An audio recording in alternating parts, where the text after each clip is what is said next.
The day of reckoning for teams gathered from around the globe is finally here. The final day of the Overwatch World Cup EMEC Qualifiers starts now. I'm Jim Basco, joined by none other than ZP and Hex to bring you all the latest action. Of course, there are 14 teams between two groups that have been competing in 2 weeks of non-stop action. 5 teams will move forward to the main event. ZP and Hex, man, it's been an adventurous 2 weeks. There have been so many storylines. ZP, how are you feeling heading into the final day of competition here? I mean, final day of competition, still very interesting, which you can't always say after a group stage. I've done a lot of Overwatch World Cup group stages, and let me tell you, the final day sometimes is a very, low-key affair. You already know everyone that's advancing. Not the case today, where there's still storylines to follow, especially as we get later in the day. It's been great to watch, and hopefully today delivers. Yeah, Hex, same question to you, man. How are you feeling coming into this last day? There are so many storylines for us to follow, and of course, we'll get into them in just a second here. Yeah, I mean, the day gets more interesting as we go forward. Like, the last couple of matches are really gonna put a stamp on how this match or how this group went. Early on, Group B is pretty much locked up. We'll see though, but Germany, Poland, they're playing for pride right now. So yeah, it's going to be interesting going forward. I'm really looking forward to match 3, Sweden versus Saudi Arabia. I think that one actually could be super hype, even though the stakes aren't really high. Right, yeah, with that said, let's go ahead and take a look at the schedule. Let's talk about the format and talk about how we got to where we are today. Of course, every team here has been competing over the course of 2 weeks. It's a round-robin tournament, and it's first to 2. So being a single stage, these 2 weeks have been non-stop action. Of course, today, we'll talk about the standings in just a second, but the match is just around the corner. We've got Germany versus Poland to start off your day. Then, following is Turkey versus Norway, Sweden versus Saudi Arabia, which you mentioned will be great. Denmark versus the Netherlands later on in the day. And then we've got Belgium versus Italy, followed by Spain versus Portugal, followed by Great Britain versus France. All 3 of those matches with giant implications. Hex, walk us through a little bit of what we're expecting with that second half of the day. You mentioned that Group B pretty much settled. Group A, though, definitely very different here. It all starts with match 4, right? Denmark has to take care of business against the Netherlands, and then we'll see how it goes on later in the day. And then Great Britain versus France is the match that we all wanted to see. I think good job schedule makers putting that as the last match of the tournament. Could have huge implications. Only 3 teams get out of Group A, and Spain has been this kind of great dark horse wild card upset potential. We'll see if they get out. It's like Spain versus Denmark, really. Who's going to take that 3rd spot? Great Britain and France kind of have it locked up.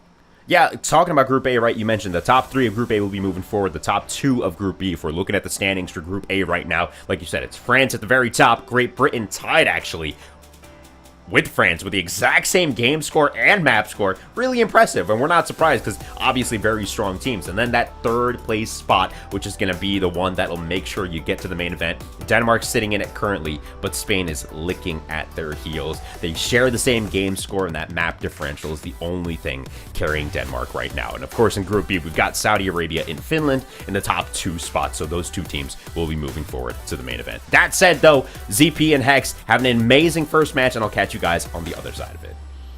All right, getting into it once more here, Hex. Another matchup where the teams are playing for pride. Neither of these teams can advance, but you still see teams go out of their way to make a showing at the end. It's pretty rare that a team will go nah, I'm done. If anything, you'll see teams be a little bit more experimental in a match like this. Well, I mean, for a lot of these players as well, it's like their last really important match, a match that has viewers, has things on the line. So definitely still gonna get the best effort out of both Germany and Poland. Germany had a tough matchup. They just got beat really bad by Saudi Arabia. They're 2-4. They've beaten Iceland, they've beaten Turkey, but losses to Finland, Norway, Sweden, Saudi Arabia, which are almost kind of to be expected. Those are just better teams. When I look at the squad, I look at QX and I look at Sucrax as their best players. They're on a team called Sheer Cold in contenders, and I expect them to kind of carry it through. So yeah, I mean, this Germany team has been interesting. Fi has also had really, really big moments. and we'll see if they can pull it off against Poland. But like, yeah, they're looking forward, a big record on the marker to try to get to 3-4, I believe. Also, Germany in general has a great support staff and structure around it, where you know that when a player like Refid can have their internet go out, and then they can just immediately rush over to a friend's house and re-download the game client and play within 20 minutes. You know that there's true friendship going on. That's a good friend. Yeah. But that's Germany. Looking over to Poland. And we see here there have been bright spots too, right? Filian on the Farah, ICAV at points, particularly Texel. And, it hasn't really equated much in the way of wins, but, this is not a team that you can completely count out, especially in a matchup like this. Well, not at all, because this is a team that actually, won a map against Norway, which is one of the better teams in the group, too. They put up a solid fight. They ended up losing the match 1-2, but they're trying to put down a good marker here. After not being able to play in the last World Cup, they really want to put a stamp on it and, solidify what Poland is on the world stage. Yeah, so it'll be interesting to see what they have here. And also, I mean, while in this match, as we go to Ilios, might not matter as much. Taking a map actually overall in the World Cup does tend to matter, right? Where you think about later today, right? Denmark essentially out in a loss scenarios if they lose even one map to Netherlands, but if they had lost less earlier in the tournament, they wouldn't be in that situation. But regardless, yeah, they'd be better off if you lose less. Yeah, very reductive. Just don't lose. But we're heading into Ilios. We'll see what the teams have for us. I do love Ilios as a first control map, just because you do get to see different styles. How you play Ruins isn't necessarily how you play well, and Lighthouse also tends to be a little bit different. Yeah, for sure. I mean, it's kind of interesting that they're running Filion here. That's always been the question with this Poland squad. Are they going to run ICAV or Philly? I mean, it kind of dictates, are they going to run hit scan or are they going to run something else? Filion's Tracer has been really, really good, but I think they had Filion, maybe we'll see Filion on Farah, but Filion's Tracer has been the bright spot for when they play. Yeah, I mean, I think what we're going to see here, I do think it'll be Filion on Farah and then ICAV on the, something that's a little bit more ranged hit scan, maybe an Ashe, maybe a Cassidy. QRX just leaking strats before things begin. Gonna put the Diva Bomb in the doorway, guys. There you go. I don't even know what that means. Yeah, I'm not entirely sure either. I'm looking at this. Is there a hidden meaning here that I'm not getting? But, yeah, that's the other interesting thing of the last few days. Teams have gotten far chattier, Hex. Very chatty, very, very chatty Cathy's in the chat. So yeah, Filion will play. It looks like not Farah necessarily, but Echo. So going to the Sky on this matchup versus Germany. You notice that if a player plays Farah, they also tend to play Echo. It's the Sky's specialization, as it turns out. But here we go. Yep. Filion right now on the Echo, looking for some early poke. Echo v Echo. Germany right now. There is a difference between styles here, X, where one team is running the Ashe and the other on the Tracer, and both teams play slow. Yeah, that's definitely the huge difference. Is just be the aggression. So maybe Poland is going to try to dive the back line with their Tracer, and Germany's going to be a little more reactive. That's an active moment, though. That is a very active moment as Filion just gets sniped out of the sky. Also, Germany's running the Mercy. Poland isn't here, so there's no second life for Filion. When Filion goes down, Filion's dead. So, pretty big advantage here for Germany on the first fight. QR finds Flipper, and first control goes over to Germany. And also, when you're running the Ashe, I mean, obviously, winning first control is good, period, but also when you're running a range hit scan, the ability to just set up on a more defensive setup cannot be understated. Yeah, really nice. It's also going to be interesting for Germany, like you mentioned the Mercy, but is the Mercy going to sit with the Echo, or are you going to damage boost the Ashe? Like, a damage boosted long-range hit scan is absolutely brutal to play against, too. Poland is going to make a switch. Filion's going to go back to their comfort hero and Tracer. Yeah, this makes sense here, especially given the fact that the Ashe is in play. Like, it's a lot as Echo that have to worry about a Mercy boosted Echo and an Ashe. That's too much hard mode there, especially when you don't have a Mercy of your own. So, Filion, meanwhile, going on to that point, a little bit of pressure right now on Hittori. Nano boost went on the Fi as this is going on, and Fi got slept while that was going on. Texel lands asleep on the Fi, gets taken down, and he was nanoed. So Poland now with the real opportunity to swap this one around. So you see Filion getting the health pack, working back around. Hattori getting very, very low here. Refid popped the Valkyrie to try and even things up. Bob came on the field, but Poland still is in a better spot. Bob is out of there. Forever again, very, very low, healed back up. This advantage that Poland has, though, is going to fade soon because Fi just got back into the fight. Got ICAV, QRX gets one, and Poland had a huge window of opportunity after denying the Nano Hex. It just didn't happen. Yeah, I think we just saw a Devo bomb in the doorway, though. Like, now the code's been cracked. They did put the Diva in the corner. And yeah, absolutely. Nice eat there, too, on Philion to make sure that that Tracer Pulse Bomb does not hit. And Germany looking very dominant so far in this first stage. Alrighty. Germany, 77% to 15. Getting very close to the point where one more team fight will do it for them. Poland opens up with the Bob. Don't think the Bob has done too much here. I mean, it's definitely zoned Germany back a little bit, but right now you just look at ICAV looking for anything, and taking down counter poke from QRX just a little bit better. Hattori, though, got DMAC'd in the middle of that, but Poland's just bleeding. Even when they get the DMAC Hex, they're not able to get enough follow through, and yeah, Hattori might be down, but Germany still has far more on the point. Yeah, I mean, the Echo's a problem, and they haven't been able to deal with it. They haven't been able to deal with, like, any problems here, and, like, straight up, they just got Ash Diffed. Like, the Dynamite, I think, hit the wall and came back into ICAV's space there, and then he got dynamited themselves, so kind of rough, a little bit of a late switch, but Germany will take stage 1 against Poland as we go into Ruins. I wonder if we'll see some Widow here. I believe that's probably going to be in the cards as you look at QRX. Widow being shown early here for Germany. Obviously, it can change by the time all the players head on out of the spawn door. But look, the way QRX has been hitting shots in the Ash, I'd go with the Widow, see if it works. Widow is still like one of the more effective heroes here on Ruin, just because the nature of like when you engage on people still makes Widow reasonably effective. Quick swap onto the Sim, but is the swap going to go back to Widow? It is, so we'll see a little bit of Widow here from Germany.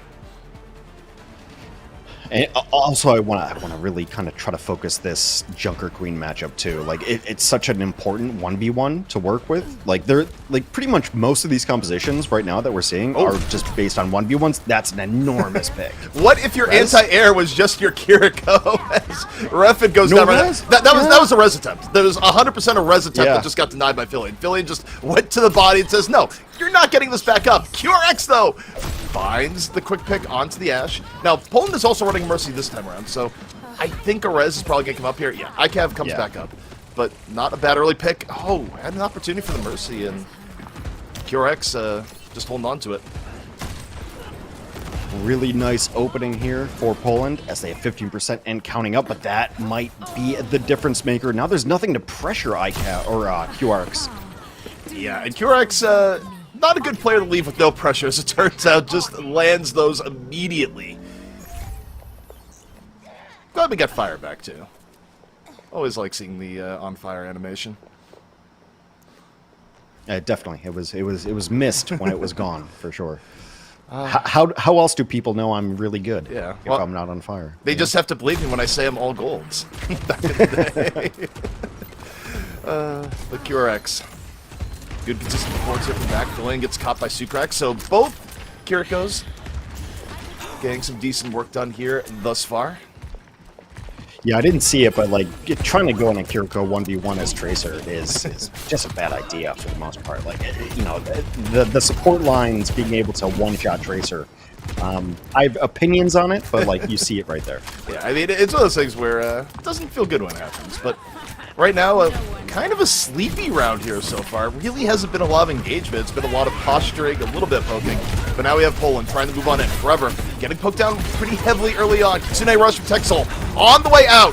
QRX, meanwhile, sniping in on the Widow. Recon sight out. Duplicate is on for Germany. Double Junker Queen. Poland, though, they get down Hattori early. Surviving pretty well. The Kitsune doing a lot for Poland off the engage. And Forever just trying to make room on the point, looking for Fi. Fi getting low. Fi gets the burn down! The support in the back, keeping Fi alive all the while. Germany's still in control of the point, even though they're down members, but for how long? Are they going to be down members as Fi grabs the Widow, and just as the one person they can't get rid of here, Hex? I mean, I think Hattori went in thinking they were going to get Rampage and win that fight based off of that, but now they're going to have Rampage coming back into it. This is a really nice stall for Poland, though. Like, Poland's able to pull it back, and, you know, Germany, it looked like they had won the fight, but Poland's done enough to keep control of the points, and, you know, now Germany has to back up. Yeah, Germany has to back up, and the funniest part about all that is that, you know, Poland had respawns come back in, they retook, but Fi didn't die that entire time. Still the immortal Echo for now, until ICAV wins the shot. Oh, that is a brutal pick. Yeah, losing rough in that early. You know, the one person you can't res, the Mercy herself, as Forever comes in, finds Fi. That's one way they They're kill going the to Echo. commit. Just get rid of the Mercy. Yeah, they committed Rampage. Yeah, Poland has this. They're in a really decent spot right now. It's Germany, like, you know, they lost their Mercy early and then still went in with the Junker Queen. Now Poland has their own Rampage and their own beat. Yeah, I mean, the only way Germany wins this next fight, and we don't go to round 3, is if QRX lands an early pick. Or the duplicate from Fi is huge. One of those two things has to happen. So we're going to get the duplicate Junker Queen immediately. They got Texel. Texel's down super early, so this is a good start, but ICAV wins the Widow matchup. Fi, though, the duplicate, still doing really good work. Tori down, but Fi will not be stopped on the point. The duplicate from Fi, exactly what Germany needed to stay in the fight, get control, and now Poland, though, is really well geared, Hex, for this recontest. Yeah, the early kill on Texel is absolutely enormous. However, Poland does have everything in their bank, and you should be seeing them smash all their Qs right now. Trying to set up ICAV onto the Genji. An interesting pick late here to swap it up. But maybe, like, you beat Engage and then you Rampage, right? Yeah, it's beat Engage and then ICAV dives QRX. Oh, Villian is already there! Germany down 1 early on, and Poland's about to press Q on everyone! Bomb comes in for Villian, gets it Tori, and Poland rushing on to the point. 99% to 99. Germany, okay, you still have Fi around, but how long can you possibly contest here on the Echo? This is going to require a miracle or a major beef. Fi goes down.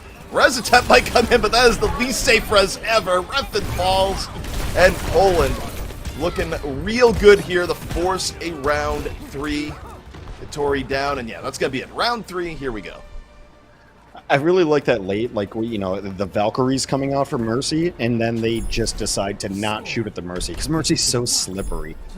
If you've ever tried to shoot at a Mercy, in Valk mode especially, you know that you're just never killing it. So they take down the pocket of the Mercy instead and make Mercy have a decision of go res and then we'll kill you otherwise. So really well played by Poland. They pull it back there. You know, Philion's been such a good player for this squad, and I think, like, denying the reses has been so crucial, and that's your job as Tracer, like, almost #1 job. If your team is able to take out the Sky and you don't deny the res, that's on you, and Philion's been really good at the Tracer denying reses. Yeah, I mean, we saw it multiple times, even when it was off screen. It's like, hey, wait, Fi died early, and 2 seconds later, hey, Mercy died to a Tracer. Gee, I wonder what happened. You don't need a visual of that to understand exactly how that played out. Letting a team res is just demoralizing too. It's like, we killed somebody. Oh, but I guess we didn't. Well, ICAV for a little bit of pressure here. Both teams trading out poke. The Ashe versus Cass matchup right now. Fi, though, still the one you really have to watch out for here in Germany from what we've seen so far. Fi getting on! Fi down! Caught by the Cass grenade. The res, though, going to be there, and Forever gets taken down. So overall, not a bad set of trades here for Germany, though. QRX is so low. This barely stays alive. Still, Germany with first control.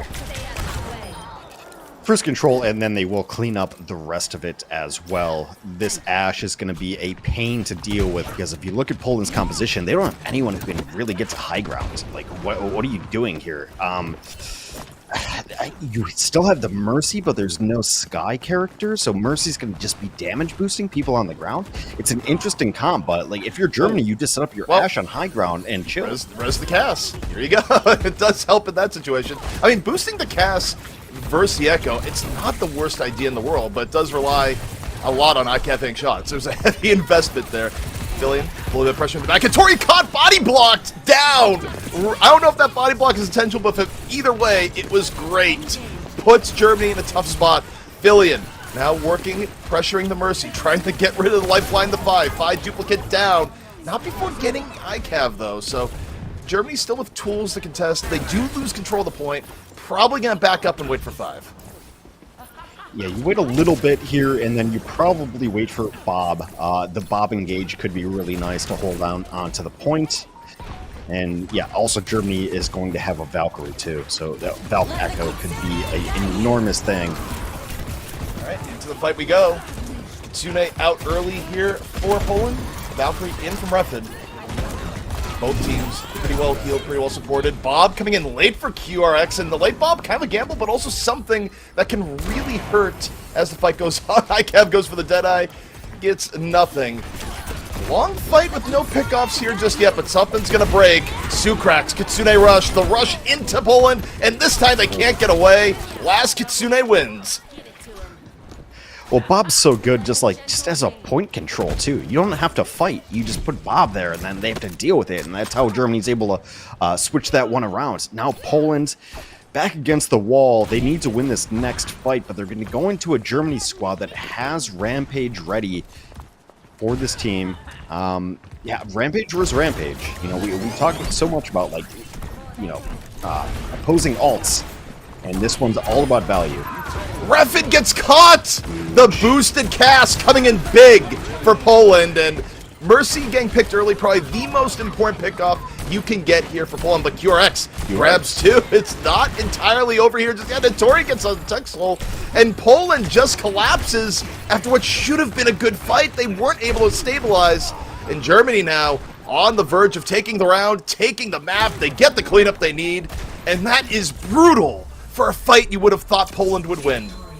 You know, we set it up, or I set it up as Junker Queen versus Junker Queen. Who's going to get value out of that ultimate? And can't get value out of the ultimate if you don't use it. So Yeah. went back to spawn with the checkpoint. So it's one of those ultimates that has a lingering effect, the anti-heal, and then they just ended up getting cleaned up. And we think about QRX as one of the better players on Germany. Absolutely comes through. Really, really strong performance on Ashe.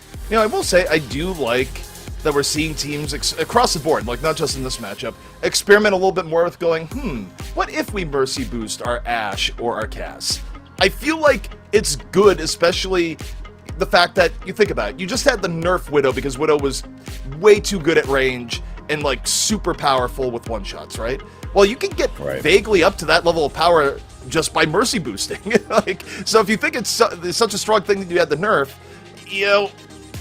people can explore with getting back up to that level of power, and they are starting to. We'll see how long it takes to percolate, though. It's oddly one of those conversations that comes and goes in the community about how broken damage boost is, and then people forget about it for a little bit. Yep. But damage boosting hit scan is insanely good. It's so strong, especially if the other team is not damage boosting theirs. That's just how you win those matchups. Yeah, maybe I'm biased because I lost 3 matches last night against a damage boosted Ashe. It was pretty rough. But yeah, it's really, really strong. And I think if you're going to run a Mercy anyway on those things, to be able to toggle from your Pharah or your Echo to maybe throw over to your Ashe or your Widow, those are crazy pick potential heroes. And you saw it right there. Crazy good. Yeah.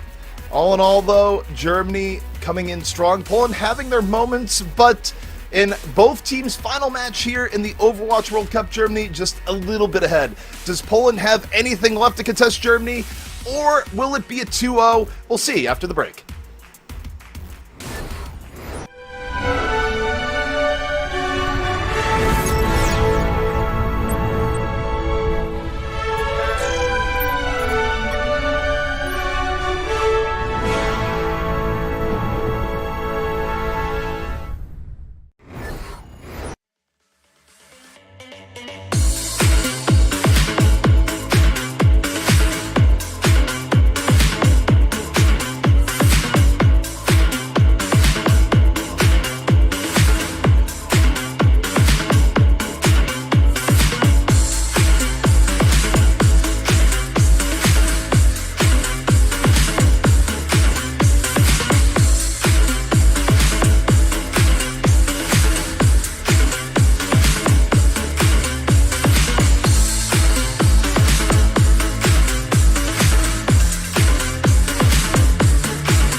Germany looking super strong against Poland in map 1, whether it be on the hit scan on the ground or the echo in the skies. Germany so far has had it covered, Hex. Yeah, absolutely. And I think, like, you know, we spoke in break about how powerful a damage boosted hit scan can be. And I think a lot of people have forgotten about it necessarily. But you saw the power of it there. Now it's going to be Poland's map pick. They've gone to Circuit a couple of times, and Circuit would be an interesting map to go to, especially like how we're going to go to Circuit again, how the hit scans have played out. Do you really think that you have a better chance against the hit scan of Germany with the damage boost? But I think we might see the damage boosted Ashe or Widow play out here on Circuit. Yeah, I mean, look, teams were willing to try it in the last match, or last map rather, and hey, give it a shot here. It's longer range. Why not? At the very least, Poland went to the well once. They might go to it again. Again, experiment a little bit. See what you have in the tank and what works. And, for Poland here at this point, there truly is nothing left to lose, right? It could be your last map in the tournament. Regardless of performance, it's your last match. Have some fun with it. Right. Well, I mean, even if there's not stakes to win a group or get out of group, like, you're always putting down game tape. You're always putting down, like, this is what I am as a player. You never know if that's a contender squad, an Overwatch League squad, or even next year's national teams. So you always want to put down good tape. That's why these teams are always going to compete as hard as they possibly can. Poland going to Circuit makes sense. They've done it several times before. So this one ends up being like ICAV versus QR and who gets the better of it. But we're going to see Sigmas across the board. Alrighty. Poland... It's such a...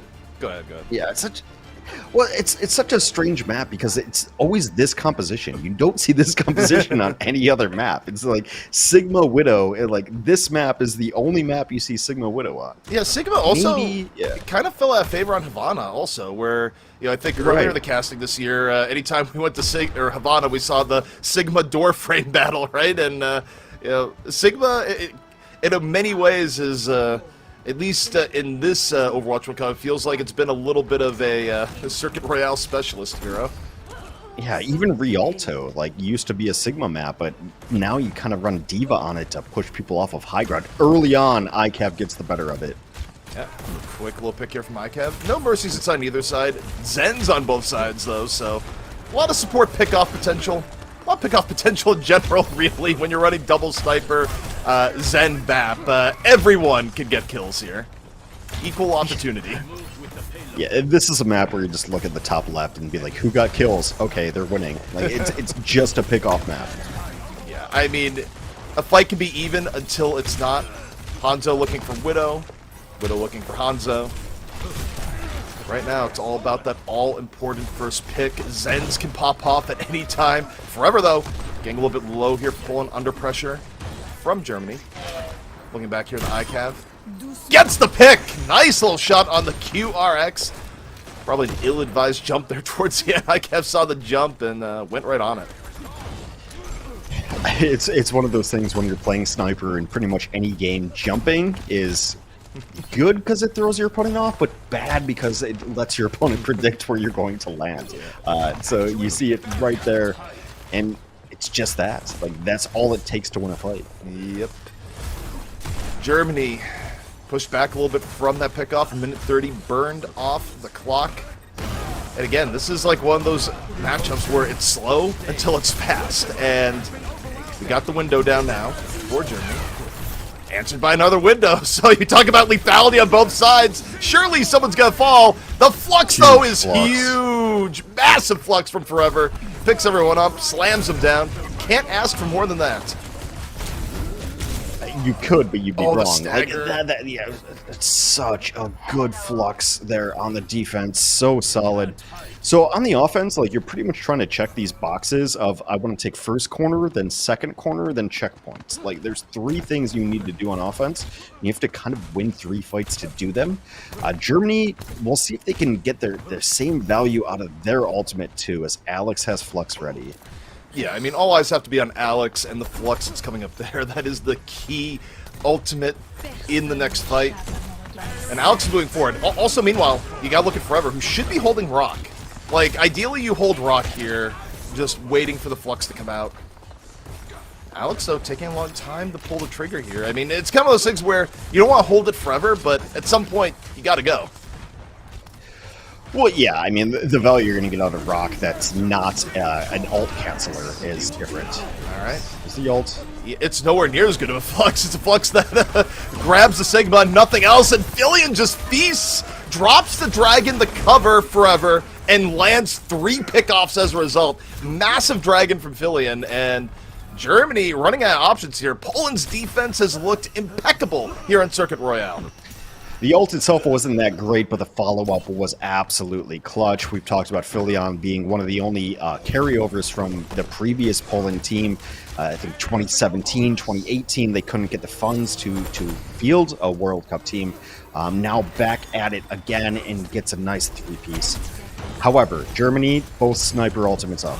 I think more importantly than that, Germany is just going to try and brute force us here. Use the Transcendence ult from Pandy, just rush over and in. They get ICAV, and quickly a fall through. The Dragon from Phi connects, and those 2 pickoffs plus the Dragon, that should be enough for Germany. Maybe not to get the point, but certainly to push forward. It's going to be close. The payload's like in that in-between zone where maybe Poland gets out for a good contest, but it's going to be down to the wire. Should be able to get the point, but also, like, the great thing for Germany there is they save both support ultimates. Yeah. Like, they both of these enormous ultimates up for their support lines. But it doesn't matter. Yeah, that's one of those things where it's like, you wonder, do you contest or not? And it leans more towards not, because now there's another moment here of Germany just having a 5v4. Yeah, going to try to take some space here. This is a point of the map where it gets kind of odd for your offensive snipers, right? Like, there's not a great like high ground or sight line. Like, where are you going to push from? Phi is doing the Hanzo dance of walking up the wall and shooting blind arrows. Yep, shoot the arrows, and sometimes you hit, but also sometimes the Widow hits and the Zen hits in turn. 1 for 1 for 1. Pandy finds ICAV, and first Zen blood coming on in. Zen's been a little bit quiet today. Yeah, should we call this a triple sniper comp? Because Zen kind of has that sniper ability. I mean, BAP with Window is also pretty deadly, but here we go, Right, Forever yeah. with the Flux. Forces out Transcendence from Pandy. Germany not looking to give up any ground here whatsoever. Fillion close to a Dragon, probably going to let it go immediately after getting it. So, Dragon set up. Now you look, Dragon immediately going down Broad Street, eats Phi right up. Really nice Dragon from Fillion, and you look at the rest of Poland. Now just diving on in. Texel taking down his counterpart. All set up by the Dragon. Ooh, Alex fluxing there was a decision. You took the words right out of my mouth. That was an interesting spot to flux in. Maybe try to turn it around, but you're looking for a miracle. I think, we've talked about this, ZB. The word is ambitious. That was an ambitious flux. Also, you say something is a decision, it's usually, there's some connotations. It's like, don't know about that one. However, QRX was able to get a late pick there, so Poland, despite the last teamfight win, is going to have to give up a little bit of ground as Germany comes back up, waiting for a full 5. Big difference in ultimates here, just the fact that Poland has Transcendence, Germany doesn't. Flipper might... Well, Flipper doesn't really even have to save it for a Flux because Alex used Flux in the latter end of the last fight. They're going to use sights here. It's not a very good ultimate at this point. Again, offensively, to run snipers here, you're running uphill, but that's a big Dragon. Yeah, it got Texel. That's about as big as you can hope for. Flipper now going to have to drop the Transcendence under pressure. Flux here from Forever. How big is it going to be? Sets up Philly. Oh, they're not able to stand the payload. That's really nice Flux to just a forced C9, as it were. It's one of those things that you forget about with Flux, like how good it can possibly be just to pull people off point. Like, it is. So, you think of like EMP and like these are things that are fight-winning ultimates. That's a fight-winning ultimate that you don't even have to kill people. They're just off. They're off the objective. It's hard to touch a point when gravity has stopped working for a limited period of time, you know? Yeah, also straight up Sigma, like the best written character in the entire game. Really good lore. Appreciate you guys. Yep. Also, all that and still can't find his way to a pair of shoes. Just, you know, I guess don't need shoes when you don't touch the ground, I suppose. Yeah, there is definitely alternative lore about Sigma and his feet. No, we don't need alternative lore there. I'm good. That's one library I don't need to read, okay? But, all right.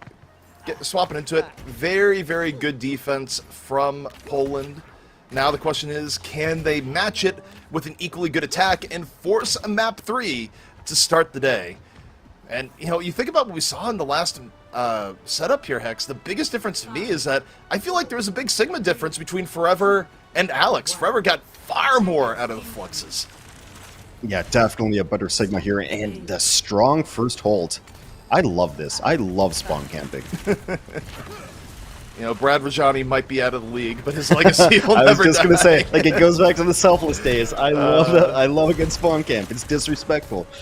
Oh, ICAV gets caught immediately, and, yeah, I mean, you know, a spawn camp here, too, it's not even disrespectful. It's just, it's smart to burn off time, especially if you don't want to play the long-range poke game, which, you know, given what we saw in the last round, I think it makes sense for Germany to swap things up. Well, this is a decent try to break. Like the Pharah ends up being really good to break spawns. You see it on Havana all the time.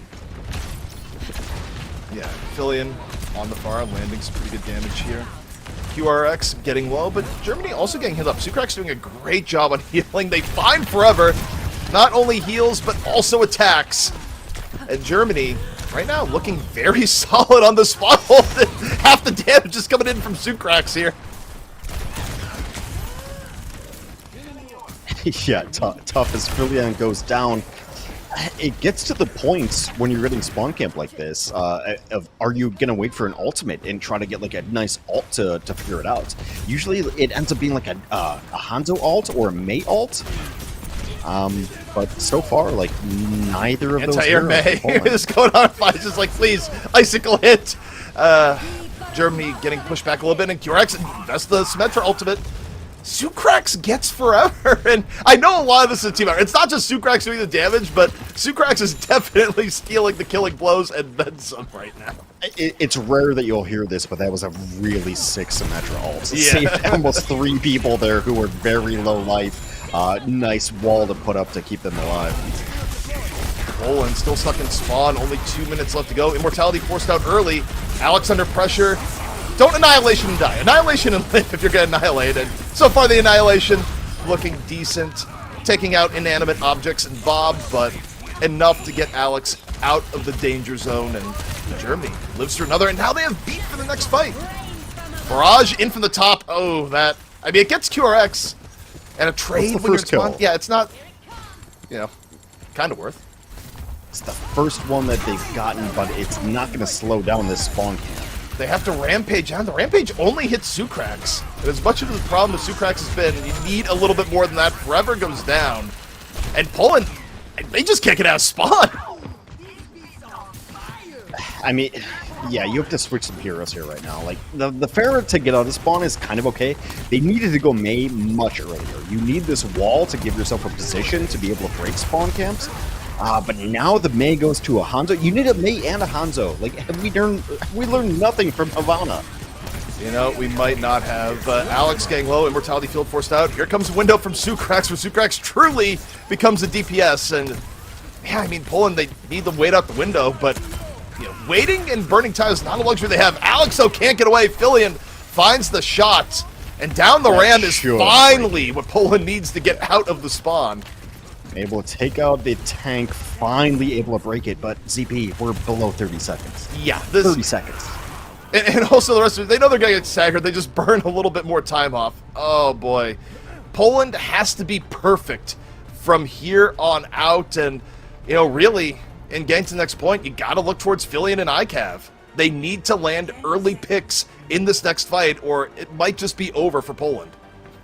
Yeah, Germany resetting here. I think they're probably going to try to push with Annihilation and just stall out a little bit more.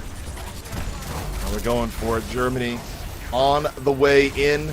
ICAV and Filian looking for crucial pickoffs here. Both teams still at high speed. Filian gets it! Filling gets QRX! Exactly what Poland needed. The one player that had to step up.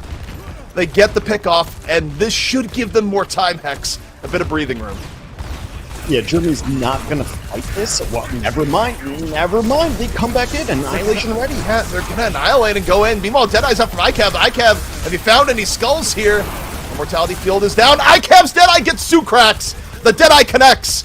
And you have the counter annihilation in from Forever. Forever's low. Flipper with the beat. The beat's huge. Forever is about to die. But now everyone lives. Everyone in Germany is out. Poland staying alive. 2 minutes left, and they don't really have that far to go, Hex. No, not really. It's probably like one fight for Poland to pull through. They did end up using a ton of stuff, though. I'd like to see Texel just drop this window like in the long corridor here, mostly just to see Germany retreat.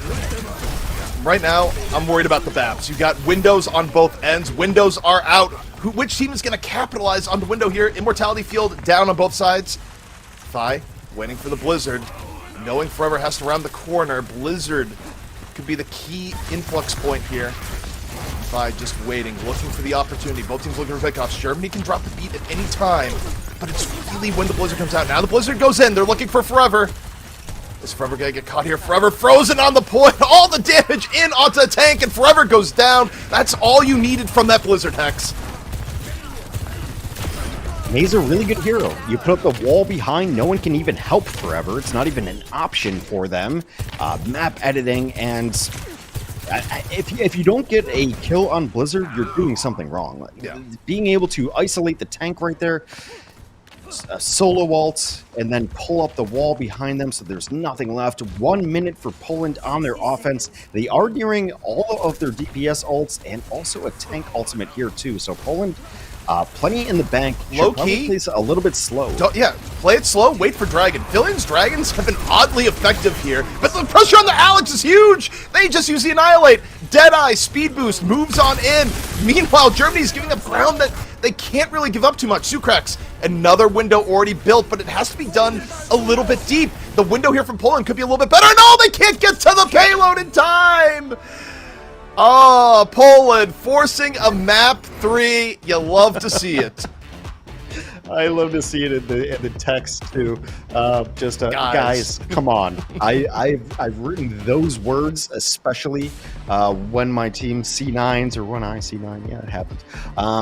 Guys, come on. Really well played there. It's their map pick, right? So they know exactly how they want to play it. Really solid stuff from the tanks, solid stuff from the supports. It's really interesting, like these compositions, and even going forward, like most compositions, it's either you kill the tank, but also I think the most valuable target always ends up being the flex support. If a team is running a non-main healer, like a Zen or a Lucio, if you can kill the BAP, that's a fight win.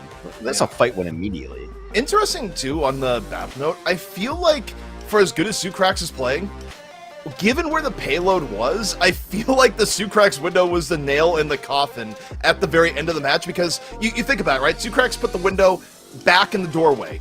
Inherently, everyone's going to be like, okay, get behind the window, boost your damage. But by everyone playing around the window, no one was playing far forward enough for the payload. It was one of those almost you played yourself moments that you realize after the fact is like, oh, wait a second, I see why this happened. I'm almost kind of thinking of it now as, I know it's a bad term, but like maybe Windows as zoning alt. It does make the team like go away. You're not always going to get enormous value out of it unless you put it in like a really tricky spot. So like putting window down is go away team. Like you have to go away. It's a better zoning alt than Deadeye at least. Well, yeah, I mean, Deadeye is like, you might die if you don't get away in time. Window is, you will die if you stay in range of the window, especially, with heroes like Hanzo on the board. But, gotta give credit to Poland here, gritting it out after just a truly atrocious start at the beginning. Germany just held them in spawn for an incredible amount of time. But Poland, they didn't give up, didn't surrender. Filane landed an incredible pick-off right after they broke the spawn camp to give them the next point. And hey, as a result, map 3 now in the cards. Coming up next, Germany versus Poland, the final map.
Poland rebounding after a brutal spawn camp on Circuit Royale to bring the map back and force a map number 3 here in the Overwatch World Cup versus Germany. And Hex, all in all, pretty interesting matchup. And you have to say, sometimes the most important thing in the game is getting on the point and remembering to get on the point. Yeah, objective, play objective, everybody. I guess that's the point of it. But yeah, really interesting stuff coming off from both squads. A really nice pick from Poland to play to their strengths, to go to circuits and really rely on their Baptiste and their long-range hit scan, which came out strong there. A very close map. We're going to go to Esperanza here. CP, what do you think about this one? What I think about this one is there's a lot of things we could see here. I feel like with both of these teams, it wouldn't surprise me if we did see something like the Reaper come out, because a lot of teams have liked running it on Esperanza. On the other hand, I feel like you could get away, especially with running stuff like Echo, and Echo worked out really well for Germany back on Ilios. So I think if I had to guess what Germany's running out here, I would guess that they come out here with Fi on the Echo, hard supported by Mercy. But there's a lot of different ways of playing this map, especially as we've seen over the course of the tournament, so anything is on the table. It's a map that favors an Ana if you can get Ana in a good position. But both of these teams have definitely favored the Baptiste. Not a terrible spot to put a Baptiste in place of an Ana. So, yeah, I'm actually just really interested in what we're going to see. Actually, I think Poland with ICAV in, I mean, Sombra Tracer would work out well with Philly on the Tracer, but ICAV doesn't really play Sombra. Yeah, I'm just waiting for it. I'm waiting for it. I have no idea. Yeah, this is give us some illumination here on what's going to be played. And yeah, okay. Interesting. Look at Germany. No Sky Comp really being favored here, instead Fi on the Tracer, which also makes sense. Fi has had a good Tracer. Right. Phillian on Tracer, that also makes sense. Well, also both of these tanks really junk. So we're going to get Junker Queen on both sides. It makes sense. Forever and Hitori really favor the Junker Queen compositions. So the biggest difference is this Sojourn versus this Ashe. I will say, every time I've seen Sojourn versus Ashe, the Ashe has done better with one exception. If the Sojourn is Kai, then the Sojourn has done better. But other than that, Ashe has generally had the superiority in most of the games I've seen here thus far. Slight exception. Yeah, well, one exception, if your name is Kai, you break all the rules. The rules no longer apply to you. You do whatever you want. Here we go. Both teams trading out. Both Tracers. The dance of death here to the side. Recall forced out. Both teams looking for an all-important first pick. Curexy have a little bit of a damage advantage with the Dynamite. ICAV under pressure goes down, and Curex strikes first. There's a nice knife onto Forever that brought Forever into killing range. They had to back up, and that made their whole team back up. Perhaps why Germany has the advantage. It's a gutsy flank. That's not bad, but you have the advantage already. Why not go for it? And it pays off. Multiple eliminations go in Germany's way. And now you look at it, that's the all-important first fight on push here, Hex, where now the pressure is on Poland, where, losing first fight you could recover from, but the problem is it sets you up to lose 2 fights in a row. And that is remarkably bad. If you lose second fight, you lose spawns, and everything goes all the way bad for you. We've seen teams pull it back on push from 80 meters all the way back and bring it to their favor. But right now, Germany with an enormous lead. Tori under a little bit of pressure. ICAV nearly going down. And also note, ICAV didn't like the Sojourn after one go. Went to the Ashe. Still gets picked off, but the swap kind of making sense here for Poland. Sucrax, and on the top, continue to get the go. Curex finds Phillian. Massive pickoff. And Germany is just crushing in the neutral, Hex. Kiriko's damage is a lot. I have more things to say about that, but it's a very, very strong support hero. If you can hit headshots, the multiplier is so good. Germany continues to push forward. Germany's going to get forward spawns. They're getting forward spawns. They have an advantage in ultimates right now. Poland right now, the only thing that could really save them from their fate is Phillian landing a pulse bomb. You need a tempo-breaking pulse bomb right now, just to put this in a different thing. Oh, Phillian's gone. The tempo breaking pulse bomb is not happening as Germany gets to just roll forward off the rampage, off the beat.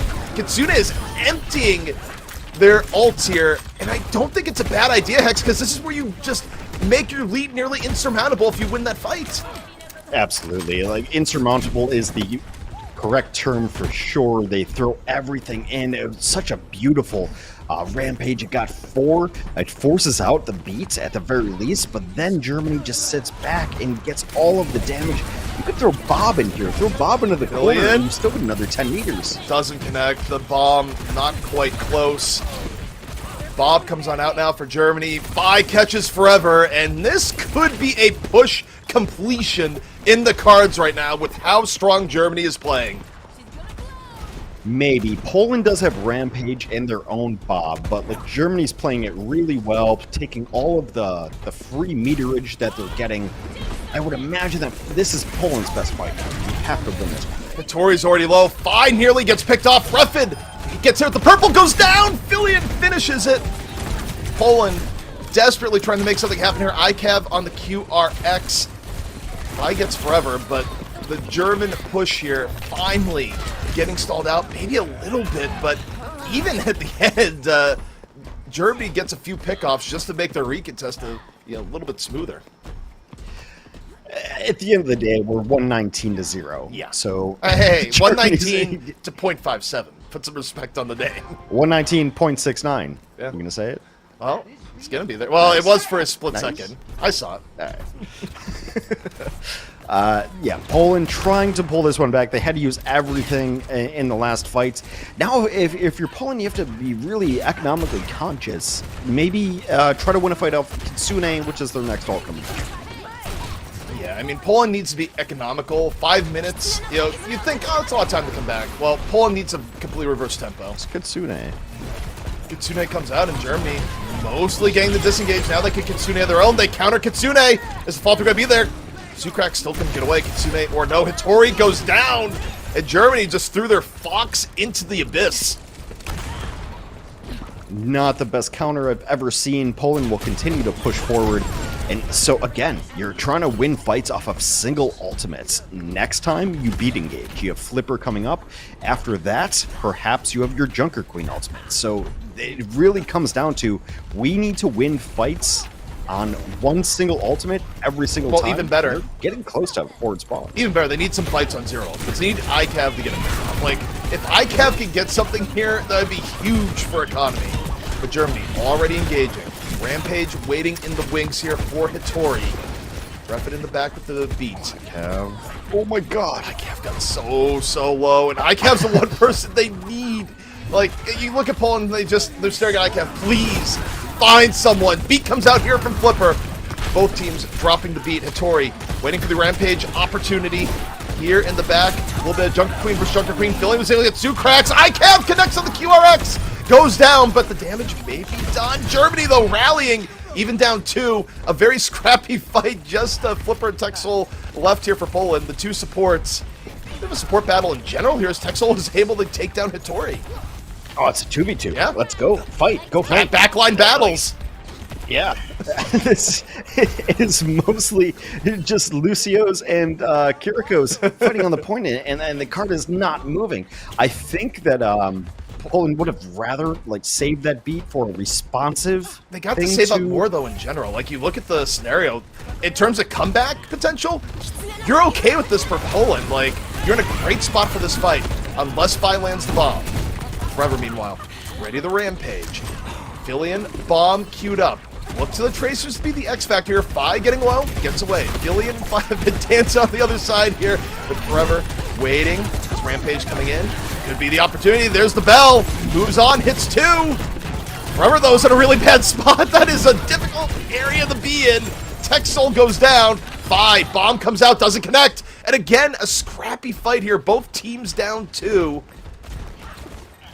And Scrappy fights are going to favor Germany, though. Yes. Germany's up 119 still.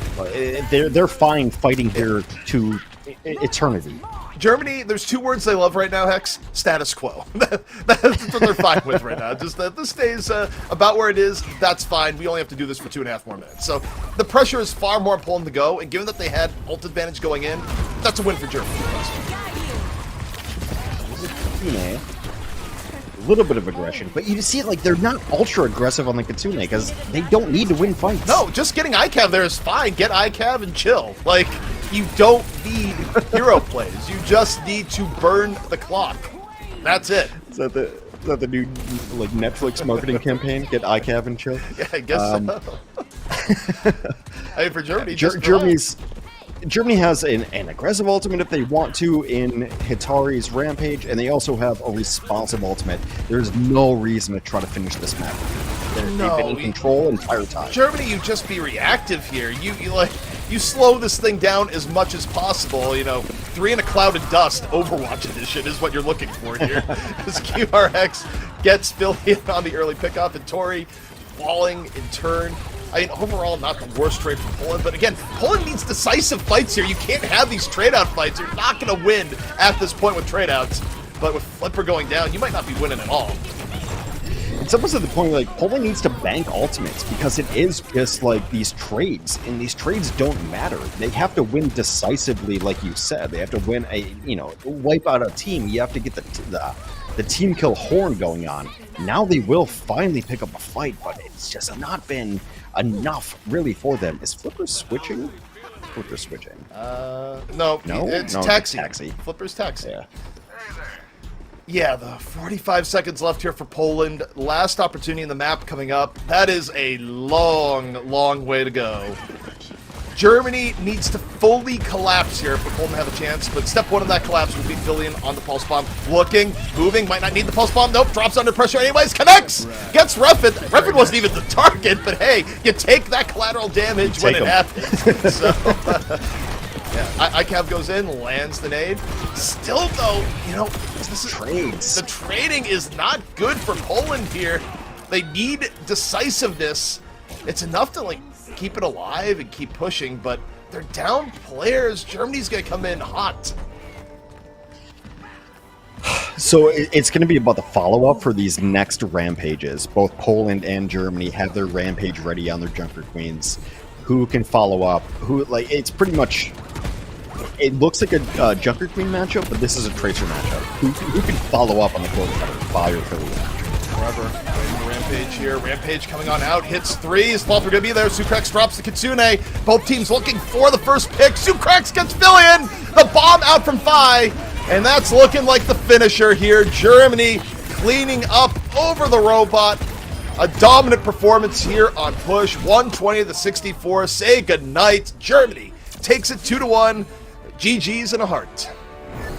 It was never really in question. It seemed like Germany had pulled it off from the very beginning and then played it so smart. It's such an interesting map that you have to play it differently. It's not about pushing or not about getting kills or progress. Where is the cart and where do we have the cart? And they were able to just really rely on the fact that they could take trades in fights and not really matter. 119 was their first push and they just sat on their laurels. Yeah, I mean, again, it's... you think about traditional sports, the idea of clock killing. If you get up to 120 to 0, you don't really care about winning outright. You just want to play the slowest you can, make the other team make every difficult move, and see them stumble, because that is the privilege you earn from getting that big of a lead. Well, your 3 yards in a cloud of dust reference maybe hit 5 people, but I got it. I totally, I understand what you meant. You're just burning clock. Yeah. It's such an interesting game mode in push where you're not fighting the other team a lot of the times. Once you have a lead, you're fighting the clock. You're just making sure that seconds are ticking down where you're not at the disadvantage. And they come through clutch and able to pull it off. A nice marker there for Germany at the end. Yeah, and look, just smart Overwatch from Germany. Get the lead, protect the lead. And it put Poland in a position where, we tried to call it out in the middle of fights, right? The only way Poland was coming back into that is Fillion or ICAV needed to have multiple fights where effectively they had pickoffs that were either ult neutral to at least just only one ult invested, right? You put a lot of pressure on your playmakers to make plays because that is the only way you make a difference in push and get away from that level of deficit. Yeah, glad to have Poland back in the World Cup, though. Some interesting matches. They've upset a couple of teams. Good to see them play. Filian and ICAV, playing on the DPS line looked really solid. Germany puts another notch in their belt. I think they ended up at like 3-4, 3-5, something like that. Decent showing from them. Those are two squads that are not going to be advancing out of the group, but still looked really good and, showed up good for their country.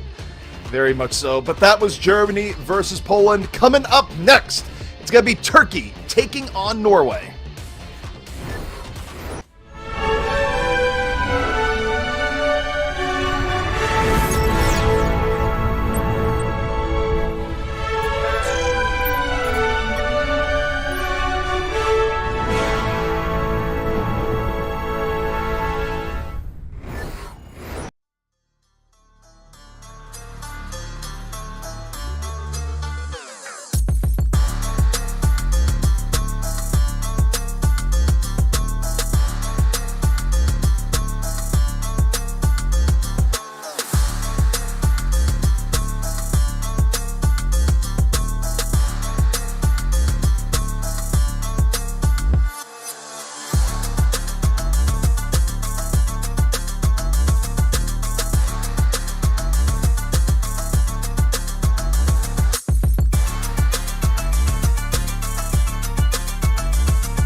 Welcome back to the Overwatch World Cup. We're watching the EMEC qualifiers. It's the last day for these teams to get a shot at the main event. I'm Jim Basco, joined of course by ZP and Hex, and we just watched Germany take it over Poland in a close 2-1 series. Hex, break it down for us.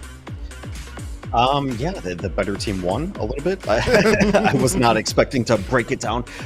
Really good, like, ultimate charges there too, and also just a really good concept of how Push is played. Push is played in a different way than a lot of other maps, so they really understood once you get the lead, it doesn't matter if you push forward or you win more victories. It's really just fighting the clock, and they played it really well.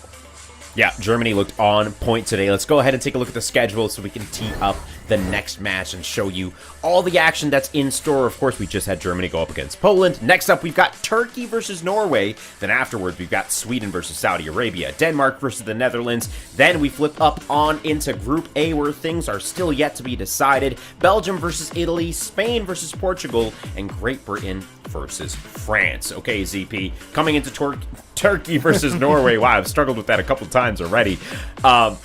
What are you keeping an eye out for? Because both these teams have performed, I want to say, a little bit better than we've expected and have upset some teams that we weren't expecting them to beat. So when you stack these two head-to-head, who do you have coming out on top? I think the eye test here, I probably give a little bit of an edge to Norway over Turkey, but the reality is that these teams in the overall performance level that we've seen in the Overwatch World Cup so far, they're close enough that really anything could happen. I mean, look, you look at the last series, right? I gave Germany a little bit of an edge over Poland. I was like, hey, Poland could take a map.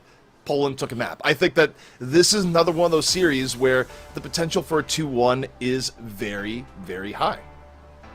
Yeah, I feel the same way, honestly, coming into this one. Hex, if you had to put your money on it, right? ZP is leaving it at a 50-50. What are your thoughts on this outcome here? I think Norway is definitely the favorite here. Norway was close to maybe contesting for groups, right? To get out of groups. They came out so strong.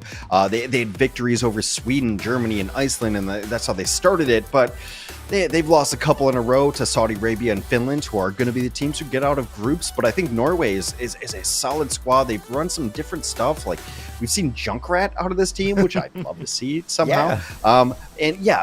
Turkey is going to have to rely on Lethal playing like a really good Genji. I would not be stunned if either team picks King's Row for their second map. That's my prediction.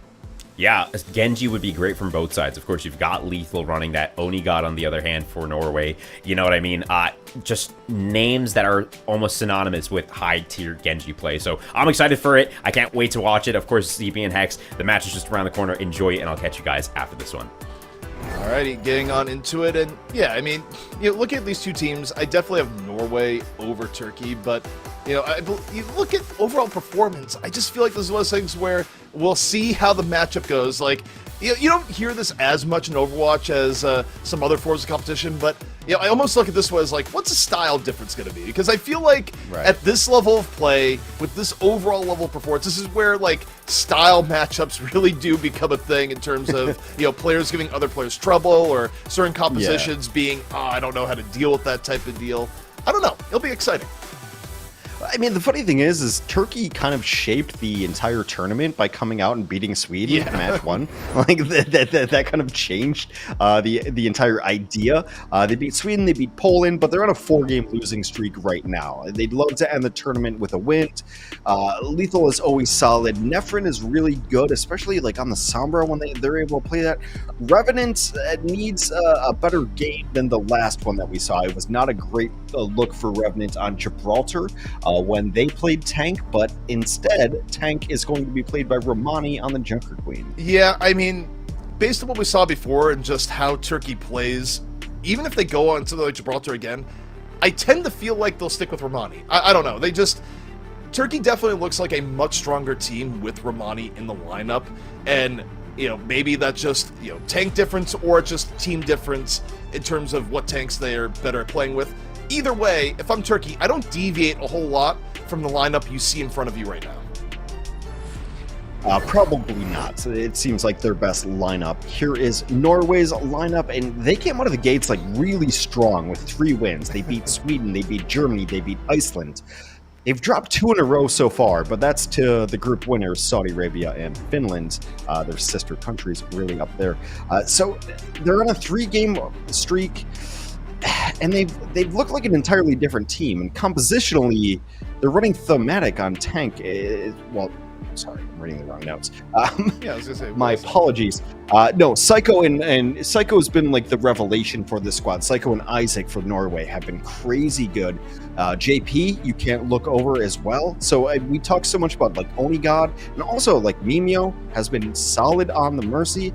but it's really been like the tale of Isaac and Psycho kind of going nuts and making names for themselves. Yeah, and on top of that too, I mean, Onigod is just Mr. Consistent, right? Where I feel like throughout Onigod's career, it's hard to look at Onigod and be like, Onigod's playing bad. Onigod doesn't always take over a match, but it's a piece of, okay, you know to expect a solid performance out of this player regardless. They don't usually have bad days. They're like the opposite of, you know, some players of yore, where I think back to old Overwatch players like Too Easy, right? It's like, well, they could be the best player in the server or they could be the worst player in the server, and, you know, we're going to leave it up to God to find out which one it is, right? So, either way, we're heading into Nepal, and we'll see just what these teams have in store. And yeah, you even look on paper for record, right? You know, Norway favored, but it's within the realm of being contested. Yeah, Onigod is one of those players who's consistent on everything too, which is kind of crazy. You see Onigod play Fyra, you see him play Junkrat, Symmetra, like everything. He has the flex of the flexes is Onigod's style. And Norway, I mean, that 4-2, God, it's so close to being able to get out of groups. They ended up in a tough group with only 2 people getting out. Alrighty, so hopping into Nepal, we'll get a quick little peek at what both teams are playing at. You know, given what Norway has been doing overall and their tendency for mercy play, probably expecting Fyra or Echo coming out here. Just usually what you see when you're playing a mercy a lot, but you know, always the option to throw it behind a hit scan. This stage in particular, I would imagine we'll see something in the sky and then something to try to counter it. Shrine can be very, very good for a Fyra. And obviously, when we go to Village, actually, maybe we're on Village. It's always hard to tell with this. All right, but both teams are too silly for me to analyze right now. We're going to wait till we get a little bit closer to the gates opening, because I just refuse. I refuse to look at this like, yeah, you know, it's going to be Junkrat versus Torb. I mean, the Junkrat actually could be something that gets played, but I trust you not, teams. Experience has taught me otherwise. I mean, if we're Village, definitely Junkrat Torb viable. Wait, yeah, we're Village. Wait a second. Junkrat versus Torb Genji. It's not surprising. They've run this before. Yeah. Nope. Alright, we'll see if Onigod's able to make the old J silly work, as a lot of pro players tend to call it. And Nefrid finds Isaac early, makes it a little bit difficult, but Ramani just runs into the mine. Oh boy, we got one on our hands here, Hex, in round 1. Yeah, both tanks down. Now it's just going to be scrappy as all get out here. So, is the Junk better or is the Torb better? A question I did not think I was going to be asking myself. It's not even Team USA playing right now. Psycho deals with the turn. Onigod under a little bit of pressure right now. Junkrat's scarily powerful close up, something that people tend to forget until you get a mine in your face. And Onigod finds Farouk, dancing around on the Junk, making it work. Neither team in control of the point here just yet, but Norway racking up the kills. Psycho goes down. Still scrappy. Very, very scrappy. Both teams trying out. Isaac, though, planting here on the point. Turkey, is there going to be any contest on the way? We'll have to see here. A little bit of Lucio skating on the walls going, please, Doom, don't punch me. Stay away, stay away. Here comes Onigod on the cleanup. A mine to just scrape him off the wall. And Norway gets nano Junkrat. I think so. If you would nano Junkrat on your bingo card, weird. Like, you shouldn't have that bingo card. Again, that would have check it off. That would have been a Team USA thing. Like that's what I would expect. Well, I mean, one of the small differences though is like Norway and Turkey both lost their tanks early, but since Norway is running a Doomfist, they get back onto the point. Here we go. Dancing round and round. Where is it going to stop? Goes in, finds Farouk. Onigod's just kind of bullying Farouk so far. It's been a lot of Junkrat v. Lucio. Ramani and Lethal, though, get clean up. And Tyre, no, Norway's going to find themselves losing control of the point. Well, I'm a fan of these kind of strange compositions. Okay, that is an aggro rampage. And it pays off. They get JP off it. Vivio had the back out. Turkey taking the initiative.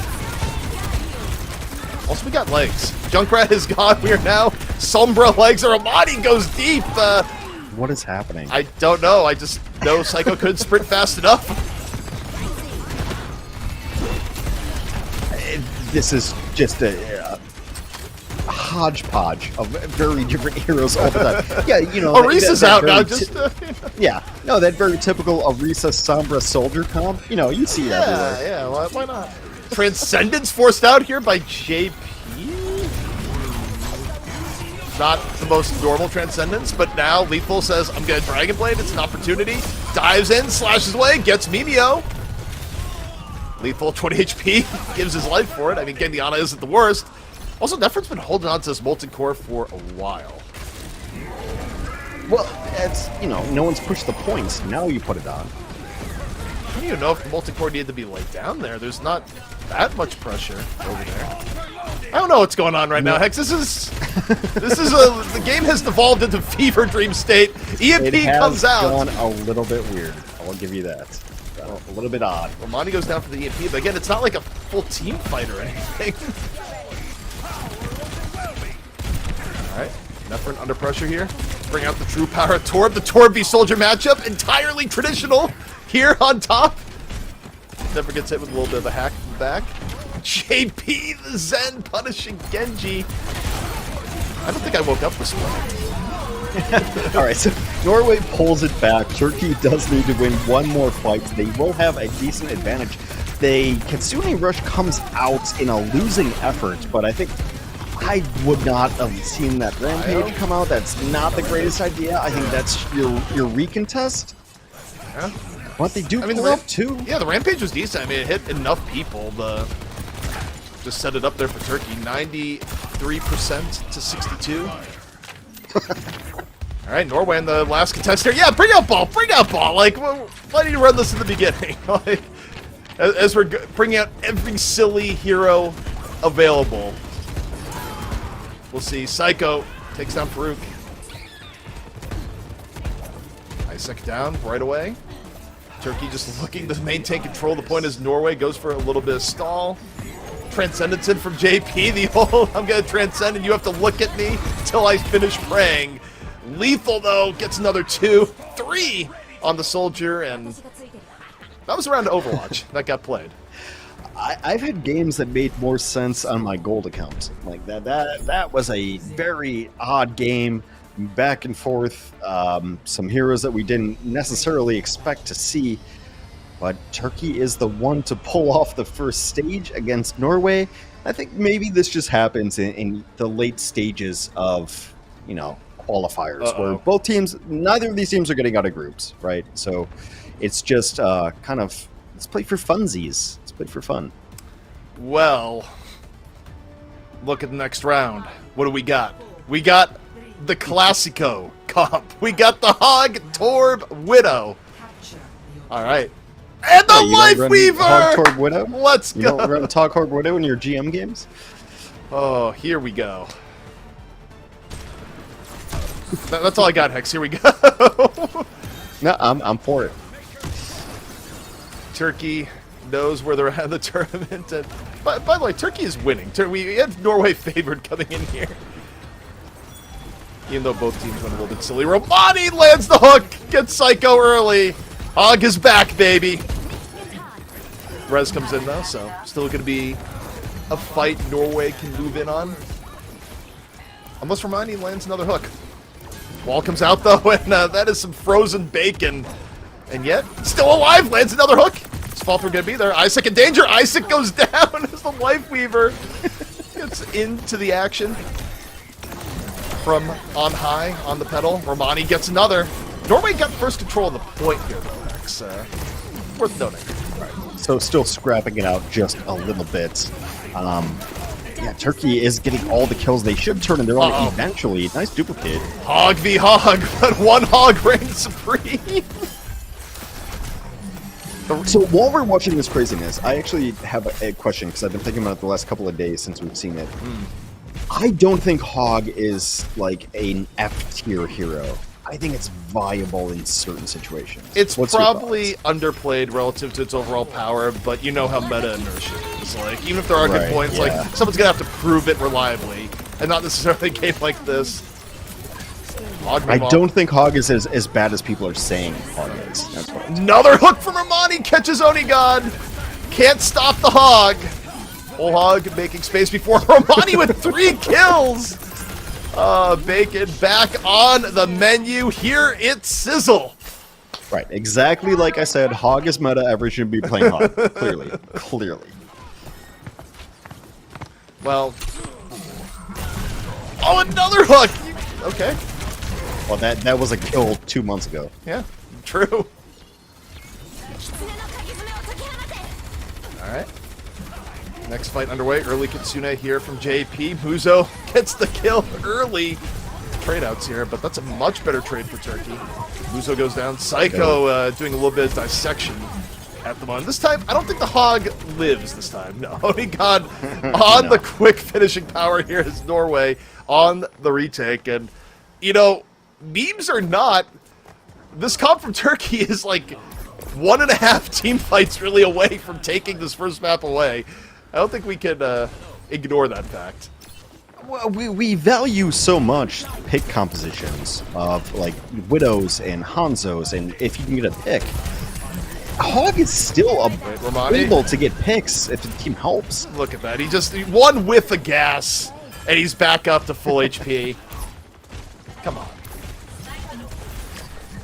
All right, Turkey getting ready for the re-engage, whatever that may look like. Probably starting with the hook if one should be landed. And yeah, focused Roadhog has suddenly become a strategy here. Muzo goes down, just burned out. Romani looking low, whole Hog ready to go. And once more, Hog versus Kirkland brand Hog coming in from Psycho.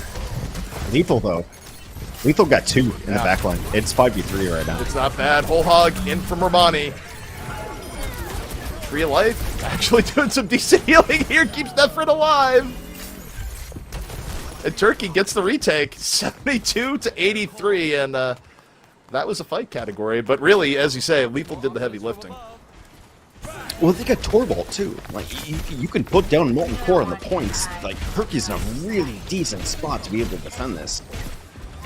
Yeah, not an awful spot at all for Turkey. The Molten Core ready to go, and also, I mean, you know, memes aside, one hook is all it takes to make this a very tough fight for Norway. I think Roadhog is a good hero. Molten Core out early, makes that Kitsune path a lot more dangerous to tread. Muzo, though, again gets picked early. Nefrin under pressure. Norway, pretty good opening here so far. A little bit of grip. Get out of there, Torb. However, no grip for Romani. Romani caught. Rez comes in from Norway. So Norway takes the fight. Small opportunity for a recontest. Maybe this is where the Hog turns into the ball. That's what I would guess here. You need someone to go back. Nefrin's got to be looking back, and then Nefrin was so close to finishing off that fight. There were so many low HP heroes that Nefrin was unable to capitalize on. A little bit rough there. As you said, last fight incoming, but Psycho and Onigod are going to have their ultimates, and that is going to be that for Norway. They pick up the stage. Yeah, so that was a compositional setup that was played by both teams. Definitely I really enjoyed it. Yeah, non-traditional gameplay flow or team fight flow. I think even on the observing goal, it's like I just imagine our production observer just going like, "Who do I watch here?" I mean, truthfully, in that position, maybe just leave it on the Hog. Like, you know, you look at the Hog, live the Hog. You just third person on the point like that. Just see whatever chaos is going on down there. That's what's going on. The one thing I do find funny though is that there is like a sub. Is Norway going to mirror this? Is Norway going to mirror the Hog? Oh, we're mirroring here we Hogs. go. Let's go. You know what this is the most go. stressful for? Anyone that seriously bet channel points on Twitch for this, because those are people who's like, oh god, what's going on? What's going to happen here? When the matches get this silly, you know, virtual points are at stake. What do you mean so? Like, you know, a Hog Soldier Romani. Torb is Hog Soldier Torb Lightweaver is not standard. No. Romani right now looking to be top Hog. Norway, a little bit of danger. Turkey pushing forward. Muzo goes down, and you know the sub story here of the Hogs is Psycho's just been murdering Muzo over and over again early in most of these fights. You know, you throw all your support on the Hog. What about your Kiriko that's just pleading for a crumb of support versus the Echo? It's also a tough map to like play against the Echo. Nephrin doesn't really get to set up with that Torb turret, which you would like in the corner to maybe deny Psycho some space, but Psycho's not been denied anything. Yeah, and Psycho already, like, Psycho's going to be building duplicate fast with Hog and play, well, can't duplicate when you just have a soldier take out, oh, the classic! No, not quite. Nearly the hook into the pit. We used to see Hog here all the time for that purpose! Again, Hog supremacy going to Romani. Oh man, this brings me back. I think one of the first times we ever saw Jake, the Jake Overwatch, was he was playing Hog on this map. Name all in caps, throwing people into the pit. The good old days. I'm not certain what I'm seeing, but I'm enjoying every second of it. Yeah, I know. Sometimes you just need a little bit of silliness, Psycho. We're seeing legitimate Lifeweaver play. Yeah. Like, Lifeweaver is on the point. Oni God. Good dragon finds Muzo. Romani dealing the duplicate. Isaac, the revenge, gets a hook on the Romani. I think it was Romani that just went to the pit. Chop down that tree, Isaac. Nature's not welcome here. That should be Norway taking the point rather easily. I do want to see Nephrin end up using the Torb ultimate here. Throw it on the point. They've got nothing else to work with. Norway, despite meme comps, whatever it might be, Norway's in a hugely advantageous position. Yeah, and I mean, again, for Turkey, silly or not, someone help Muzo, please. Muzo isn't desperate for help. I mean, I guess, yeah, Lifeweaver's an interesting co-sport to be running with. Here we go, Isaac going on in, a little bit of whole hog. In on the Isaac. That knock him off. Not quite yet. Meanwhile, Lethal gets JP. Isaac in danger. Rez comes on in. And Molten Core, let's make it hot on the point. Romani, meanwhile, on the prowl. The Hog v Hog fight continues. Romani again gets the advantage. 58 to 68%. Turkey on the verge of getting the recontest. Or here on the point. Should pull it off. Yeah, they're going to get it. Yeah, Mimio's down, so Norway has to back up. Norway can come back in with a duplicate against Turkey, which has very little. Whole Hog, legitimately really good on this point if you're playing point. Grip the Hog back. Hog's in danger. Grip him back. All right. Pedal up and... Oh, Farouk was looking for the tree and caught nothing but hook. No tree, no life. Romani, though, goes on in with the whole hog, churns down JP like he's butter. And Romani continues to assault here on the hog. Turkey, 92% to 74. Norway on the verge of losing map 1. I feel like that last life should be the trailer for Life. With a hook! All right, Turkey takes map 1 in the most standard round of Overwatch we've ever seen. Totally normal stuff. We see that often. You know, double hog, Lifeweaver. You know, it's the thing of the day. Unironically, I think Roadhog is actually really good on that point specifically. Not only just like the hooks to draw people into the pit, but also the ultimate is really good at throwing people off. I don't think we'll see it like meta-wise going forward unless there's some changes to what happens. But man, I'm so happy to see some change-ups there. That was super fun. Well played by both sides. Yeah, that was an experience. You know, that's what we call things nowadays. You're like marketing says, like, how do we market this news? Like, well, it's an experience. Everyone just had an experience watching this match. Oh boy! And I mean, look, credit where credit's due. You know, again, it's easy to kind of meme when you see something this, off shelf, but there were really good hooks for Romani. I mean, that was solid Roadhog play. You can't really deny that aspect of it. I mean, I'm going to go out there and say it. I don't think Roadhog is as bad as people think Roadhog is, especially when you're in 5v5, you're in pick compositions. If you get a single kill, you win a fight, and, you know, at the highest levels of competitive play, your team should be following up on those hooks. I don't think Roadhog's as bad as people think. I'm not saying he's good. It's one of those things like, you know, it's the backhand compliment. It's like, look, I'm not saying it's good, but it's not bad. Right. You know? I think there is a place legitimately for Roadhog in competitive Overwatch right now. And I'm sure like Jake will make a video and tell me I'm totally wrong. And he's probably right. But I totally, yeah, it was interesting to see, Hook getting kind of nerfed and not being able to get the one-shot kill.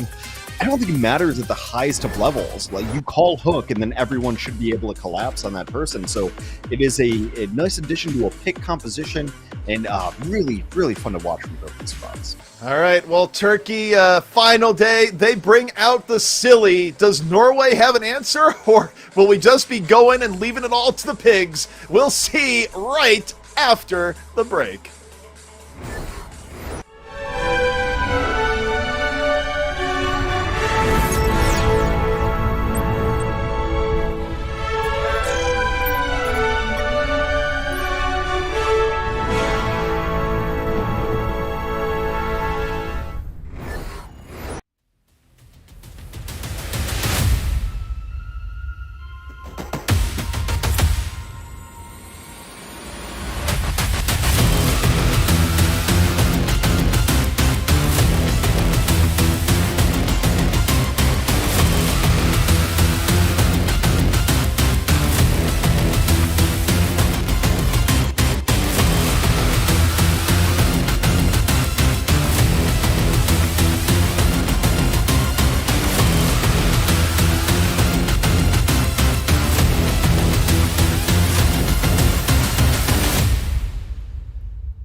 It's a great day for pork, at least if you like Roadhog. Turkey coming on in, hook after hook from Amani.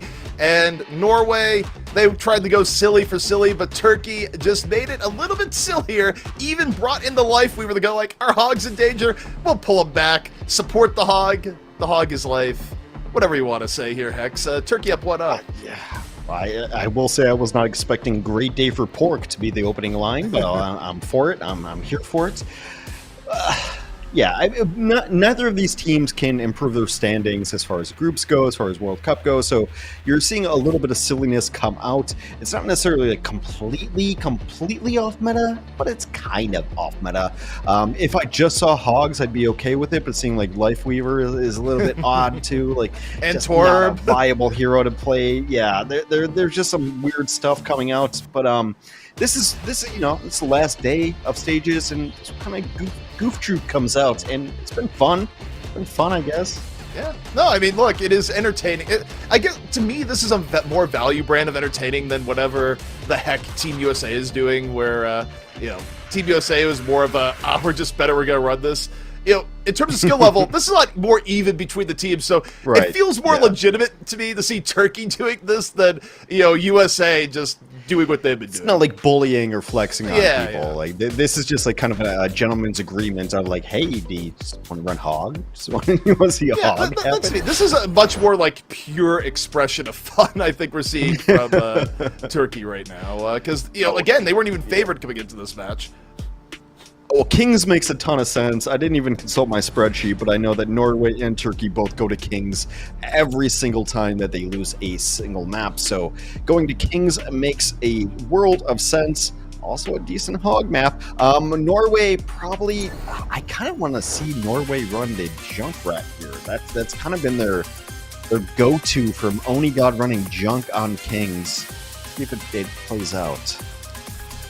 I mean, can we just swap the meta eventually to just hitting full Australia comp? Where, well, I guess you can't go full Australia because you can't. It's a real problem. The fact that you can't run Roadhog and Junkerquid at the same time. Tragic. But you can run Junkrat with it, either way. Yeah. If you don't queue up and, competitive, you can run tanks. Yeah. True. But we're getting into it. What we're getting into, who knows? You shouldn't expect analysis at this point because we've gone off the script.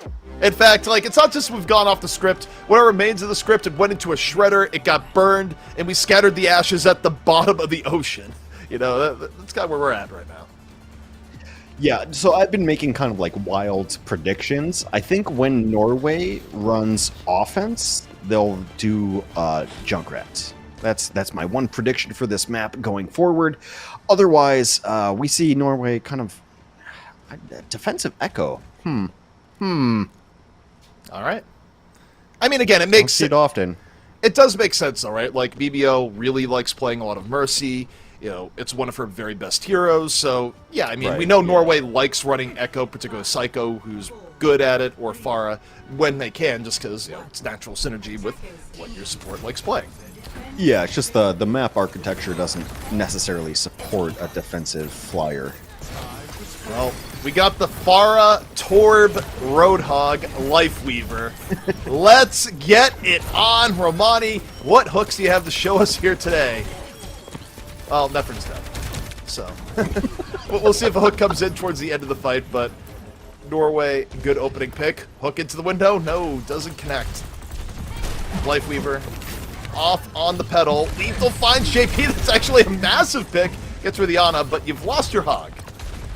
And losing your tank in general, not a great spot. Lethal is deep here. A little bit too deep. Psycho there on the immediate push. Also, I think it's worth noting, this is the Pharah No Mercy change-up. Isaac gets caught, though.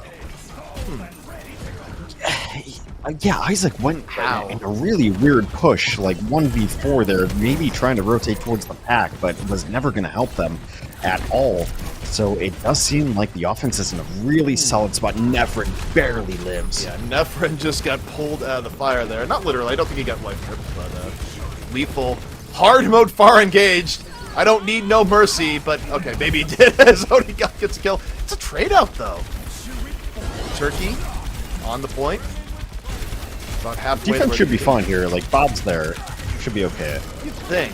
Nefren a little bit low, needs help. Kitsune going to be out here soon. Romani still on the lookout for any hooks possible. Muzo gets caught. Isaac brings down the spear. Nefren right now trying to build the multi-core. Lethal gets Vivio. Again, the hard mode Pharah. Bio on the Romani. Not great for Hog. Bio on Hog, never a fun position to be in as Isaac just rolls forward. I'm Hex, I need deep analysis here. Come on. no, I'm going to be honest with you. I have no idea what I'm saying. I absolutely no idea what I'm saying. What? This you don't see this every day? I mean, No. The funny thing is, I do see this every day because like I play in like Plat. So I see it often, but I don't understand it there either. well, Romani gets a hook on the Psycho, swaps it to the whole hog, finds VBO. Brook may be down, but this is a really good start to the fight here as Romani makes the whole hog work. The hog explosion. Bacon everywhere as Turkey finally gets on the point A. Slower attack on the point A, but we've seen worse. Yeah, making bacon, as it were. Norway does look like they're transitioning to a normal composition. The nano boost coming out up front. So Turkey, it doesn't surprise me from Turkey actually. They've run weird stuff before, but also has Norway. So the two teams to run the weirdest stuff, Turkey and Norway would be at the Look top at this. of the list. Get your hog to the window. First class service elevator. Roll him on up. We'll see if the hook connects next. On cooldown right now, and look at that. Just being able to send your hog wherever. How have people not run this before? Look at this. The elevator's ready. Get stunned. So when pigs fly. Yeah. I mean, think about, hog is not the lightest individual, so that pedal, I mean, it can support some weight here. Only God, as somebody who has run Junkrats and Corb on this map, decides to shut down the opposing team on their ash of their own. Norway does seem to be solidifying a little bit of spawn camp, at least throwing a javelin in. Norway's in a decent spot defensively as they have 5 ultimates available. Turkey, also with a ton of ults as well, is less valuable ults. All right. Norway completely stacked for the next fight. Nano in reserve. Lethal connects. Gets the headshot on the JP, and that is huge for Turkey. Lethal finding the shots. Defrin with the follow through. And Hog still here on the point, maybe just dancing around. 2 minutes left here from Turkey, and Well, yeah. yeah, luckily Turkey didn't have to use the critical ult of Tree of Life, that game-changing ultimate that comes out from Life Weaver. So yeah, Turkey able to push it through. Norway, again, I mentioned this like before the last fight. I can't believe they lost the last fight. They have a ton of ults to be able to fight this back, but 90 seconds left on Turkey's offense. All right, Romani, whole hog ready to go. Isaac here on the payload. And Psycho finds Nefrin. Early pickoff here from Norway. Is looking good. Whole hog out from Romani, but the Bionade just sealing the deal. Yeah. Bionade always the eternal nemesis of Hog here. Something that, forbidden knowledge, but still very much still the case.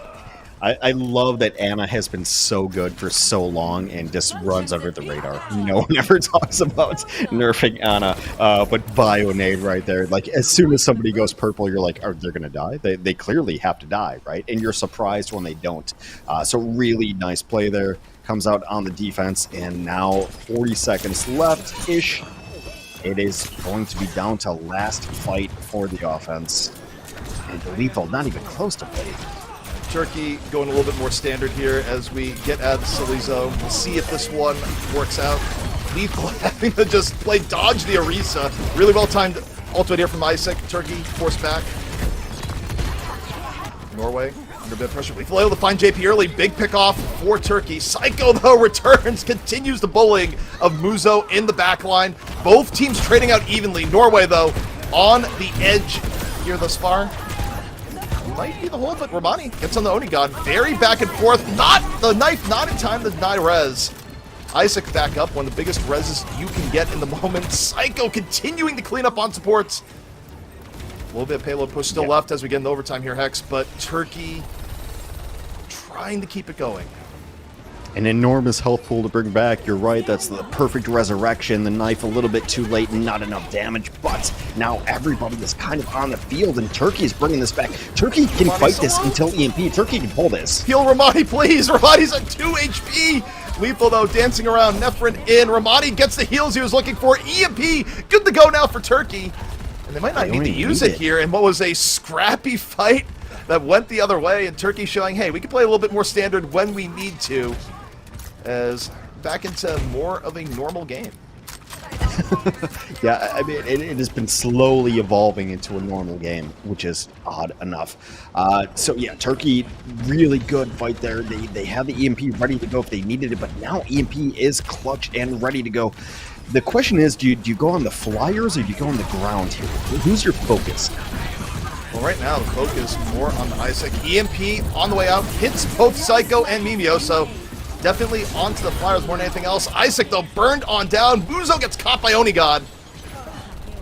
JP on the Farouk. Both supports down here for Turkey. 50 seconds left to go. Probably want to get out at this point with the support line hidden. Yeah. You know, again, The regardless... Psycho Duplicate Whatever's been used here... really crushed that defense. Yeah. Whatever's been The used... Psycho Duplicate, like, going on to be a second Junker Queen is so much sustain and so much damage that they can't do anything about it. Yeah, I mean, the thing is, like, whatever's been used here, Muzo has been on the receiving end. It has been a rough series of maps here for Muzo, even when Turkey's been doing well. But here we go, Lethal. Blade good to go. Immediately get Onigod off the dash. Now looking, JP in the sights. Just immediately going to teleport out of that one. But, hey, bring the Blade over to Isaac. Resurrection attempt for Mimio. The res on the Isaac works, but it comes at a cost. Mimio gives her life for it. Isaac in danger. Goes for the ult here. On the point, Turkey drops a barrier in return. More pressure on the Isaac. Isaac, how long can Isaac live here? Twirls the spear. Norway on the back foot. Lethal on the JP. Turkey still assaulting. They get Isaac down finally, and the cleanup looks to be there as Romani goes wild on the Junker Queen. Really nice blade that comes in. EMP is up, but it doesn't need to really even go off. That's a kind of a showy EMP at the end. Really well played by Lethal, and you don't expect a Genji to get that much value without a Nano. There's no Ana on the field, but Lethal just pulls it off. And, you know, in this format where it's 5v5, if you get one kill, you get 2 kills. Amazing stuff from Lethal. Lethal was the player that we thought was going to be the hard carry for his squad. But I have to say, if I look at Turkey and I think of like their best players, maybe I can say Romani, maybe I can say Nefrin. Their support line has been so underrated. Like, Farouk and Muzo have not only stayed alive, but gotten kills on so many different people. I think yesterday Farouk had like a 3k Lucio life. Don't run the Life Weaver and make this point non-valid, Farouk. But Muzo has been hitting shots as Kiriko. This Turkey team is not just carried by their damage dealers, which we would have expected. This Turkey team is actually pretty well-rounded. Yeah, I mean, the only thing I'll say about Muzo is that while Muzo has had high peaks, as you kind of allude to here, Muzo has also been, like, target #1 for, like, Psycho and Onigod in a lot of these Right. fights. I mean, the amount of first pickoffs where Muzo is the first to die in Turkey has been pretty darn high on the whole. But... Well, yeah. So Muzo's like kind of like a Sir Majed kind of person to me, where they hit every shot and they're mechanically gifted, but also die when they shouldn't. That's kind of how Muzo is. Turkey, they shifted off the silly when they need to, but they're bringing it back here on the beginning of King's Row. See how effective it is. Romani just using the pedal, looking for a hook. I love what we're seeing there. It is very entertaining thus far. But Nefrin under pressure, Lethal, much the same. Onigod finishes off Lethal. Red's gonna come in here for Psycho is a question. Onigod gets Muzo. Really good Widow precision here from Onigod. Oh, there's nothing to contest the Widow right now. Yeah, and this is one of those things where Turkey's going to have to give up some progress here on the point. Like, there's no way around it. Maybe Romani hits a hook. I think they come back. I think they're going to come back in touch. No, they will. They will. It was like early enough that they'll have a recontest. Romani gets JP. How in the world catches the Kiriko? Turkey now. Very good chance to bring this back. However, Rez is in, not denied. And Onigod still being a real threat on the sides. Hook in again for Romani. Clip Psycho's wings. Tree of Life comes out. And that's going to be something where for Norway, you just kind of have to disengage a little bit. It's not worth staying in. Down one with the tree down. Lethal even gets Onigod as pigs fly through the sky. At the highest level, Hook is a one-shot, right? You take somebody out of their position and you put them into the Hornet's Nest that should be your team. So it completely works out. Huge anti gets 2. Yeah, Isaac on the rampage. But the thing is that the trade-outs are still far more in favor of Turkey. Actually, very significant pick-off there from Onigod. Rez comes in. Norway's going to be able to go back on the point and get better positioning. And Ramadi, they're off the hog here. On to the Junker Queen. So Turkey shifting gears again. Back more to a normal comp for them as Nefrin gets the hit on the Onigod. Not going to be enough to recontest on the point, though.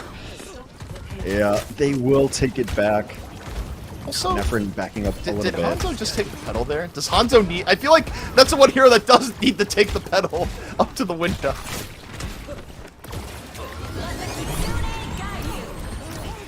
Kitsune rush here. Very low. Turkey's just deciding we don't need to wait for the archway. We're just gonna hop in earlier. Dragon Strike down Broad Street. Gets rid of Psycho. Kills the duplicate and the Echo. One fell swoop. Resurrection in from Mimio. More pressure coming in from Norway.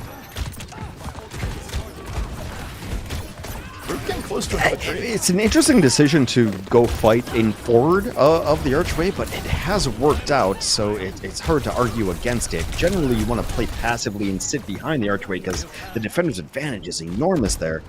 But Turkey does take their advantage and run it forward.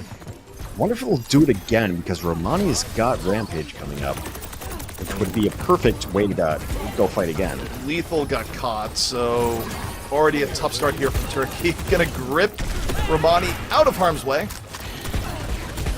Romani here in the back, Rampage gonna go. Psycho just death from above, bombing in. Yeah. Good stuff from Psycho. Norway, one thing that can't be forgotten here, Norway's working with a decent amount of time on the clock still. 3 minutes left through second. If they can get second on this next push, it definitely leads to a scenario where Turkey may not get an attack of their own. Yeah, Psycho, free reign of the skies once the opposing Widow is down, and Lethal, Hanzo can put some arrows on you, but it's not as frightening, so Psycho just feels very, very comfortable. Psycho nearing ultimate now. Lethal down again. Now Psycho, you have to feel like you control the battlefield. Yeah, I mean, you no longer have to worry about the Widow. You have the player advantage in general. Psycho, free reign as Isaac just goes deeper, catches Muzo. Again, another one of those pickoffs on the Muzo. Romani can't get out. And Norway really hitting the groove now as we've turned into something a little bit more traditional. Farouk still on the Life Weaver. I think Farouk would like to swap, but it's like, you got the tree. Use the tree for one fight, but, they've lost what they were going for with the Hog, so I do wonder how long the Weaver stays. Yeah, it is. It is a questionable pick. Heavy pressure still in. Is Tree good? Tree worth staying down again. Tree comes out. Tree came out, and this is to save Romani here in the moment. You got the Rampage ready to go here from Romani. Turkey waiting in the back. Tree just about out of duration here. Tree disappears. You see Isaac going in deeper. Look at the punish. The EMP from Onigod. Very big. Hits 4. Fall through not there, though. Turkey just hugging Spawn, going, please get off of us. They get Isaac down, and that is going to let them push out again.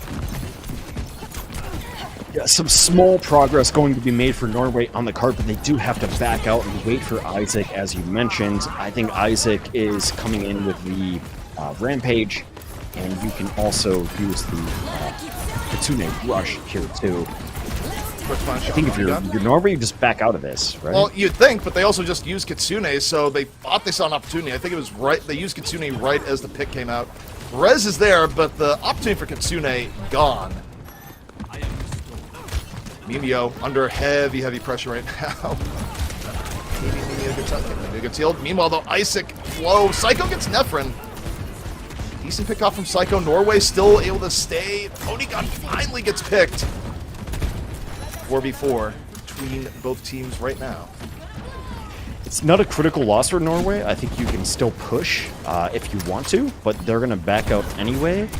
It's really hard to have pressure on the point with the damage dealers that they have. They have an Echo and a Widowmaker, none of which are going to put like consistent pressure on the point. It's a pick. One thing you're dragging in from Nefren here, just to clear the way for Turkey. Norway sidestepping in Psycho. Double Junker Queen in play, off the duplicate. The only guy, the Valkyrie. Onigod finds Farouk. Big early pickoff. 2 down here from Turkey, and Norway is still above that crucial 1 minute point here. Just a little bit more, and they'll get an attack uncontested. No one left for Turkey, and an excellent attack here from Norway. I think the story of Norway has actually been mostly like Psycho and Isaac. These players have played so well on several different heroes, but when you let Isaac play the Junker Queen especially, it looks so strong. And Psycho playing mostly the Flyers, but the Echo, Psycho's Echo has been crushing teams. Been looking really good. 4-2 for Norway. It could have been different. Norway could have gotten out of groups. I suppose on the last day of the tournament, you're always going to like reminisce about what could have happened. Especially we'll see Sweden next. What could have happened? But Norway was a team that I thought was going to contest. Looking really solid. You're getting the best out of some of these players, and I wouldn't be surprised to see some of these players show up in competitive tournaments the next year. Oh, definitely. I mean, also, that's the best part about this tournament, right, is that it is kind of the spotlight on, hey, hidden talent, because, the reality is that Overwatch World Cup as a program does get a lot more attention on it than contenders. I mean, it has been the best star maker in Overwatch history when you look at, performance in Overwatch World Cup to are you in the Overwatch League. Regardless, Norway, pretty easy path here, the victory, enforcing a map 3. Minute 25 of uncontested attack, but there is potential for a draw, which we have yet to get, at least in the games we have casted here so far, Hex. Little rivet through the window. Onigod even respecting it. Nice manners. Yeah. Nice shot. You just get shot. Good stuff. Onigod under pressure from all ends. It's not the long-range Torb, it's a Sombra in the face. Onigod, though. Shakes pressure, looking for the pick. Psycho finds Muzo early. Both teams down 1. If you're Norway, though, one team's down their tank, yeah. Main support versus tank. I feel like they should still push this. Yeah, I mean, part of it, too, is that for the attack, you like trades like that early. Isaac comes back a lot earlier than Muzo does. Onigod, again, under pressure. Gonna look to shift again. Pocket all the while. Psycho found lethal super early. Sets up the 5v4. Psycho is just playing bodyguard. Like, anyone who shoots at Onigod gets killed by Psycho. Yeah, essentially, yeah. Psycho continuing the pressure on top. Isaac finishes, but Psycho starts. Nefren out of the fight. Norway real close to finishing this attack. And Psycho continues to rip them apart. And that's all that's needed to force map 3. Norway brings it on back. Really solid squad for this Norway team. Like I said, I thought they might have a chance to get out of groups. It's just a stacked group that they're in. Like, you're not going to beat Saudi Arabia and Finland. It's just kind of rough. Have gotten a really good showing, though. Really good showing for this team, for this country in the World Cup. Looking really solid. And the names that, I consider myself like pretty abreast to good Overwatch information and knowing most of the players, but learning about like Psycho and Isaac, these are great players that people need to learn about. Yeah. I mean, look, through the veil of silliness, there was good play to be had here, especially when, Turkey's like, all right, let's go to our normal bread and butter. Yeah. The veil of silliness came up and went down pretty quickly. It was fun for a bit, but like they did actually play legitimate competition. Like, because both these teams love Kings Row. Like, both these teams always go to Kings. So they're like, when we go to Kings, we'll play serious at least. I think there's also a point where like you can get away with it a little bit more in control just by the more TDM nature of it, because you just got more opportunities if you're playing to like Hog to go in and find hooks, whereas it is more limited here. Where Ivarani, as good individually as he was on Hog, said, yeah, we're playing silly, but we're also kind of playing to win at the same time. I'm gonna go back to Junker Queen and make this a lot closer. Yeah, so I think we saw Hog is quasi-viable. I'm still on the fence as far as like Lifeweaver being viable. I don't think the ult is very good. So at least we're seeing some play testing. We're seeing the PTR live action in the Overwatch World Cup. Yeah. You know, there's a point in Overwatch history, though, where it's like, it's silly until it works type of deal. Where I remember it was me and Jason Kaplan who casted the very first tournament that GOATS won. It was a beat invitational back in the day. And me and Jason were just like flabbergasted at what we were seeing. Is like, okay, this is like ridiculous, but it's working. It's not just working, they're dominating. And then little did we know from that team called GOATS, it would literally define the meta for the next year and a half. So, you know, what starts out as silly or seems off, you know, it only stays in that way so long as it's a novelty. If it starts getting played and used all the time and is super effective, well, then it becomes the truth. But either way, that was map 2.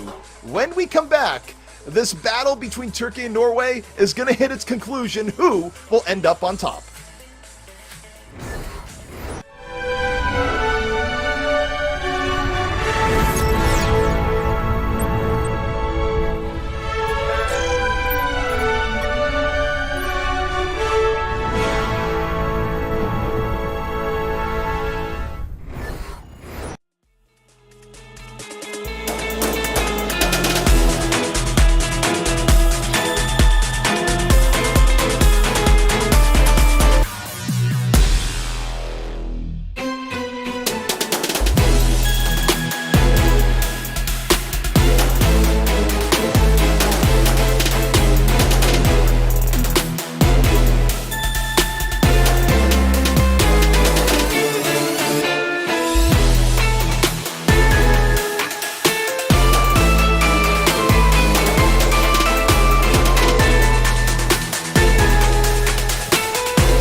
All right, things getting a little bit more serious between Turkey and Norway at the end of King's Row. Both teams going to more traditional compositions, and it's Norway Hex that comes up on top, but it was very close to the point that we were wondering, hey, you know, what happens in a draw? Like, what's going on here? Because we haven't had one yet, but we didn't have one there and might not have one all tournament long. Either way, it was fun.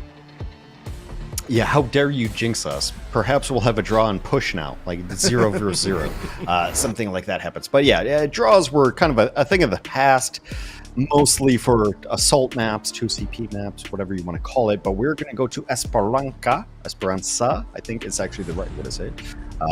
Like I said, I'm from the Midwest. I don't know how to say words. I just have hard vowels and consonants. But Esperanza will be the flavor of the day. That is the pick. Is this end up being a Reaper map? Do you see Torb again from some silliness? Is there some Sojourn ZP? What do you think? I don't know. I feel like there's part of me that looks at this and go, Turkey will play this more traditionally, just because it is a pretty good map to run Junker Queen, and Romani is a very good Junker Queen, and Turkey can end it with their strongest shot, or they could come out and do more Hog Life Weaver. I don't know what to expect from Turkey. I think anyone who goes into this and says, yeah, I know what Turkey's going to run, that's confidence that is not well-founded, is what I'll say. I think we see JQ on both sides. Like, both Isaac and Romani tend to favor Junker Queen pretty often. I mean, Isaac might run like an Orisa maybe, but Junker Queen makes a ton of sense here. I'm always looking at like what Onigod is going to run, because Onigod runs just such different heroes, like in different, like strange times. I'd expect Psycho to maybe run like an Echo. Maybe you run Echo here. Yeah, this is a lot more as expected. So Turkey is coming out with, for lack of a better term, their real composition. This is what we've seen Turkey play throughout the tournament. Variants on this a whole lot, right? Muzo not really leading the Kiriko, Farouk on the Lucio, Romani on the very favored Junker Queen. Nefrin's best hero is also the Sombra, so that makes sense. Yeah, all of this is... We've left the realm of silliness. We've entered real Overwatch here for map 3. Serious time. Yeah, serious time. But here we go. Turkey versus Norway. Last match of the tournament for both of these teams playing for pride. To get another W on the board. Who's it going to be? Onigod coming out here on the Tracer. Yeah, it's a tough map for Tracer, like on this very initial point, because you want to get to the back line, but you're gonna get pushed out by everything you see in front of you. Nefrin punishes Isaac early. Isaac overdives just a little bit. Turkey. That should be fight winning. Yeah, it absolutely is. I mean, in a Junker Queen versus Junker Queen matchup, you lose your Junker Queen early, well, you're going to be giving up points. Now it's already Norway under heavy pressure. You don't want to be the team that loses 2 fights in push in a row. It just puts you too deep into the hole. Yeah, they're going to have to wait back. Oh, Muzo getting pulled down by his opposite number. Big from JP. I mean, we talk about Psycho, but JP on the Kiriko finding some great moments. And Norway JP dies, but takes down 2. Really well played. Yeah, we haven't spoken enough about JP, because I think we made like the J3 joke about how JP actually hit shots. But it's been a really, really nice spot for Norway. Mostly it's been like Kiriko. JP like plays other heroes and it's fine, but JP's Kiriko hits shots, and the damage amplifier on these Kiriko shots has been amazing, and that will be Norway taking a lead. Bombing a Sombra. Again, not quite the level of Tracer v. Tracer bombs, but still not something you generally see, as Turkey struggles now to find a way back in. Blizzard, though, could be that. Wall comes up. This is usually where the Blizzard comes down. Waiting, drops it. But I feel like this is something Norway can get away from here. Norway still looking pretty healthy. Psycho punishes Romani, and that Blizzard Hex, I think, was a little bit forced by Lethal, and now Norway can get a lot more progress on the point. It was an okay wall, but this map doesn't really allow for you to get like killer walls, the lock-in Blizzard kind of thing. You saw the opponent team was able to back out and able to skirt the wall. Not perfect for the Mei here on Esperanza, and that might be why it's the map pick. Yeah, and Lethal now swapping over to the Soldier. And, Soldier's one of those things where it's solid, but we haven't really seen the Soldier be absolutely spectacular thus far in the Overwatch World Cup. Fairly underplayed. Maybe Lethal will change that. EMP is ready to go here for Nefrin. Romani low and down! Right as the EMP comes out, the focus fire on the Romani, massive. Isaac dropping the spear here on the Orisa. Reasonably healthy on point, just firing into Lethal, and Norway continues. Well, I say that. Now we're seeing Muzo Yeah. Pick on the edge. It's still saying where Norway, I think, can hold on, but it's a lot more scrappy. Isaac finally falls, but it's Onigod just dancing around. Good cleanup on the point. Respawns are going to be coming back in for Norway, so it ends up scrappy, but, you know, the next fight isn't going to be as advantageous as Turkey would like. Kind of in the position, though, as we were in the last matchup, too, where they're not fighting against the other team, they're fighting the map, so they're kind of stalling it out and waiting it out. You know, a couple of ultimates didn't get exactly what they should have, but Norway should be fine to come back in here. My eyes are on Psycho. Yes. Psycho's duplicate could be enormous. Well, it's Psycho and Onigod here. Onigod's super close to bomb. Look at the damage on the Farouk. Nearly gets the one clip. Drops the bomb. Doesn't connect. No. Meanwhile, Psycho in the air. If you're looking at Onigod, you might not be looking at the Echo. I just watched that Onigod life, and like I've lived that life so many times. I'm like, I might be dead. Here's a pulse. Really good stuff by Psycho. Doesn't even have to use the duplicate. Turkey down 2 again. Robot might be running the way in favor of Turkey, but that won't be the case for long. Yeah, I mean, Turkey's win position next time is probably EMP and then, I mean, Soldier ults? I'm sorry, it took me a second because I don't see Soldier ult very often. But yeah, it should be Visor coming out after that. So far, Turkey has just not gotten any decent value out of any of their ultimates. Well, it has to switch right now. Romani's down early, right as Visor comes out. Romani has got picked off twice as Turkey invests ults. They use the EMP. Oh boy, this is an ult fiesta, and not the good type of fiesta for Turkey. That's brutal. You can't lose your main tank right as you invest. Massive focus fire from Norway, though. What more can you say? Yeah, you just can't lose your tank like that. Like, there's two heroes that you can't lose to begin a fight. It's your main support and your tank. You cannot lose either of those, otherwise that fight's essentially over, unless you get a giant clutch play. Psycho, a little bit too far, gets shot around the corner. But again, also, not the biggest of deals. Like, Norway is just fighting clock. Well, right now, they're also just adding on to the lead. Like, every meter you get here is back-breaking. Kitsune out here from Norway. Norway wants to add on. They're looking for Nefrit and Romani. Both under pressure. Farouk's going to have to drop the beat soon. Romani, super low. Where is the support for Romani? Romani needs help finally. The beat gets dropped. The pressure gets turned on the Isaac. Isaac, low HP, not going to get to the health pack. Turkey having to use whatever they have left here, the stem, the bleeding, but 120 meters from Norway. No matter how the rest of this pans out, Norway is happy. Yeah, with 4 minutes, you're going to be pretty thrilled about this. You kind of just regroup and reset. A nice shot from Norway. Like, both the supports were peeling for each other, kept it alive pretty long. Turkey had to invest a lot. Although, if Turkey really, really nails their ultimates, Annihilation is coming up, Bob's coming up, Duplicate's coming up. Turkey could win the next 2 fights. Oh, the pick on JP is massive. This is huge for Turkey. Now they don't necessarily have to use anything in the fight. Lethal finishes off Mimio. I think Mimio was likely going for the res there. So, big pick off, big follow through, and most importantly, an ult efficient fight for Turkey. Yeah. Great economics there from Turkey. They have nothing to lose going forward. The Duplicate and the Bob are going to be ready for Turkey. Norway has no defensive ultimate. They have no support ultimates. All right, Lethal Duplicate, good to go. Heavy damage on the Isaac early on. Onigod went to the back, got forced out. Now look at Lethal. How's Duplicate going to come in? Immortality field gone, courtesy of the Pulse Bomb. As Lethal goes for the Duplicate here. It's the duped Kirika. You're going to see a double Kitsune here. Maybe. See the icicle in the middle, gone. Turkey staying alive. Annihilation on Romani. Can't get anything from those. Psycho finds Nefrin on the outskirts. Lethal, though, going point for point. Romani back in decent HP. Punches Isaac out of there.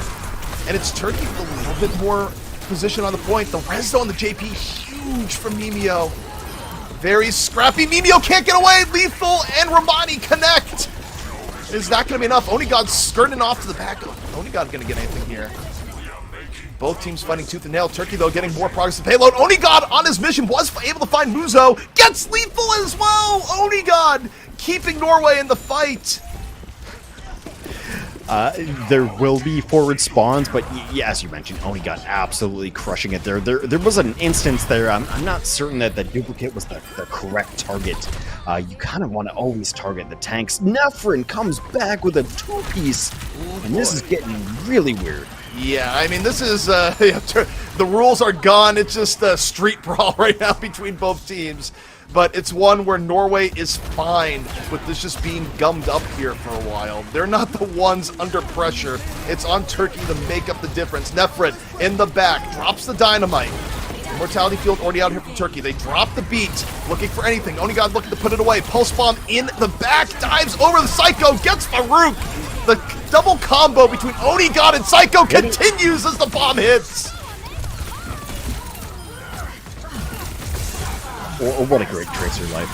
I mean, it's just a work of art right now that we're watching. You hit that long range stick, you're thrilled with it, and now it just continues. And one of the greatest things about playing Tracer is killing somebody in the sky, because they don't expect you. They expect a cast, they expect a soldier. But like when you put down that damage in the sky, I think a lot of people overlook the fact that Tracer's hit skin is that good. Norway continues to push Isaac's forward. low. Isaac's down. Isaac just got bursted. So, I mean, you're okay with this as Norway, Hex, right? Still out. Yeah. Like, you're up by 70. Yeah. So it's not the worst. But it is like, you talk about the steps to victory. That is step one there, right? Is that for Turkey. So, Norway, though. Well, Norway has to look at the clock and look at one more fight. We need one more fight. How do we get the best fight possible? I guess you're relying on Isaac to zone? Isaac's low. Dangerous. Very, very dangerous there. And now we're into the next fight. Bob out early here from Turkey. Nefrin looking for Apex. Romani finds JP. Big! Romani gets both supports with his fists! Yeah. Norway's got to regroup, reset, and recalibrate right here. Yeah, this is where the push comeback potential. It's getting dodgy. It just got real. It just got real. Yeah, it just got real. Onigod, maybe, win it for his team. You know, Onigod in Norway are synonymous. Maybe get this pulse bomb, and also, like I said, Isaac can stall out at the very least with Annihilation. Yeah, but this has to hit. Pulse bomb can end this before it begins. Oh, he had the opportunity. Goes for the pulse. Does it hit? No, does not connect. Turkey gets away from the pulse bomb threat. Annihilation via Annihilation on the cards here. Romani getting low. Isaac trying to finish off Romani. Both Rams going for Annihilation. Farouk gets caught. Couldn't get away from Isaac. And now Turkey in danger. Romani out of it. 2 pickoffs here from Norway.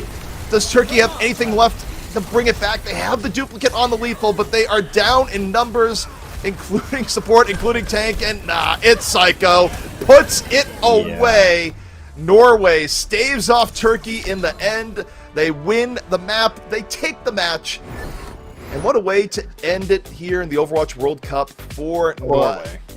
They were going Ram v Ram at the end, but one of the Rams had a Mercy, which is just like unfair. When you look up at the sky, you're like, well, that's not cool. That can't be the way. Really well played, both squads. I think Turkey actually surprised. Well, I'll say this for myself. Turkey surprised me as well as they played. Lethal, Isaac, Psycho, they're really good players. But yeah, Norway, you kind of expect them, like Norway, Onigod, and really solid squad. Romani on the other team, like there's good players on both sides, and this is how they end up their World Cup tournament. Really solid. I'm glad that we went to silliness, but I'm glad we got away from the silliness. Yeah, I mean, the silly kind of went on for about a map and a half. It is, if I was at the clock it.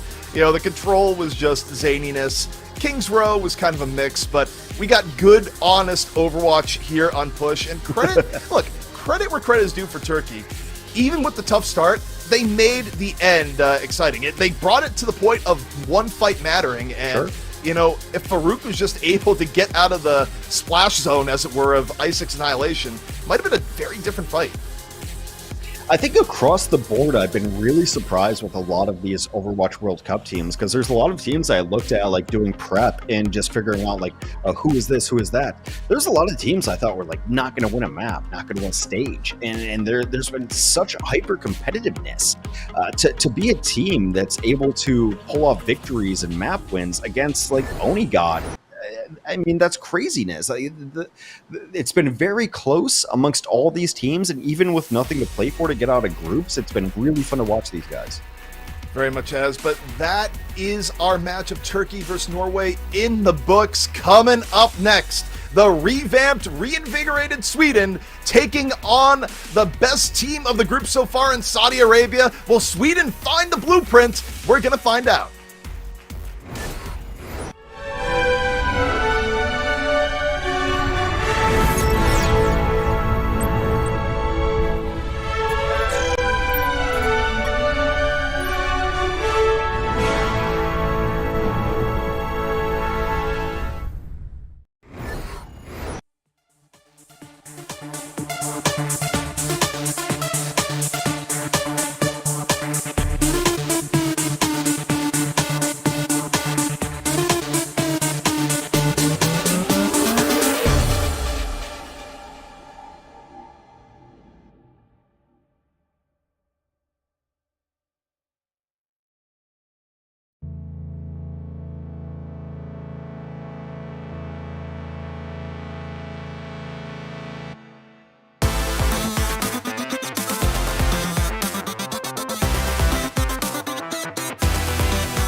Welcome back to the Overwatch World Cup EMEC Qualifiers. It's the final day of competition. I'm Jambasco, that's CP, and that's Hex. And we just watched Norway take it 2-1 over Turkey. ZP, recap that action for us. You're going to ask me that? Recap that action? Where to start? I suppose the easiest way of saying it is that it was ridiculous, but it was fun, it was entertaining, and as ridiculous as the beginning was, the ending was serious, and it was good Overwatch. So there's a lot of highs and lows from various different angles over the course of that series, but hey, we got a 3-map series, and if nothing else, it was entertaining. It was a great match, honestly. We saw so much life out of Turkey. Norway obviously taking it. They have a better score. They're a little bit stronger, but it honestly could have gone either way. All right, let's go ahead and take a look at the schedule, see what maps we've done already, see what's around the corner. I know Hex has been dying for this match. Sweden versus Saudi Arabia is next up. Of course, you can see how the rest of the day stacked up before your eyes. And of course, once we flip up on over to Group A for the last 3 matches of the day, or last 4 matches of the day, rather, there will be tons of story there. But Hex, let's start with Sweden and Saudi Arabia. Tell us why you are so excited. Yeah, so there's a ton of stuff that's going to happen in Group A about like who makes it and who doesn't. Group B is kind of set, but like I love this matchup between Sweden and Saudi Arabia. Like Sweden's out, Saudi Arabia's in. They're going to get through groups, but Sweden like could have had this great glory go up, and watching them against Saudi Arabia, who's going to run flyers. They're going to run flyers in the sky, and Sweden has the hit scan on the ground to be able to deal with it. Sparker on Ash, you've got Kevster who can run whatever. Like this is kind of Sweden's redemption game. If Sweden's the one team that is able to beat Saudi Arabia, that kind of redeems their tournament for them. As bad as they were, and as rough as it was that they didn't come out of groups, this could be your swan song, and I love it. I think they have a shot. Yeah, I'm looking forward, man. This week, Sweden has looked so different. They've definitely done a 180, and they've mentioned it on their social media pages as well. You know, if we combine Thematic and you've got that Genji as well, the Diva Genji combo, that could shut down a Pharah like that, you know? So with a lot of tensions riding high, of course, lots riding on this game. It's not so much for the placements, not so much for the main event, but for pride and to be able to say that you knocked out the kings of this tournament, it's got to feel pretty good. So let's see it, ZP and Hex. We've got the match just around the corner. I'll catch you guys on the flip side.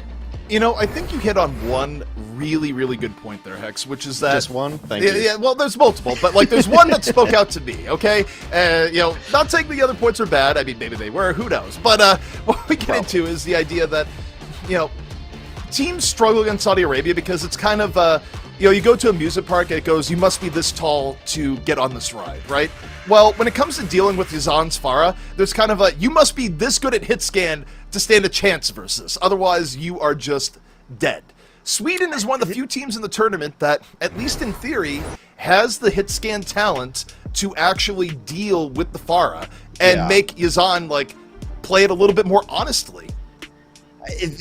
Saudi Arabia's only lost one map, and that was against Finland, right? So Finland ran Cass and Diva, and that was the fix to figure out how to beat Saudi Arabia. I think if anyone's got the talent to be able to take down this flyer squad, which is Saudi Arabia, it is this Sweden's team. And also Sweden, like, you have to be looking for some mode of redemption, right? Sweden was supposed to get out of this group. Sweden should not have been where they are right now, but you've got the talent. Also, Thematic coming back in on the tank has worked really well for them. We'll see. Thematic's mostly run like Orisa and Winston.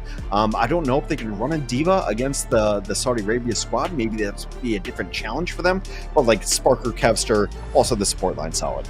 Yeah, I mean, the only thing, it's kind of a cold comfort here for the Swedish fans, because if Sweden comes out and they play to your ideal dream scenario here, Hex, where you have this idea of the reinvigorated Sweden that builds the blueprint of how to play against Saudi Arabia, then as a fan of Sweden, you're just like, come on, where was this in day one? Like, you know, you're like, well, I'm glad you won, but also, you know, why have you done this to me? But the blueprint was like Finland beat them. It was Vistola on Diva, right, and Sana on Cass, and it was enough pressure to make sure that the Flyers weren't feeling really good. So I think that's like kind of the blueprint.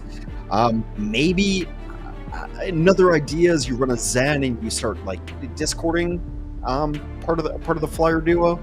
I think Diva Cass is the only way to really effectively deal with Flyer comp. Well, speaking of Flyer comps, speaking of Saudi Arabia, this is a squad in front of you, and it is incredibly talented. I mean, we could talk for days about Yazan. KSA is a massive threat as a tank. And what about Quartz, where, you know, coming into this, maybe not as much talk about Quartz for those that weren't familiar, but there, in terms of, hi, I'm going to take over the game moments, I feel like Quartz has been at the very upper echelon of play across all regions in this tournament, because when Quartz is on, the entire other team, they're just turned off. Yeah, I totally agree. Courts on Havana, a couple of maps, like everyone's looking at Yinza, or Yazan rather, and Courts just hits 3 headshots in a row. I think the one person I think has been overlooked has been KSA on tank. The Junker Queen, when teams try to ignore the Pharah composition and the Flyer composition, they try to go to the point, and then KSA just rampages and kills everybody. It's been kind of ridiculous. Been looking over. So this team is not just about Yazan and the Flyer comps and Courts and picking up the hit scan. It is everybody, and you have to give a ton of credit also to the supports who are keeping Yazan alive. It's been a really well-rounded squad, and they will make it through the groups.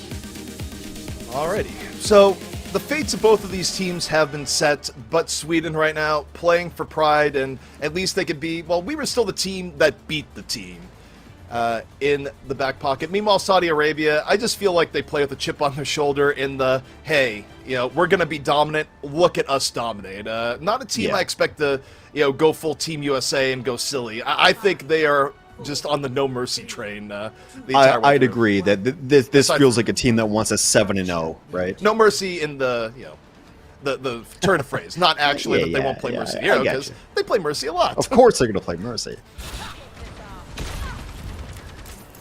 Okay, so Flyer v Flyer. Got Echo and Ash to try to take down Saudi Arabia. This is kind of what I expected. Kevster is a shut-down Echo, and Echo can give Pharah fits at times. So you're going to see Yazan have to play a little bit more carefully here, even like going indoors on Pharah for a split second. But now, okay, goes for Kevster, says, yeah, I don't care about how this normally goes. I'll fight the Echo. Doesn't matter to me. So Kevster under pressure here from Yazan. Yazan takes it! Oh boy, throw your logic out the window. Rez though. Yep. Gets Sile. Saudi Arabia, really good opening start, and again, off the back of the Pharah play. Can I take back my prediction? No. No, I clearly cannot. I really thought Sweden was going to have a much better shot at putting Saudi Arabia down in their Flyer comps. First fight. I know, but like no one's hit a shot on Yazan yet. That is also true.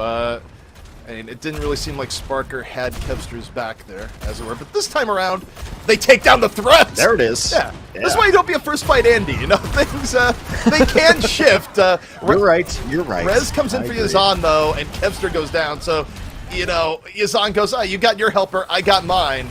Quartz and Sparker, incredibly important to the setup, and the mercy punishes there. Kevster went up, but Quartz makes it painful. Barrage from Yazan in over the top.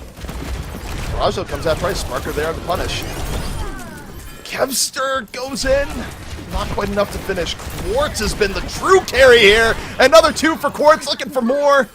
And Saudi Arabia still holding strong. That'll do. So I think like over the first 3 matches, we talked about how Quartz has been overlooked, and Quartz might actually be the best DPS on this team. If you look at the footage and look at the video, Yazan, of course, will always get the highlights, always, streamer cred, etc. But Quartz actually just hits every shot that you need to hit. And now 80%, Sweden has to win this fight. It has to win. Must win fight for the round. Theomatic going in early. Big pressure on the KSA. Kitsune not enough to save. Bob in there. As Theomatic goes to the side, deals with Quartz, and for once, the ground battle, the star of the show. Really nice engage from Sweden. Get the res up on the Sparker at the end.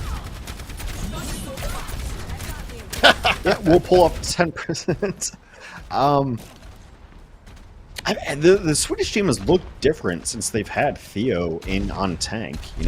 No shade to Lulsic at all, but Sweden's winning more with Theo. Theo's going to be on the Orisa coming back. It's going to be hard to get value out of this ultimate, but we'll see if they can pull it off. Quartz on the Deadeye. Pressure coming in. Quartz. Look at Theo. Theo getting pretty low here. This is tough for Theo. Sparker gets caught by Yazan, and the fall through on the Theomatic is there. Quartz just mercilessly rips Kevster out of the sky. And even with that res coming in, not particularly looking good here for Sweden. The kill onto Quartz, moral victory, if nothing else. When you're facing a flyer comp, like if you get down to 80 HP, 100 HP, you're just dead. That flyer is going to hit you with splash. It doesn't matter. So you saw Theo come in and maybe try to resurrect some things and keep it close on the corners, but you just know eventually you're going to get hit by a rocket. See if Sweden makes some adjustments. Let's do it. Let's do it. Let's do it. Sweden's like, yeah, we saw what Turkey was doing in the last game. We want some of that. I don't know. I'm not convinced till they roll out of the gate with that. But, I mean, look, in terms of what we saw in the last round, it's really that you have to have precise coordination between your hit scan and your flyer, as you put it. And it comes to like putting pressure not only on the opposing hit scan, but especially on the other flyer. And Theo coming out here on the hog. Turkey, what have you started? Let's go. Goes for the hook. Not connecting early on. Theo. And back on out. Take a breather. Now looking again, second hook, unsuccessful. KSA. You'd look at it and think it's a big body, but surprisingly evasive as he's on. Takes down Kevster. You lost your Echo Mercy, and now you're. That's gonna be point A. Completely it. Saudi Arabia will take the points and take control. I don't hate the hog coming in. I think it's actually okay. Like, what is an Orisa going to do against this composition, which is what Theomatic generally plays. So I think the hog is actually a different ceiling kind of hero. The hog may just be being Yazan, though, is the other problem here. Look at all the damage going on to Theomatic. A very different approach here from Saudi Arabia than what we saw from Norway, where they're really just saying, we don't have tolerance for silliness. Get this hero out of the game thus far. Well, there was the thought that hog is an alt battery, but like it's not a worse alt battery than Orisa.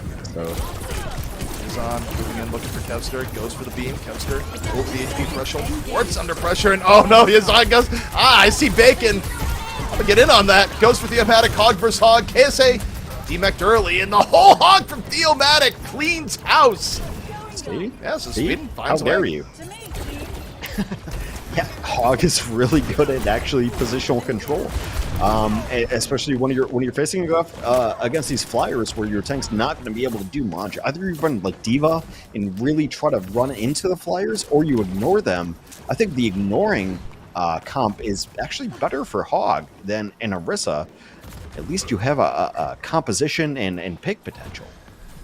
All right, Saudi Arabia on the recontest here. Sweden with a lot of tools going into this. Kitsune duplicate in particular. Deadeye! Okay. That gets the res out, but pretty big stuff. And look at the Theomatic just getting focus fired on here. Oh, they put him on the spit roast. Wow, Theo shouldn't have been there.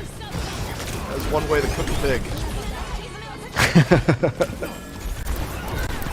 Kevster under pressure. Quartz getting the pocket. Just immediately disrespects the duplicate. Gets rid of it. Shot after shot after shot. Quartz. My goodness. Yeah, we're finally seeing the Quartz value that we've spoken about, but maybe it was not always on camera. Like we think about the Havana maps where Quartz crushed as Widow, but yeah, this is the problem. If you want to focus on Yazan, go ahead. Quartz is probably a better player than Yazan, just straight up. The pressure on the Theomatic. Anytime Theomatic just peeks out, you just see the health bar go whoop, like, oh. Yeah, it's insanity. Like, you think about the Saudi Arabia team, and their identity is always going to be flyers, but God, Quartz is so good. Yeah, Kevster had several mini heart attacks. Sparker, though, lands the counter hit on the Quartz. Presda involved. Theo down. The rest of the fight going more the way of Saudi Arabia. Huck around the fight, but it's just Quartz got back up and Quartz knocked him back down. Yeah, that's a lot of the round in the kill map. feed. Easy peasy. Saudi Arabia wins.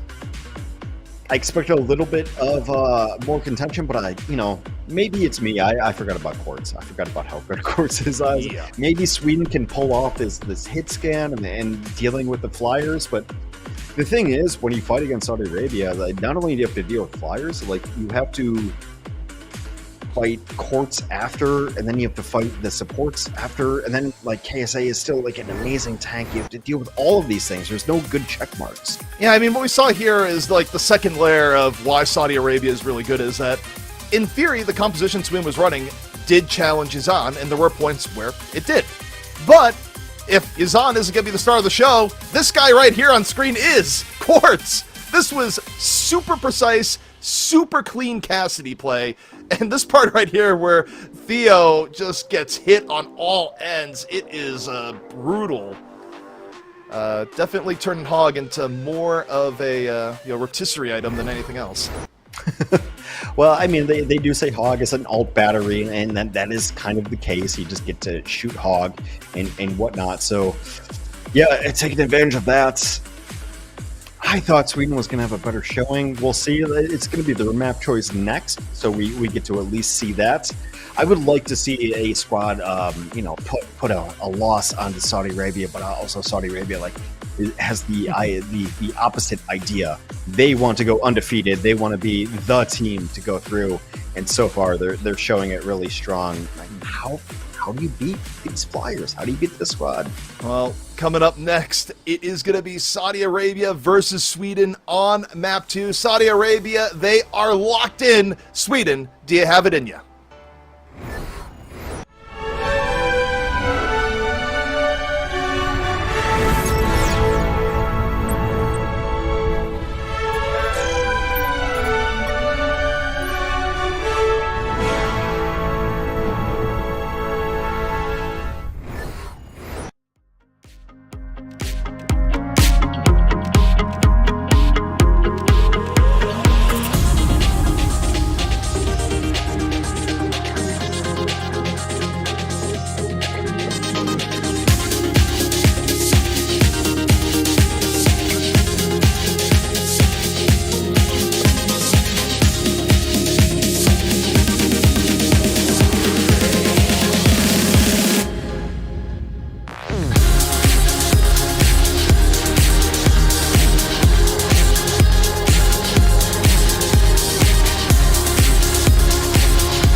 Alrighty, Overwatch World Cup, we are back. Saudi Arabia looking incredible versus Sweden. And I have to say, just as a talking point here, when you are a team at the top of your group and you have immense amount of skill, I respect what we've seen out of Saudi Arabia more than what we've seen out of other teams in the same position. I think going in, being ruthless and just going, we're not only going to win this, we're going to eject you out of the server in record time. That's what I want to see from my top contending team, not a bunch of silly heroes. You don't want to see Torb and all those things. Like, you know, get out of my server. It's kind of the thing I've always thought of. Like, the best teams are always like, yeah, I'm just butter. Just leave. Why are you even here? However, we are going to go to Sweden's map pick, and we'll figure out how that works. But I think a lot of it is like, you know, Saudi Arabia definitely wants to go undefeated. I think they don't want that dash mark to look like a 1 in this side of losses. I think Saudi Arabia really just wants to put it on. Sweden's map pick is Circuit Royale, which makes sense because I think they want Sparker to be able to play long-range hits again. Yeah, and you know, look, I think Sweden came at the right approach. The problem is that, I mean, Saudi Arabia is just really, really consistent, as it turns out. I mean, you take a look what's in there. You know, if you give Yazan a free shot, Yazan's going to land it. If you don't pressure Quartz enough, Quartz is going to rip you apart. And the problem is, it's pretty difficult to handle both Yazan and Quartz at the same time. And also, well, that's the problem. Yeah, the problem is solving multiple problems. Yeah, the other element to that too is that I think in terms of support play, Haku has also been doing an incredible job on Mercy, just flexing back and forth depending on where the pressure is. Where, you know, normally if a team has a good Pharah, you'll see the Mercy just kind of AFK behind the Pharah a lot of the time. The ability for Haku to just go back and forth between Yazan and Quartz when needed, like give Quartz a support when necessary, the damage boost when necessary, it's been super, super clean coming in from Saudi Arabia. So, I don't know. Yeah. I mean, it's not a difficult, or rather, it's not a difficult problem, or it is a difficult problem to solve for Sweden. I don't know why I kept wanting to say. Well, I completely agree. I don't think we've given Haku enough credit. Of course, the Pharah is going to look better in those compositions, but the fact that the Pharah is alive and getting damage boosted and constantly doing work, you have to give credit to the Mercy in those situations, which has been Haku. Also, it's kind of crazy that we haven't looked at like Surmajed like being really, really good on support. This team is so deep, this Saudi Arabia squad, that it's really actually just difficult to give everybody the due that they deserve. Well, that happened. Haku's just like, all right, get up, try again, you know. That nice opening shot here from Kester, though. So Sweden opening up with the double sniper, which can be effective as Quartz finds an arrow in the Shimada v Shimada. And it is a question if Saudi Arabia can run against double sniper. It's why it's such a good map pick, because it really plays into the wheelhouse of Sparker and Kevster. They're both really good at Hanzo and Widow, and I don't know that Quartz and Yazan are as good at those snipers. Quartz is fine, but I'm not sure Yazan can play like Hanzo. Yeah, I mean, it's definitely not what you would expect to see from Saudi Arabia. It might be a weakness overall if they ever do find themselves, you know, stuck in that situation. But, you know, overall, they've been comfortable enough running, flying compositions that it hasn't been too big of an issue for them here so far. Sweden staying around the corner, trying to give as much time as possible for Kevster and Sparker to find their groove. That's what it's all about right now. Just buying time, chilling on the corners, and you are relying on your damage dealers. Like Circle Royale is pretty much just who gets the pick, which one of these snipers is going to find a shot. Quartz right now looking for that all-important shot. Sweden.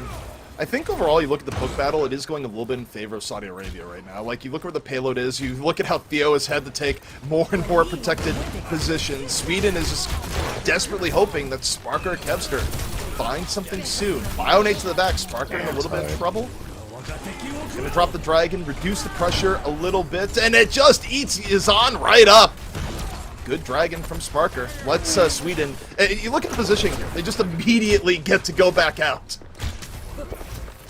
Yeah, they have to. And now Sweden's going to be able to hold front corner, which is decent. And also they can cycle these ultimates so that Skyle is going to have Transcendence in the next fight too. So Saudi Arabia, they're kind of waiting for a pick and then waiting to send Yazan in to be the damage healer. Alright, window coming out here. Small thing going to be there. ASA dropping the Flux. Answered in turn by Transcendence. Theomatic super low here. Transcendence is faded, but Theomatic, decent health. Quartz getting low. Is on duplicate down. Flux in here from Sweden. Gets KSA. And Sweden holding firm here thus far. It's enough to get the opposing tank in your Flux. No one else really has the ability to be present on the point, and that's what you see Thematic exploiting that. There's nothing. Oh. That's a huge pick. That's all the healing. Yeah, once you get the BAP, you're going to see Theomatic go full reverse here, right? Like, Theomac's done a great job of holding space, but... Yeah, I mean, you could question the line of sight, but you look at this. At this point, this is where Yazan is trying to pile on here. Good damage on the Theomatic. Theomatic needs help fast! Not going to happen. Gets taken down by KSA, and this is starting to snowball out of control against Sweden. It's dominoes, and the dominoes always happen on this map specifically. Once you lose that first point, once you lose the U-bend, it's over. You're going to get pushed out. So now we have to see Sweden figure out where they're going to hold on this defense here. And I Once again to the don't think they can hold out far forward. But here we go, Quartz. Over the top, looking for the shot. Challenged by Kevster. Nearly gets taken out for it, yeah. Kevster saw it coming. Theomatic pressuring. Decent push out here from Sweden, not to get pinned back.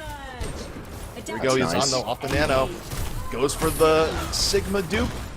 Got Sparker down already. Run out of the dupe. A little bit of transit both ends. Kevster looking for the shot, still can't find the head. Heads being elusive for Kevster here thus far. KSA though getting low. Haku on the Valkyrie, and Theomatic doesn't let it happen. Gets rid of KSA, no save involved, and that opens the way for Sweden to continue to hold on. But oh, Resurrection. It's been back and forth. It should be the go. It should be the go on the defense. You would think. I mean, the Riz comes in. It's still, it puts KSA in a tough spot unless Theomatic dies. Theomatic's so low. Theomatic lives. Fine. They're fine. Yeah. Sweden. Yeah, so, yeah, they will hold on point B, which is, clearly one of the better points to hold here. And now just 90 seconds left for the offense. Really solid defense from Sweden here. Theomatic has been playing pristine on the Sigma thus far. Quartz going for the shot! Oh, that could have been a massive pick onto Sile. Wasn't able to connect. And we got Sweden. So they're going to play it slow. Yeah, play around. It's going to be a tail. Flux is here also. Flux in from Theomatic. And it's not good. Meanwhile, Quartz finds Sparker. It's a double punish from Saudi Arabia. The Flux doesn't work, but Quartz's sniper rifle sure does. Well, that's extra good for Saudi Arabia, too, because they barely had to use anything. They were just able to piggyback off of a failed Flux. Yeah, that's fine, Sparker. Whatever, good shot. But Saudi Arabia is able to get this point, and they're holding on to all these ults. They have Flux next. Yeah, I mean, everything was going well for Sweden until it wasn't. And now the staggers coming off here. Quartz and Yazan are just punishing anyone even mildly out of position. With the verticality here, Theomatic can't shield at all. Well, these sites are fertilizing the Zen, too. Flux for Transcendent save. I mean, pretty typical, but definitely worthwhile here for the offense.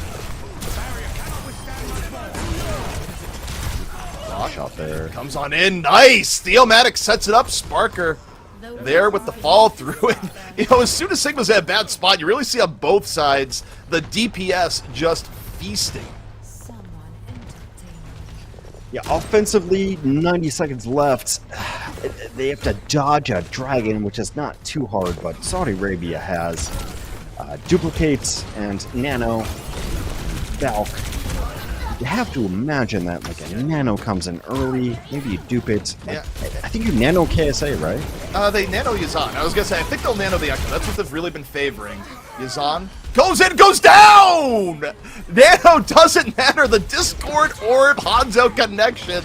That is one way to take the wind out of their sails. As Sweden immediately stopped what could have been the winning key point for Saudi Arabia. Yeah, it's just such a squishy hero that it's an interesting choice. Flux. Yazan is actually going to go to Farah. Yeah, they get rocked. Yeah, That's it. You know it's a good flux when you see 3 or 4 people just immediately go up into the sky. So Theomatic, a little bit of redemption for the last point. Final 30 seconds out for Saudi Arabia. But with Quartz on the field, nothing is ever assured. It's actually not terrible for Saudi Arabia. Like, I think you initialize, like, Valk. Valk goes in. Valk should be able to get Ana up to Nano, and then you Nano KSA. That Sweden? should get KSA up to, you know, self-destruct. Don't let Sile get There's picked plenty before of Transcendence. dominoes. That's the number one thing. Sile cannot get picked before using Transcendence. If Quartz is able to find that one pick on the Sile, it would be game-breaking right now for Sweden. Yazan gets the BAP. Transcendence has to come out. The early pick is all I need. Barrage in from Yazan. Gets 2 effectively. And now the cleanup is there. The early pick before the Transcendence sets the tone. And even with it coming out, losing the BAP early hurts. Saudi Arabia on the way to get this in overtime. Still self-destruct. Still Valk on the board, too. They plenty to work with. Spawns an advantage of Sweden, though. Nothing, though. See how long Sweden can delay. Lucio already out of the fight is on uncontested. Just getting peppered. Yeah. Saudi Arabia clutching it out at the end. Overtime push required. Kind of with a whimper at the end. You know, the big climax is a few moments before. A little bit. But, you know, tough area to come back and recontest with Sweden, particularly with Yazan just in that positioning. Well, if you looked at like Saudi Arabia's ult percentages, you could see the dominoes coming in. Like, this is going to happen, this is going to happen, then they'll get this, then they'll get this. They were like 20% away from everything that really mattered, and they were able to roll it in really well. Of here's the support, here's the barrage, everything came in, and then while this is going on, now I have from my 80% to 100%, and they were able to pull it off. So Saudi Arabia really smart economically, able to pull that one off, and now Sweden has to get a better map, otherwise it's an 0-2. Yeah, and I mean the problem here for Sweden is that you know, they have to go for the full completion. You don't generally see that happen a whole lot on this map. You know, we've had a few times where it's gone into extra rounds, but it isn't the norm. It's tough, yeah. Defensive spawns are really good on this map.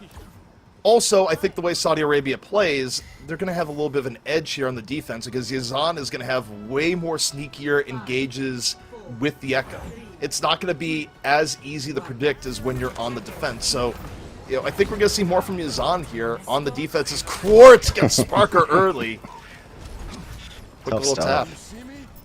That's Quartz with a Mercy assist. We talked about it. Mercy's really good at a hit scan boosting.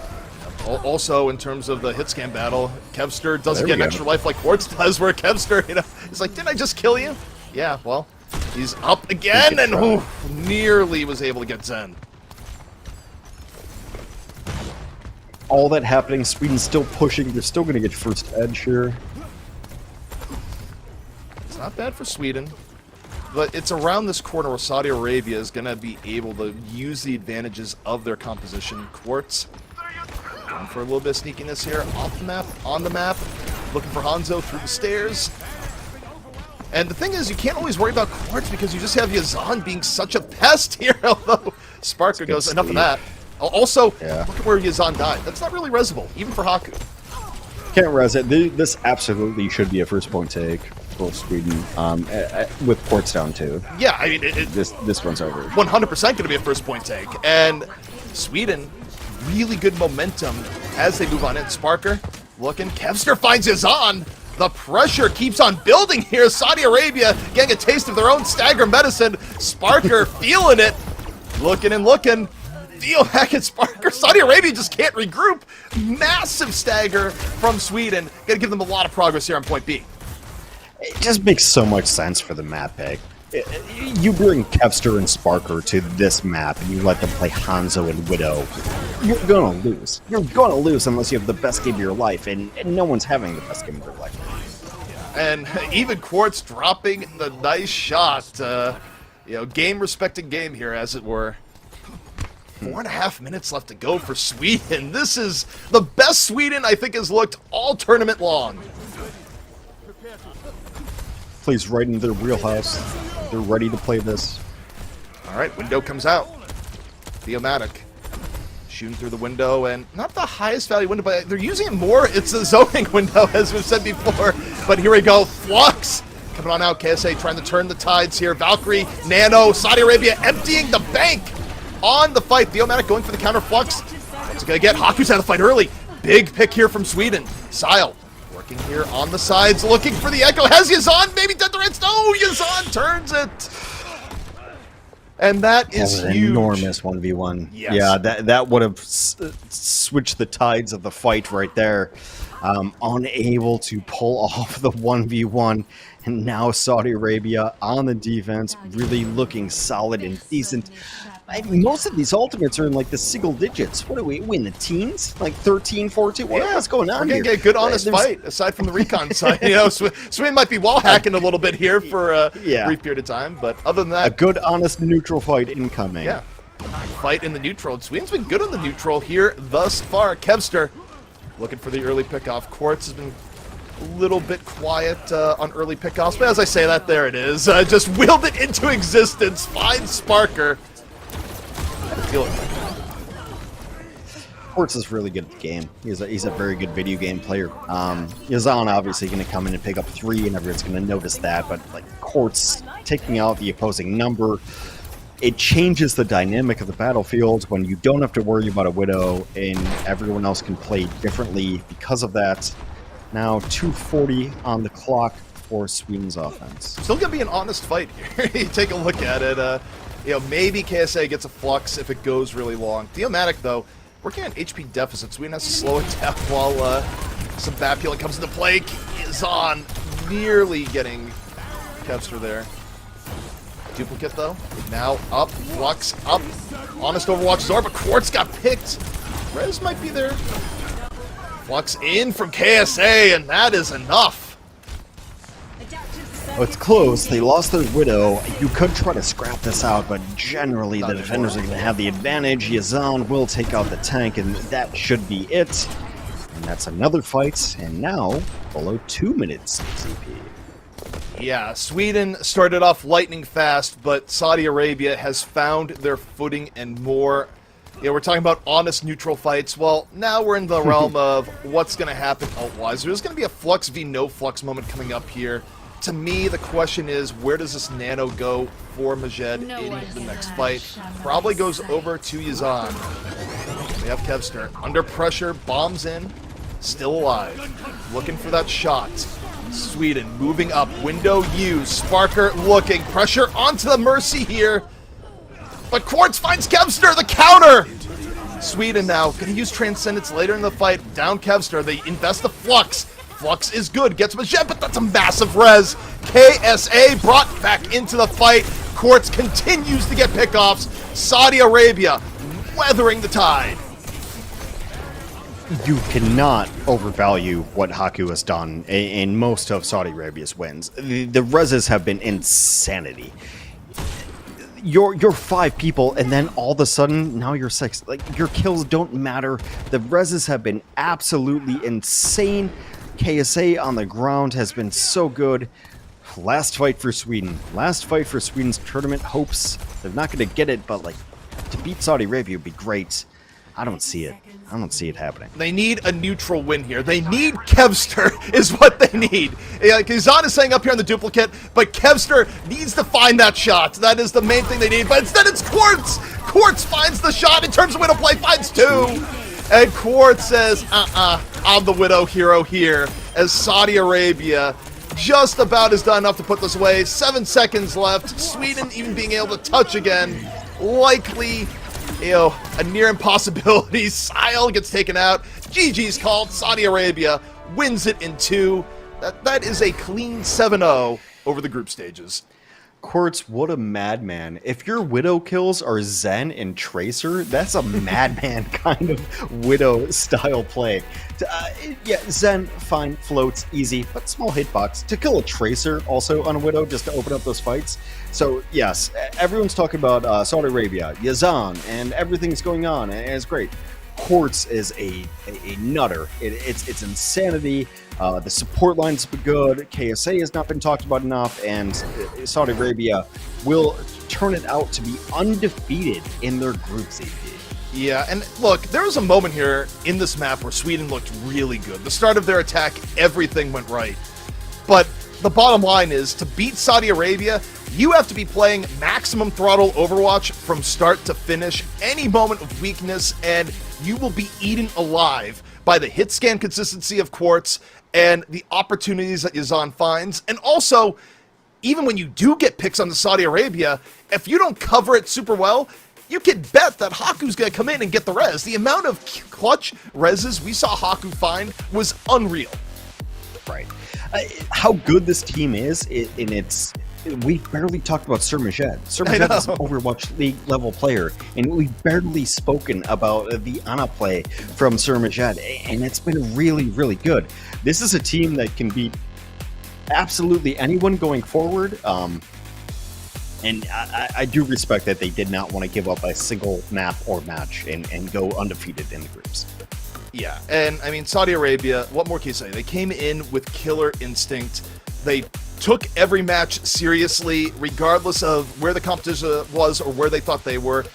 They just played their game plan methodically, robotically, and it is brutal for the opposition.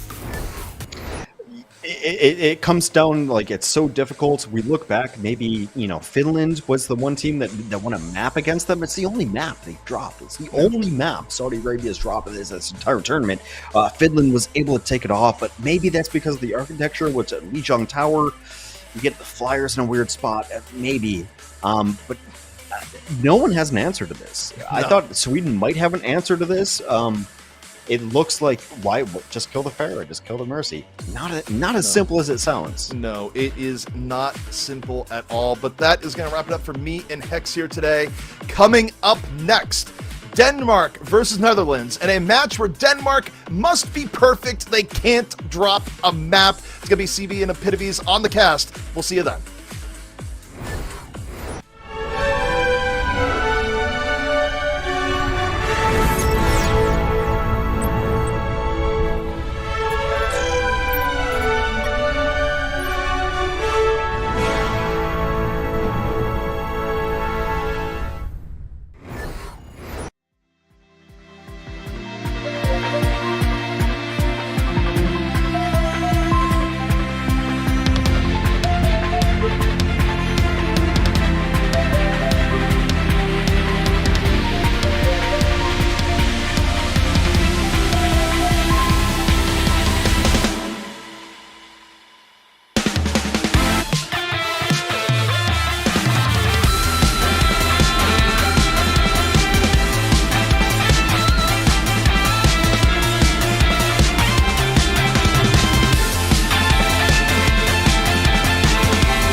Welcome back to the Overwatch World Cup EMEC Qualifiers. I'm Jumbasco, and now I'm joined by Epitomes and CB to bring you the rest of today's action. Group A is still to be decided, and these next 4 matches will tell the tale of who gets to move on to the main event. We'll go to the Overwatch World Cup on LAN at BlizzCon. Epitomes and CB, I'm so happy to have you here. Epitomes, let's start with you. How are you feeling hopping into Group A, the last 4 matches of 2 weeks of non-stop World Cup action? Group A is definitely infinitely more complicated than Group B in terms of who's going to make it to playoffs, because everything is still pretty much up in the air, because Denmark, Spain, Great Britain, and France all have a chance at these playoff spots, but there are only 3 of them, so one of these teams have to go home today. Absolutely. CB, let's take a look at the schedule. Let's recap some of the matches that have happened already, and then I'll go to you to talk about what's coming up next. Of course, we started out our day today, 6 a.m. Pacific, Germany versus Poland. They took it 2-1. Norway then followed, taking it 2-1 over Turkey. Saudi Arabia then demolished Sweden, and now, as we head on into Group A, CB, just around the corner here, we've got the Danish versus the Dutch. It's Denmark versus the Netherlands. Lay out some context for us here, because if you're looking at this match from the outside, you may assume that Denmark has this in the bag, but that isn't really it's not the story here, right? No, what a tangled web we have woven here in Group A, and it's one that has found Denmark in quite the sticky situation where they essentially have to be perfect. They have the weight of the world on their shoulders, that all the pressure is entirely on Denmark. They still have a chance at making it to the playoffs, but in order to do that, they cannot drop a single map against the Netherlands here. I mean, if they win and Spain loses later on, Denmark, they get in, and that's totally cool, but Denmark, they have only this last little bit of say in their own destiny, so they have to make sure that they take full advantage of it right here, right now.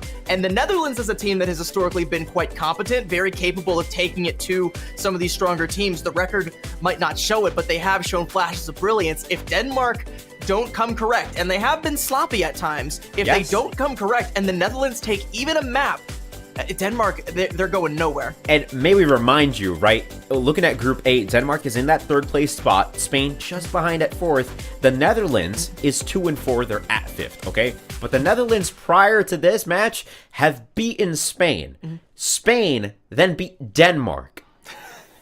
Okay, so there's a real reality that we're gonna see something important's about to happen in these next 4 matches. You're not going to want to miss it. Up until yesterday, I think it was the Belgium versus the Netherlands match, like even the Netherlands was still like in the conversation, like up until very, very recently. Once Belgium bested the Netherlands, they came out of the conversation. But yeah, we were talking about the Netherlands as being another potential candidate to go to LAN for a while now. Unfortunately, that's no longer the timeline that we live in, but they can still play spoilers to the Danish. Absolutely, and it has implications, you know what I mean? It's a big deal. Not only are they playing for pride, but they can be playing to kind of play sides here, right? If the Netherlands win, Spain makes it through. If they don't, and Denmark takes it flawlessly, the Danish will be moving on. With that said, though, Epitomes and CB, there's a ball of a match just around the corner. Enjoy it. I can't wait to watch, and I'll see you guys afterwards. I can't wait to watch this one either. I mean, the Netherlands, they've had such moments of brilliance. They took a map off Spain, and they're only 5th place. They don't make it towards the playoffs. They don't qualify, but they are still in a place where they have performed very well in Group A thus far, CB. And that's something that Denmark have to be very wary of, because again, if the Netherlands, pull a fast one, suddenly your chances of going to LAN go up in flames and you have no more say over your own destiny. What really sucks for Denmark too is even if they do this perfectly, it still comes down to, okay, well, does Spain beat Portugal, yes or no? And then we go into who wins in terms of Great Britain and France at the end of the day, and that could, decide the fate of everything. So Denmark is going to be like clenched the whole time. I mean, and with a squad like this, you would expect them to be at the top of the conversation, potentially a little bit higher, but because they fumbled the bag against Spain and because they've also struggled against some of these other teams, they still have to fight for their right to go to BlizzCon. And if I got people like Shax, like Naga, like Doge in my corner, I'm ready to fight, because these are definitely some fair fighters. Yeah, this is going to be a tough match for Denmark, since on the other hand you have Netherlands squad. They are definitely an experienced squad and very competent. They've had some really moments of brilliance as well. You've seen them play the Reaper, which is something that isn't that common so far in the Overwatch World Cup, but when the Netherlands do play the Reaper, you need to be very aware of it, and they kind of do drag everyone to that Reaper level because A10's Reaper is just such a huge threat. They do really like to play that fast variation of the Ramatra Rush with the Reaper, with the Lucio, and with the Moira, where they're just running at you, causing havoc, sectioning you off with the Mei, and then just full force right in your face. And that's something that can catch some teams off guard, and that some teams can just kind of get bullied out of, just get bullied when they have to play against that. So if that's what the Netherlands come out here with, then Denmark have to have an answer for that. If the Netherlands throw a total curveball here, Denmark also have to be ready for that. They have to be ready for really anything, because if anything, if there's even a blemish on their record going forward, they're out. Yeah, and against the Netherlands, it is a tough ask of Denmark. Now headed to Lijiang Tower. Denmark, they could potentially play the flyer compositions. Netherlands, on the other hand, they really do favor the rush, especially if we do start on control center and the RNG gods are not on Denmark's side. It's going to be tough to match the kind of rush composition that Netherlands bring.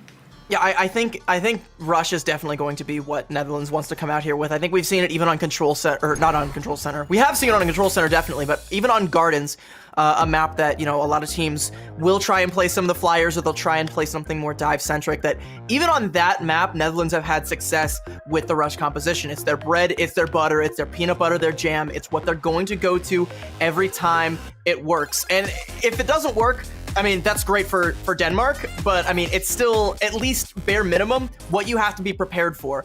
It looks like we are going to start things off on Control Center, so I would not expect anything too silly out of the Netherlands here. So yeah, Denmark, this is the perfect neutral ground to kind of feel out how they're going to be able to deal with this Dutch composition over here. Like I said, exactly the composition I called out. The Ramatra Rush with that Mei Reaper and the Moira to be as fast as possible, and Denmark are actually going to mirror it.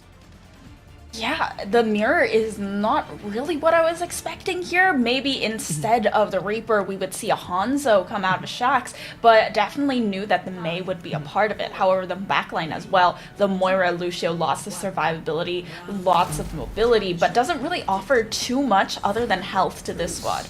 But I do kind of like this, though, because Shaxx is kind of known for his Tracer, and Reaper plays kind of similarly to Tracer, where you kind of go for that, pounce, that lurk around a corner, pounce on a target playstyle. It's not quite as nimble, not quite as mobile, but there is some overlap there. And Naga has also at times been a phenomenal Mei, so this is still playing to Denmark's strengths here.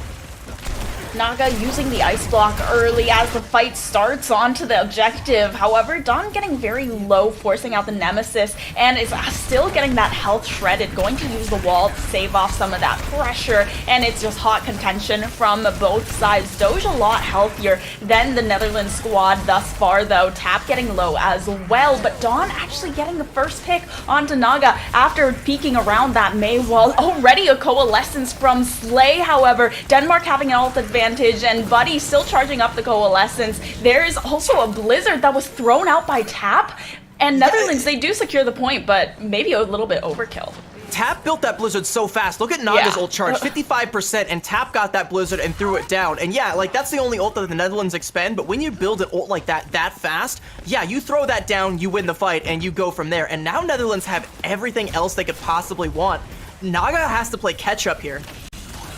Yeah, Tap also needing to build up the Blizzard once again, but Netherlands have this coalescence, and they're just using it to force them back into the hallway. And Beat actually comes down from ANJ, but not before A10 goes down to Shaxx. Shaxx, on the other side, is building up to the Death Blossom. A10 already dead with it. Annihilation from Doge will be able to force the Netherlands back, and using the Mei wall, they're going to force them back towards their own spawn side. The Nemesis form from Dawn absorbs a little bit more of that damage from Denmark, but still, Shaxx having this Reaper Death Blossom that A10 already used to take down Kellex, Shaxx is going to use to take down Dawn, and they still have a coalescence now from Denmark. Slay once again building up that ultimate so quickly. Shaxx doing a lot of work with the secondary Death Blossom, and Buddy going to go for the reset once again.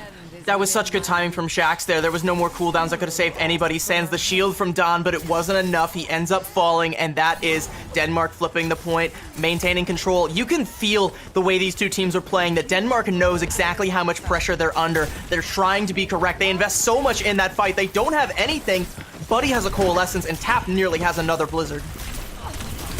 Yeah, the Blizzard from Tap is going to be huge. They're just waiting for some of the cooldowns to come out as the ice blocks come through, but Doge just punches Tap out, and even though a lot of Denmark are frozen, A10 able to find one, a second from A10, and Calyx trades it out. But for Denmark's side, they only have the supports and the tank up. Doge needs to take as much space as possible, so goes ahead and uses the Nemesis form. It's very close for the Annihilation on Netherlands, though, and they could potentially use this to stave Dove off of the point. However, Denmark's DPSs are now regrouping. Tap coming in from the Netherlands side to take down Doge, and without their tank, they are going to have to back off and let that point flip over. But up to 70% is already a very good start. Yeah, that's pretty good. If they didn't have 70%, I think they might have tried to go for a play where they use Calyx's beat, go in for a little bit more stagger, but at 70%, you're safe to just go in with this Mac truck of ultimates that you're about to have. Shax and Naga a little bit behind, but should have their ult soon. They're going to open up with the Coalescence. Yeah, Netherlands don't really have too much in order to able to counter this. They still have that beat that they could use, but Denmark has one of their own. And now Dawn using the Annihilation to finally try and take down Denmark, but it's the beat from Calyx dropping so much overhealth, and also the Blizzard as well. However, Naga goes down, can't capitalize off the Blizzard, but the rest of Denmark's squad is just falling apart as the Netherlands regroups on this side. Shax is going to come in with the Death Blossom, take down A&J, but still looking for that tank. Dawn still up as the Coalescence does come through from Buddy, getting so much healing down. A10, however, down very low, wraithing off of this point, and Buddy's going to back off as well. Denmark going to flip that back over as Netherlands in one fight territory.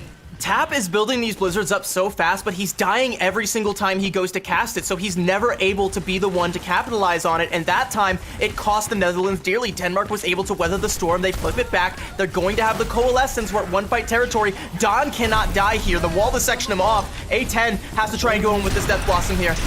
Yeah, that Death Blossom is huge. Calyx goes down, and so does Slay. Both of the supports from Denmark's side just fall, and Taps is able to take down Shax, and that's one DPS down as that Death Blossom is building as well. The thing that could have potentially saved them and flipped that point. Naga has no choice except to contest for this overtime, and Doge goes down so quickly. Calyx comes in as quickly as possible, but the rest of Denmark's squad, they are struggling to contest this point. Calyx is getting very low health as well, and it's the Death Blossom from Shax that could potentially save it all, but it is all for naught with the Coalescence to come through. The health is too oppressive, and Netherlands taking first capture. The pressure that Denmark needs, that they're under right now, they have to be feeling it. They are already behind the 8-ball. I mean, 99 to 99, that was close, right? We look at the score lines of these teams and we expect Denmark to come out clean, just stomp all over the Netherlands and walk away with this one, but they're not doing that, even though they dearly, dearly need to. They can't let the Netherlands win another point here. If they take Lijiang Tower, Denmark are done. And then it doesn't even really matter what happens with Spain and Portugal. It doesn't really matter what happens with France and Great Britain later on tonight. Denmark have to be the masters of their own destiny right now, and they're going to bank everything they have right now on Shax on the Symmetra, Naga once again on that Mei. They're going to try and bunker down on the point like we've seen so often, but the Netherlands are mirroring it again, so who's going to get first control and set the pace here? Both teams TP right on top of each other. Yeah, but they are still contesting for that point. Dawn able to, that is a huge fire charge from Dawn to take down Shax, and they can't really set up shop without the Symmetra. Naga is going to get a little bit of value here off the Icicles, but other than that, the Netherlands, they just have every card in their hand. They are on the point. They take that first capture as it unlocks, and they are on pace for good ultimate charge as well, especially A10 here. And every time we see this composition, I say it, this comp is great at holding the point, not so great at taking it. So Denmark are going to have an uphill battle against the clock to try and flip it back. Dawn nearly falls, but the Immortality's there to save him. Doge going to fall. The charge from Dawn and the wall to section them off is just so strong. And the fire strike as well. Calyx going down. They have missing that little bit of extra sustain. Spain, and okay, Dawn is just going crazy, going all the way in, and there's the support there as well from the back line, and there's just nothing to be said. Dawn is on fire and already has a shatter ready. Denmark are just crumbling. They have to pick up the pieces before this shatter comes out. They only realistically have an amp matrix right now to try and make something happen. They still have time, but there's a big shatter from Dawn. That was a huge shatter, and Doge can't save off the pressure at all. Tried to charge Dawn, instead got tap, and even though there's that pick going for Denmark's side, there is just nothing that Doge can do without the supports in the back, and Dawn is just so good. They are holding very, very well with only a singular ultimate expended. Yeah, a one fight, and look at everything else the Netherlands has. They have everything they could possibly want. Sure, Denmark are coming up on all that too, but that means this fight is going to be bloody, it's going to be expensive, and Denmark have to win it. If they aren't efficient and if they don't win this fight, it might just be over. They won't have another shot at this. Oh, and now the amp matrix from Doge. The Fire Strike does take down A and J, and that's a sound barrier off the board as well. Calyx, however, doesn't have the sound barrier of their own, and A and J can get back to point very quickly, especially with the teleport. But now Doge trying to head in with the shatter. It's a blizzard from Denmark, and Naga should be able to freeze much, but there's a lot of so much sustain with the speed from A and J, and also the blizzard from tap side as well. Doge unable to use the shatter. It's already up to 90%. They have to find some way to contest, and it's going to be with the Symmetra ultimate that they're trying to dance in and out of. Ice blocks now for Naga, going to heal up a little bit, but just going to get shredded. Calyx also just in a battle with the Symmetra turrets, but the shatter gets everyone, but he can't get in! He can't touch! Oh my god, the wall from tap! It just sections off Doge. The Netherlands! They locked Doge out of the point, and they just locked Denmark out of the playoffs completely. The hope is gone. It's over. It's going to be Spain that will be going to the playoffs here.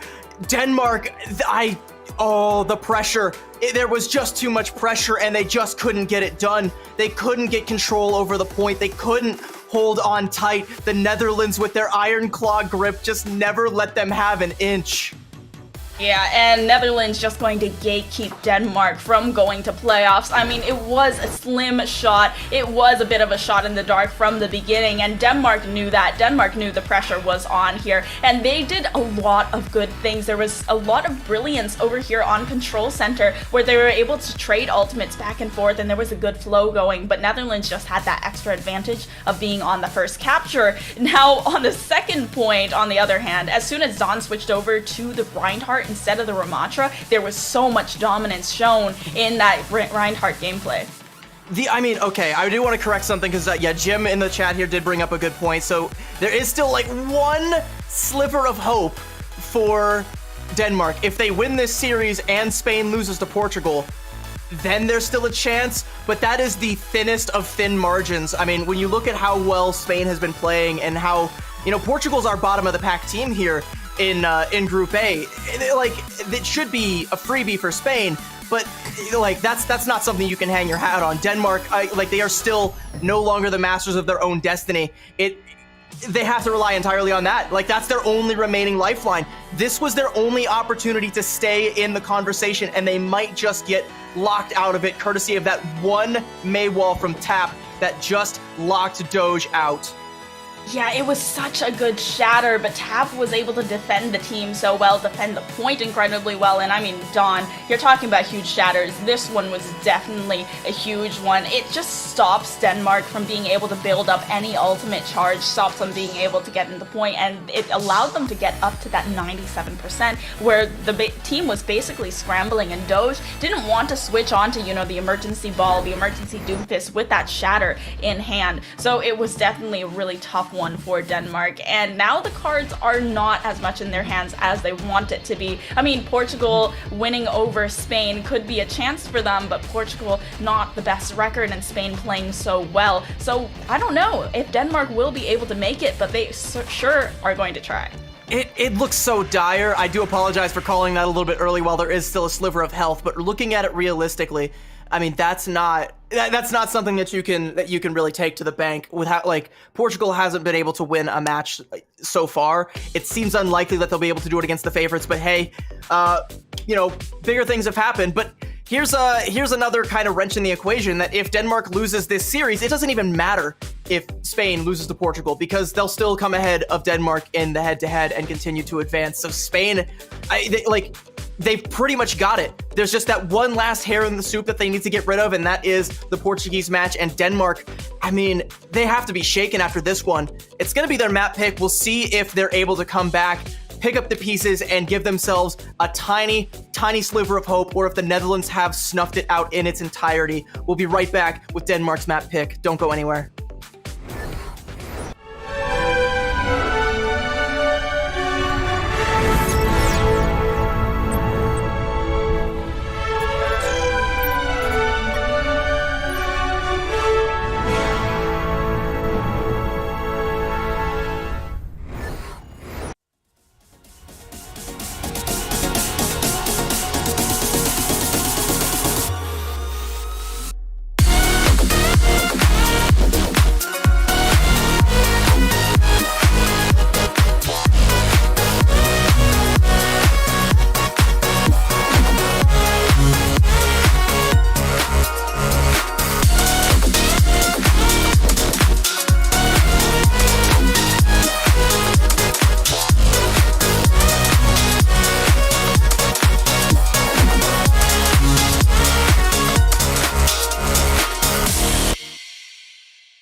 Hello everyone, welcome back. We are about to find out who goes into the qualifiers, and 8 teams in Group B or Group A are only about to become 3. So cutting off more than half here, and Denmark is about to see if they make the cut.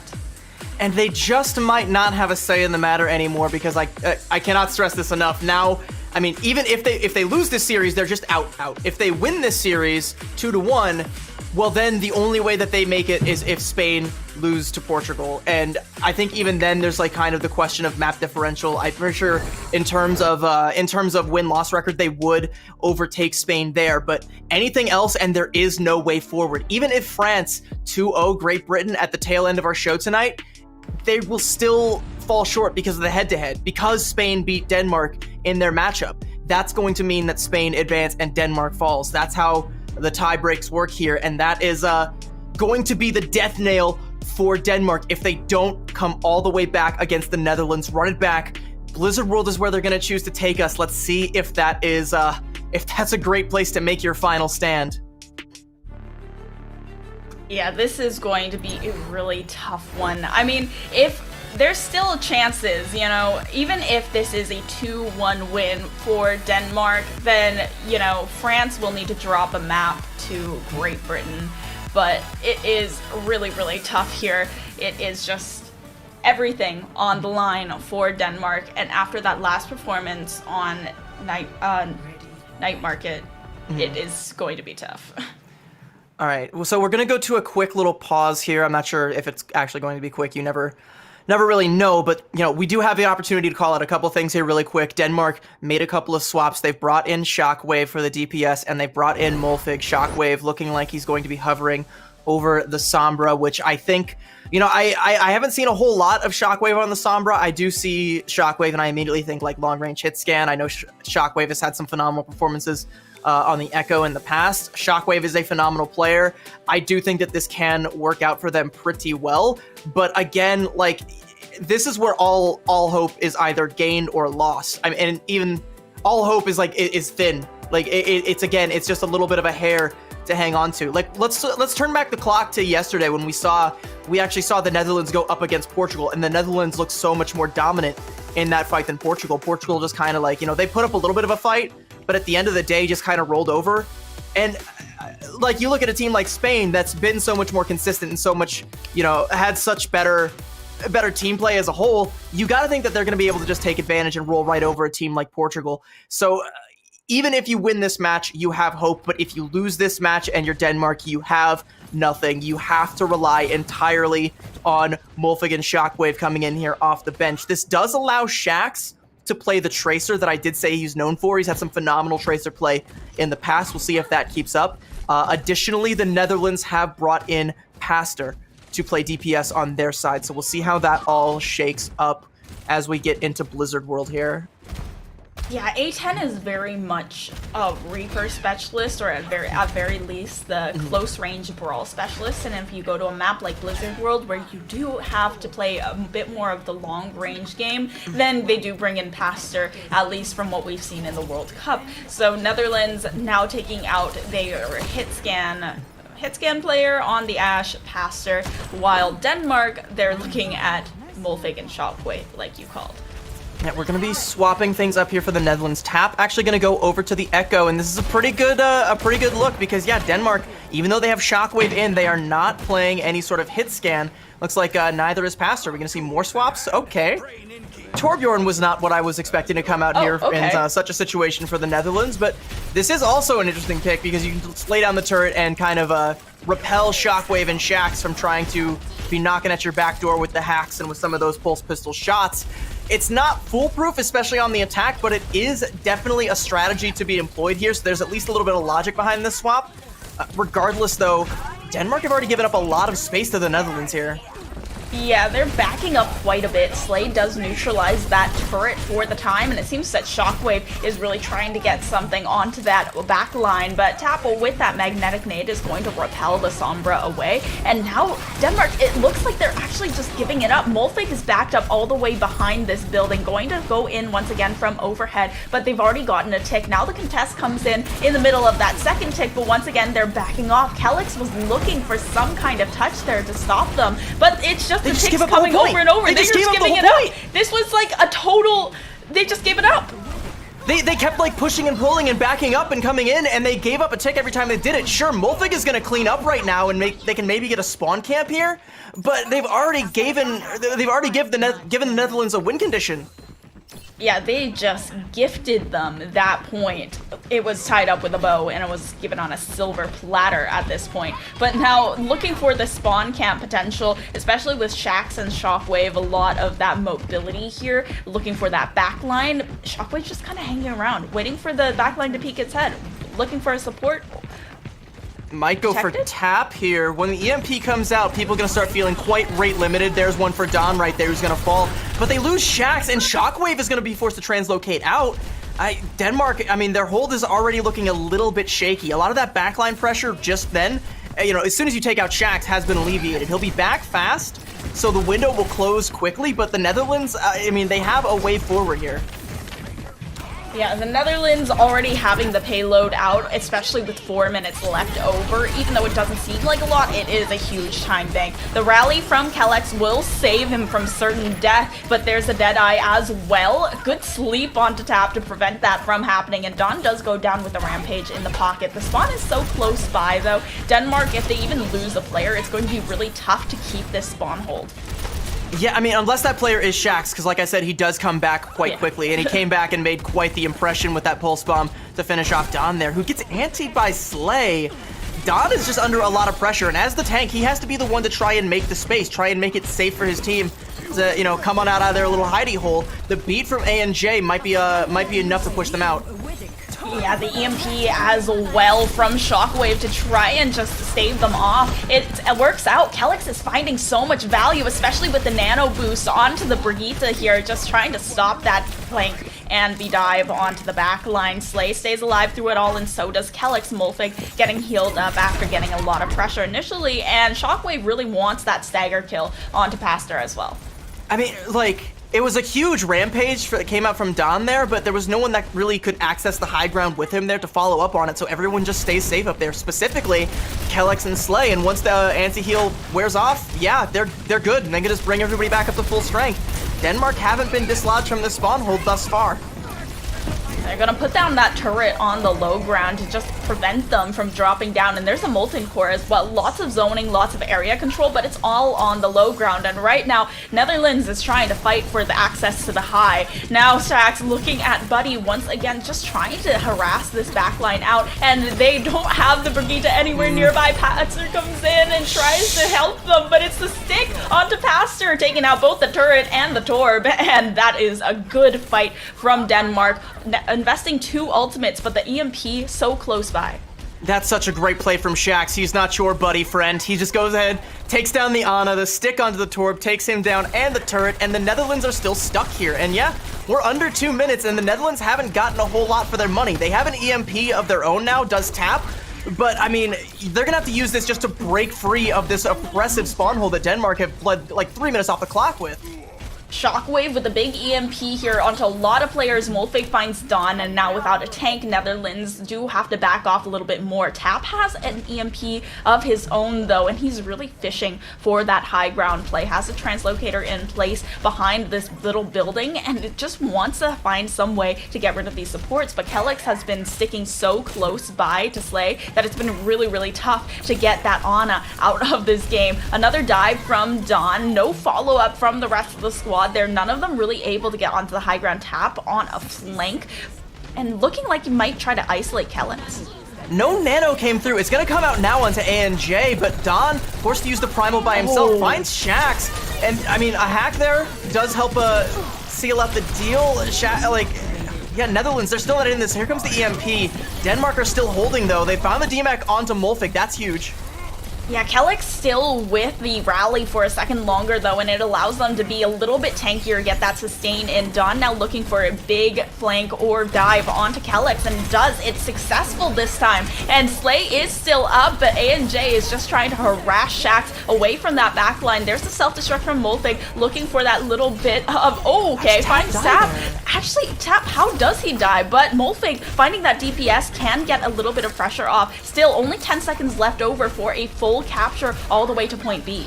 I mean, and if you're Denmark, mission accomplished. You've whittled what was a seemingly insurmountable time bank down to literally like nothing. We're in OT now, and you're going to have spawn advantage the whole times. OT spawns might mean that the Netherlands can snowball this, but they have to be perfect here. They only really, realistically, have the Molten Core for Passer to win this fight. Shockwave has an EMP, but he dies! Buddy with the nade! Oh, that's such a good nade onto Shockwave, and now that EMP can't be used, Shockwave should be able to get back quickly, but it gives an opening for the rest of the Netherlands squad to dive onto this backline once again. Shaq's still looking for the harass though, but no one is contesting that payload, making sure that they have someone staying on in the overtime, make sure that they don't see 9 this time around, but Dawn goes down, shredding out that tank. The Molten Core does happen on the payload, so they do have to back off for a second longer, a little bit of that area control, allowing them to push further forward, faster, staying on top of the payload, and the rally now going to come through for ANJ, but Molfig comes in from behind the big shield. Kellex does fall to the Molten Core, but Pastor still needs some way to sustain, and it's a stick from Stack, such a huge pulse bomb, a huge play to whittle down 4 minutes from Denmark into 0. So that fight win for Denmark was inevitable because Shockwave was holding onto that EMP. As soon as he had the chance to use it, that would have been done. But because Buddy finds that nade onto him early on, like, Netherlands kind of snowball the cart almost all the way to the end checkpoint. It's not a lot, but it's still holdable. And again, I can't stress this enough. Denmark, they just gave point A up for free, essentially.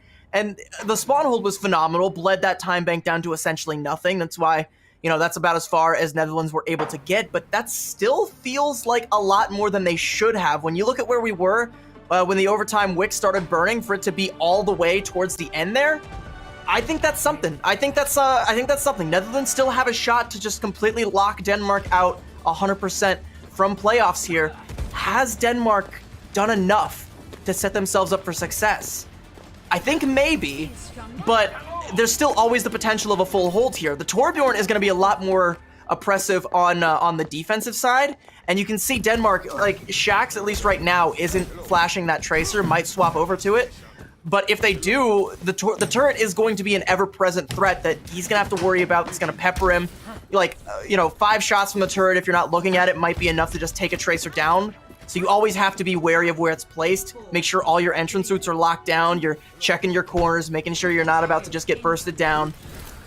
Shaq's looking to go over to the Reaper, actually. No, full composition swaps. There we go, back to the dive. Yep. And Netherlands, on the other hand, though, Tap switching over onto the Echo is really interesting as well, trying to get that high ground control, which they previously weren't able to do on the defense, and they're going to have ANJ in the pocket as well, Buddy having to now switch over to the Kiriko without that little bit of extra peel that they had with the Brigitte. Yeah, I mean, with the Torb turret and Kiriko's general survivability, Buddy should be okay, but is still going to be the primary target. Actually, they're going to go for Pastor. The hack combo there almost comes through, but Pastor's able to survive. Dawn taking a lot of damage though. Shax on the Tracer just dishes out so much DPS that it's so difficult to escape from this, and that's a really good nade. Pastor actually doesn't get hit by the Suzu, but they're able to cleanse it off of Buddy at the very least. Now looking for the high ground control as they take this point A. They're doing a great job of taking down Pastor's turrets, and also, oh, hello. Oh, okay. Also, almost of taking down Pastor several times. Shax, though, low HP, gonna try and play from that hacked Mega. Pastor has been able to weather the storm so far, but he's definitely got a target on his back, but so does Kellex. Kellex going down first from Tap. That is an excellent pick, but Shockwave is going to just trade that right back. However, without Kellex, the back line is left undefended. The Nano goes out at the last second onto Molfig to give them that survivability and sustain through this fight, keep positioning up front, but the duplication from Tap is just so powerful. There's the self-destruct, and Molfig goes out. A little bit of a cheeky way from Tap as well to see him out the door. I mean, I'm looking right now at Shockwave's Shockwave's EMP, but also Shax's Pulse Bomb. Either of those, if Shax hits another big Pulse Bomb, can break this defense. Shockwave's EMP could also just bust the door wide open, but I mean, if the Netherlands are able to weather the storm, we only got 2 minutes here. Denmark, they're not going to have another realistically good fight at this. This is their best shot right now. Netherlands still it was having like a pretty they can't good go in. ult They bank. cannot go in. Oh, but there's the Hey, EMP from Shockwave, and he just has to go translocate right out after using it. That is just no value found from the EMP, even though it hits so many of them. Just flushed right down the loo, because, I mean, that was, yeah, you cannot use that ult there. You lose Slay so early, there's all of your burst healing, everything gone, and now they don't have that ultimate. They have 90 seconds to maybe build up to another one. They have to win this entirely based off of just Shax's pulse bomb here, and the Netherlands have nearly a full arsenal of ults. Tap can even build into this duplicate lickety-split if the damage boost from ANJ comes through. Yeah, just spy checking for Shockwave as well, making sure that they can't get on top of the backline. Shax has been good with the pulse bombs before. Shockwave with a hack onto Pastor, but there's a peel there from ANJ, and now the Valkyrie as well. The Rampage onto Kellex. Kellex goes down, and so does a Slay. A stick onto Dunn, but still the healing from the Valkyrie. It's still there. There's so much sustain, and still a Kitsune rush in the bank as well. Shockwave falling to Pastor, and now a fight in this room. Kellex stands to go down next to Moldvig. They're forcing out the rally. The rally used now just to keep them in the fight as the rest of the team is trying to regroup with them. But now they don't have the rally for the next one. While the Kitsune rush is still available, they still have one ultimate on Netherlands. Yeah, Denmark are in dire straits right now. That armor that Kellex and all that overhealth that the rally comes through with, it's all gonna burn away by the time the fight kicks off properly. They only have the self-destruct. Slay has to build up to a nano boost, but if he gets picked off again, it's just over. You have to rely on a big Diva pulse bomb here, or sorry, self-destruct. Kitsune rush comes out. The Netherlands, they smell blood and they are going in like sharks in the water. Oh, and the Molten Core as well. It's just so much area control. It's so hard to get onto this point. Looking at how much fire is on the floor. The floor is literally lava. Now Tap duplicating the self-destruct, and there still is a contention from Molfig just standing on top of the corner, making sure to avoid that little bit of damage from the Molten Core. The self-destruct goes through. Oh, ANJ gets killed by the remake, but they need some way to touch once again. Molfig get on that point and does. The defense matrix will save off a little bit of pressure, but now out of the mech, the baby Diva on the point. Shax comes through, but Buddy takes down Shax with the kunai. Now Kellex has to be the one to get something done for Denmark, and the rest of the squad is still coming in. Slay gets switched onto the Moira, but there is nothing that Denmark can do. Even though they stave off 4 minutes after giving point A for free, they just couldn't cap point A themselves. It's Jover. Denmark, like, that was such a great defense there. Again, you know, they C9, they gave up point A, but then they spawn hold for so long. That's so good. And then they get the hold. They don't let Netherlands have point B, but Netherlands one-ups them, doesn't let them have even a tick on point A. I go back to that EMP from Shockwave, and also the fact that, like, Slay was public enemy number 1. Like, Tap was going deep, finding Slay every time, and then that EMP from Shockwave just comes out, and there's just no one around to benefit from it. If an EMP goes off and no one is able to capitalize, did it go off at all? You wouldn't know it, but Shockwave definitely busted it out, and it didn't come up with anything. And the Netherlands defeat Denmark 2-0 and dash their hopes of going to BlizzCon. It's gonna be joy for the Spanish squad. They don't have the weight of the world on their shoulders anymore. They can the game against Portugal, but because they beat Denmark before, they'll still win in the head-to-head. They're going to BlizzCon, and Denmark, it really hurts. When you look at the talent on this Danish squad, you know, you think Shockwave and Shax and Molfig and Doge and all of these really high-tier players, veterans like Kellex and up-and-comers from Slay. Like, it really is a shame to see them not going to BlizzCon here, but you had to be correct today, and the Netherlands, they wanted to be the spoilers. They wanted to take out some of their own frustrations for being pulled out of the conversation so forcefully. They wanted to take it out on somebody else, and Denmark were the poor unfortunate souls that strolled into their back alley on this day. The Netherlands, if anything, proved that they also had a shot at making that playoff spot, and I think that's what really it was. Playing for pride on the very last day of the EMEC qualifiers, even if they are locked out of playoffs, they wanted to prove they could beat a team that would have made it to playoffs if it weren't for them. And they are the spoilers. They are the gatekeepers to BlizzCon. Like I said, if not for that loss to Belgium, the Netherlands might still be in the conversation.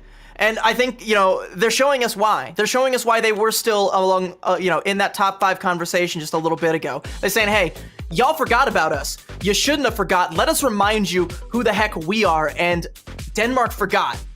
And, I mean, they got a hard lesson today, and it's unfortunately a lesson that is going to cost them their playoff hopes. So, I mean, we look forward to some of the later games today. You know, we're still going to see Spain versus Portugal. There's not quite as much weight on that one. We still have Great Britain versus France playing for pride later on in the day. But we'll be right back after a quick break here with the team that actually ruined the Netherlands' hopes.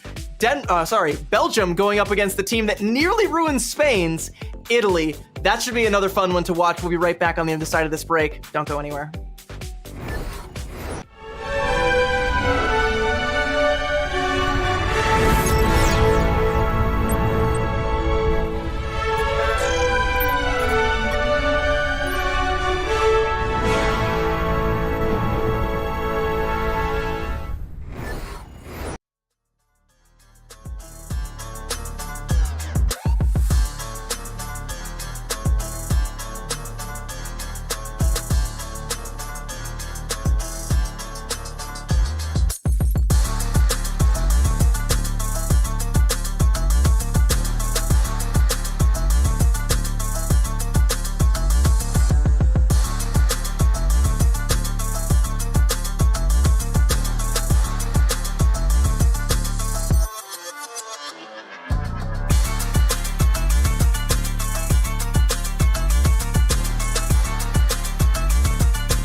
The Dutch defeat the Danish in a dominant display of skills, potentially destroying their dreams of entering World Cup glory. I'm Jim Basco, that's Epitomes, and that's CB.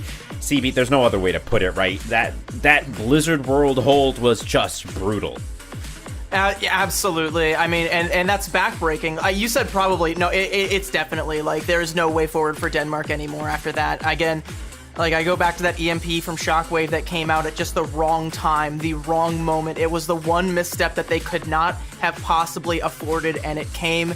And that's your lot. That's all the hope for Denmark, now done and dusted. And again, we were looking at, like, the whole day, and we were talking about, we were just assuming that, like, Denmark was going to win this match, and that was going to set the pace for the rest of the matches going forward. Then it was going to be like, okay, well, now Spain has all this pressure to perform, and then they both win, and suddenly it's like, okay, well, Great Britain and France, whoever wins is going to determine who gets to join them at BlizzCon. But, like, no, it just wasn't to be. Netherlands just showed up, just kicked the door in and said, you forgot about us.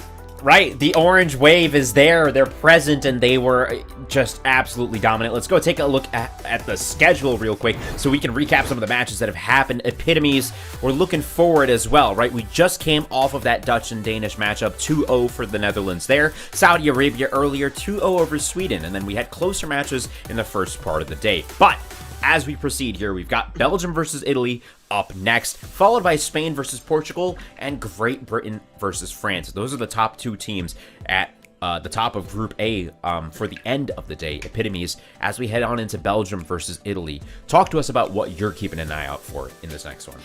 So Italy is a little bit of an outlier in Group A because they don't have the greatest record here, but they do have a record of beating Spain and are also one of the only teams to do so. And it was really interesting because it changed the dynamic of Group A completely, because Spain, this team that we thought was going to be very dominant, they were playing very well, and all of a sudden it's just spaghetti drop everywhere, and then Italy comes out and goes 2-0 against them. Yeah, it was just such a crazy moment, honestly, that it had us questioning things for the rest of the week. We were like, wait, but if Italy beat them, this could happen and that could happen. And you know, a lot of things happened that we weren't prepared for. But what we are sure is that next up, we've got Belgium versus Italy, Epitomes and CV. I leave y'all to it. It'll be great, and I'll see you guys on the other side. Thank you so much, Jim. And now headed into this next one, Italy versus Belgium. I mean, Belgium is a team that was able to beat the Netherlands, and after what we just saw, that is definitely an achievement that they can tout. Yeah, like I said, Belgium were the ones that, pulled the Netherlands out of the conversation. Italy damn near pulled Spain out of the conversation as well, and also even almost upset Denmark yesterday. These two teams are nothing short of agents of chaos, and these two agents have one final mission today, and that is go out with a bang and make your home country proud. Yeah, and they are definitely going to try to do just that. Both of these teams mostly playing for pride. Belgium, definitely a squad that you should keep your eye on. They have a lot of talent here. Shira, we saw this yesterday with Shira flexing onto the DPS. It worked out incredibly well and a lot better than we would have expected. The tank player playing the Pharah and the Mei compositions, while Logix is kind of allowed to go on a tear on the other side. Skytor now on the tank as well, and a really strong backline to boot.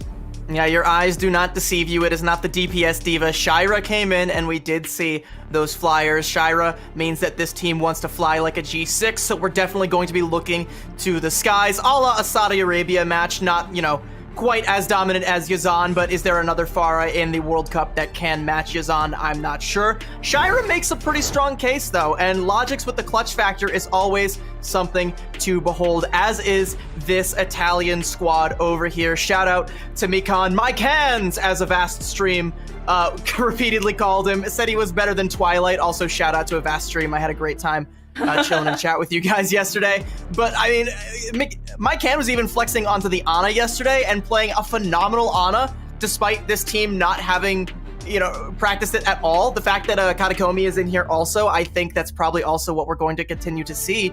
And Italy is a team that can just do damage. They might not make it to playoffs, but they'll blow through you like a tornado and just cause property damage and chaos in their wake.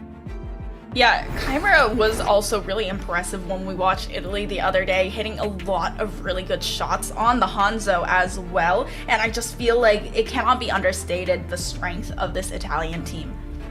And you definitely don't want to understate it, because you might make the same mistake that Spain did, because Belgium, I mean, obviously we're only playing for pride at this point, but you still don't want to get caught off guard by some of the silly things that Italy can come at you with, like some of the crazy looks, the weird, just what the heck just happened moments that we see from them time and time again. Again, Mikan flexing over to flex support, having a phenomenal Ana game yesterday against Denmark.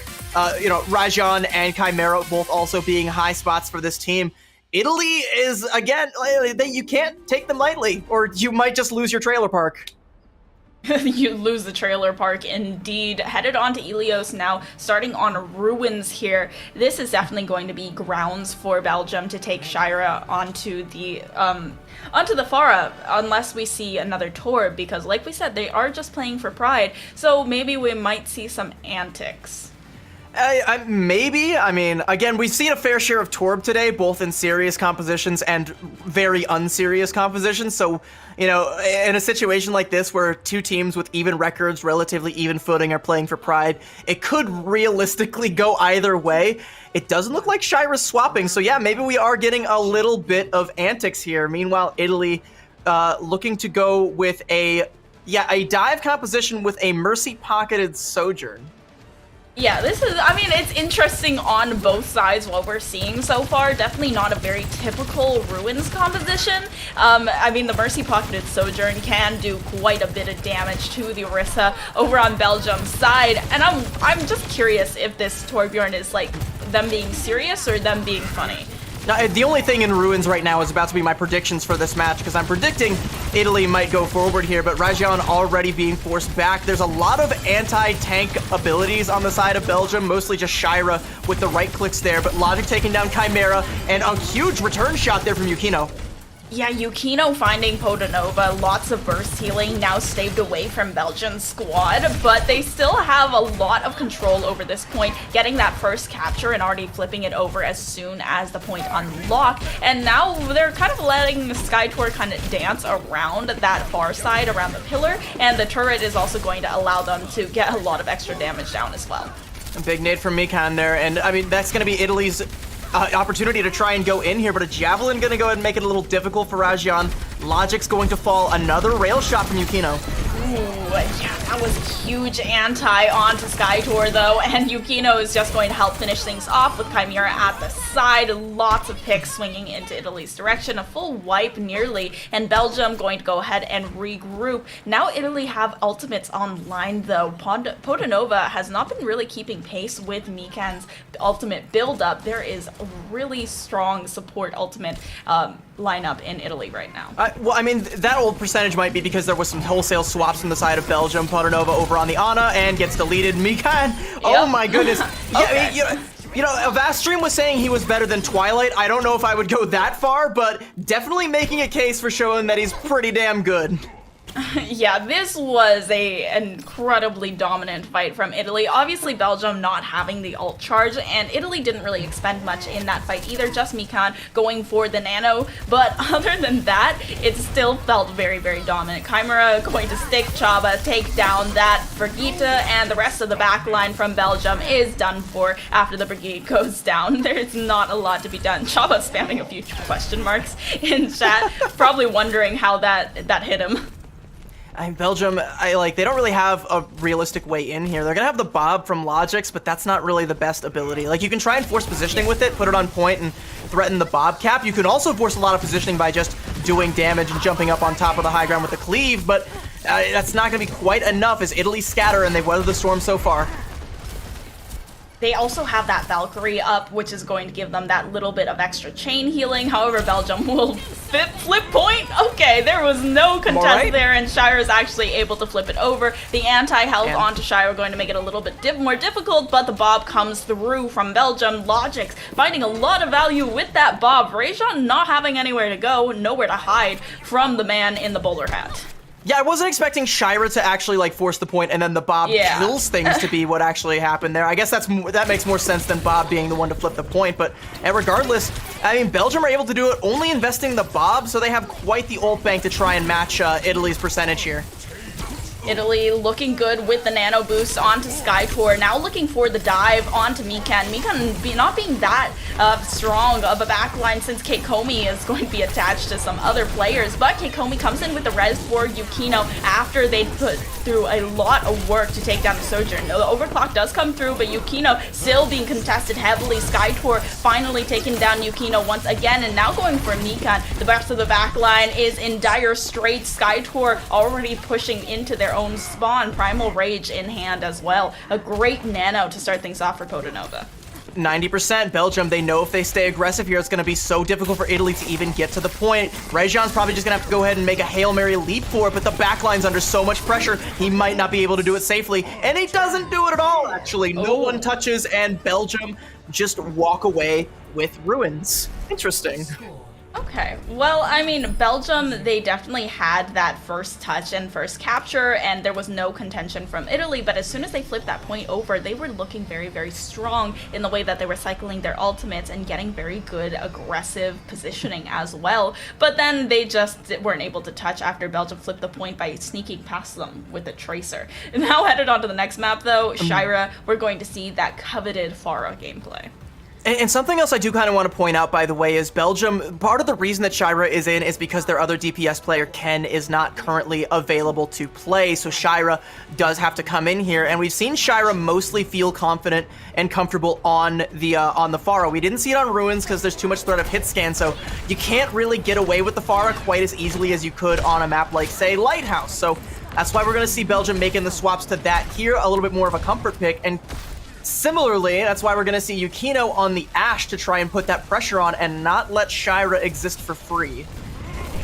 Yeah, the Ashe is definitely a good counter to the Pharah stylistically. Skytour going down early, though. There's no way they're going to be able to get that first capture. Mikan finding Skytour with the help of a good anti-nade. And Italy taking first cap this time, and hopefully they'll be able to hold on to it from what we've seen from their defensive hold so far.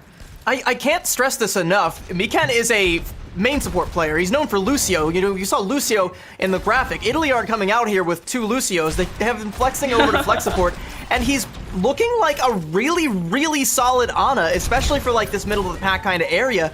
Definitely feels like he's getting the better of Potanova, getting bigger nades, being in better positions. Big sleep there on to Skytour, but there's just a lot of follow-up. Can they find the kill? Ooh, Logix tried to find something there, is able to get Yukino before going down, but Shira's just gonna clean things up. Kind of been a sleeper for the first part of this map and not really paying too much attention to the Pharah. Didn't really realize the threat of it at the beginning from Italy until he came in big and wiped with the Mercy. And it looked like everybody was trying to focus on bursting down Skytour there, that they all just turned to try and help Mikan there, that they just kind of forgot about Shira in the sky pumping in damage through the windows, and it's like, hey, I'm here too, like, deal with me, please, contest me, but they just don't. So Belgium able to flip the point there, only 35% for Italy, which is not nothing, but when you look at Belgium's ult bank, you gotta expect that you kind of wish you had a little more. Yeah, it looks like they should be able to hold this with the way that they're building up these ultimates. Mikan's going to be the first with the nano boost here, but oh, there's almost a huge stick there from Logix, but Italy they just flipped it. Wait, what was Belgium doing while Logix was occupied with what was happening in Italy's backline? Now taking down both the supports, but Yukino just trades it right on back, switching onto the Echo as well. Skytour resetting to join up with the rest of the squad, but Logix is actually still fighting for this point, taking down Yukino.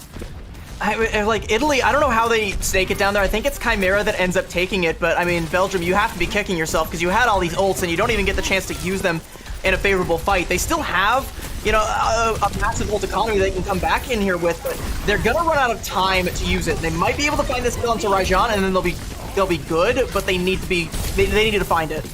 Yeah, the rally from Kate Comey does come through, a lot of that extra overhealth and huge shield to try and just stave off Skytour from backline. Oh, that's such a good anti onto Skytour, and Mikan is going to finish it off, or Chimera is, rather, but still chasing after, and now the Pulse Bomb in play. Mikan is doing so good, taking down Chaba solo, and now without the pocket for Shira is so vulnerable. Now with the stick onto Potanova as well, Italy is coming together big for Lighthouse. Now Logix is attempting to contest and having to dash around the point with the blinks, but can't do much here. Chaba does go for the resurrection onto Potanova. Now the backline both available to keep Skydoor up as he goes for the contest in the overtime, but this is still so dire with the Primal Rage coming through and the Valkyrie now expended and fading away for Chaba. Skytour once again anti-naded, and Mikan is just so good with these nades. Finally they find Mikan, and Skytour does find that backline, but it's still so tough from Italy's side. They managed to turn the point off of a huge fight where lots of ultimates were expended,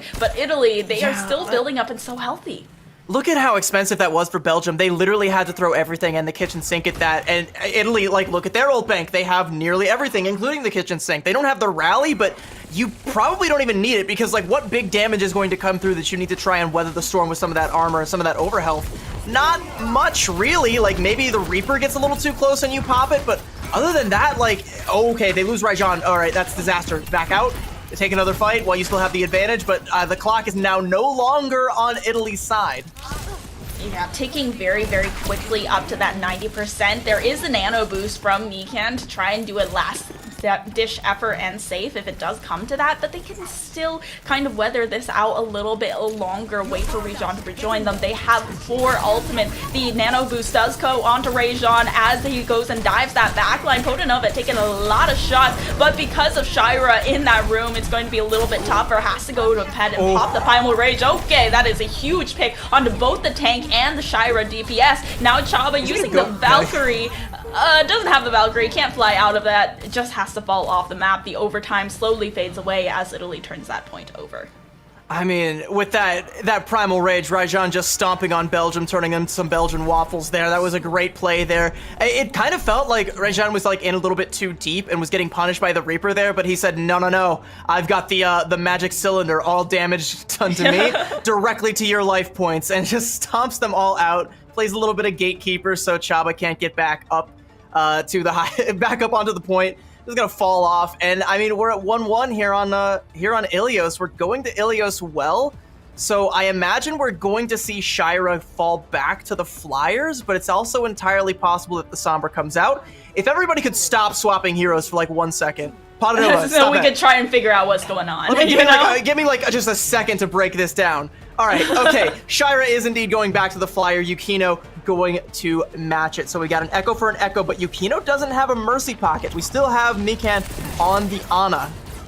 Yeah, and Kate Comey has switched onto the Lucio this time around, a little bit less peel for the backline, but Belgium is kind of matching that with the Mercy Ana, so you have that little less peel for the backline once again, except in a different way. But Shira is going to have that extra damage, and Shira, because of it, takes down Yukino. Now Logic's going to look to shred into Rajon, who's taken quite a bit of damage. No anti-nade yet, so that healing is going to come in clutch from Italy, but they're not going to be able to get first touch. Still the contention is there. Okay, what a sleep from Logic, from Mikan, but still Shira will finish off with the help of Shaba by their side. Mikan unfortunately unable to stay alive. No peel there for Kate Comey. Like if Kate Comey was there on the brig, then Mikan probably would have been able to survive that, but unfortunately was not able to this time around. I mean, maybe, but I mean, you did have both Logix and Shira trying to burst down, and it was like Shira that came through. The sleep is huge, but ultimately doesn't amount to a whole lot other than, you know, potentially a cool clip. But Belgium, they've got more than a cool clip. They've got the point. They've got 23%. They don't have a Mercy though. Mikan strikes back. Okay. Gonna go ahead and that's gonna clip Shira's wings just a little bit without that Mercy kitten up in the sky out of pocket. Yeah, and Kate Comey has switched over to the Mercy as well, building up to the Valkyrie very steadily. However, Mikan goes down. That is so huge from Logix. Once again, finding Chimera as well. Mikan going down with the Nano Boost in hand as well. They can't contest here without Mikan in the play because Kate Comey just doesn't have that same kind of sustain. They're able to get a bit of extra damage down, but Belgium already up to 50 now. And there's a lot of focus onto Mikan, and again, that's kind of the nature of this composition. When you have a Mercy pocketed or a Lucio just, you know, jumping around, you have a Mercy pocketing a DPS, you don't have the peel. You can see they're finally doing the same to Potanova, and they find something, but yeah, same thing. Mikan's getting focused down.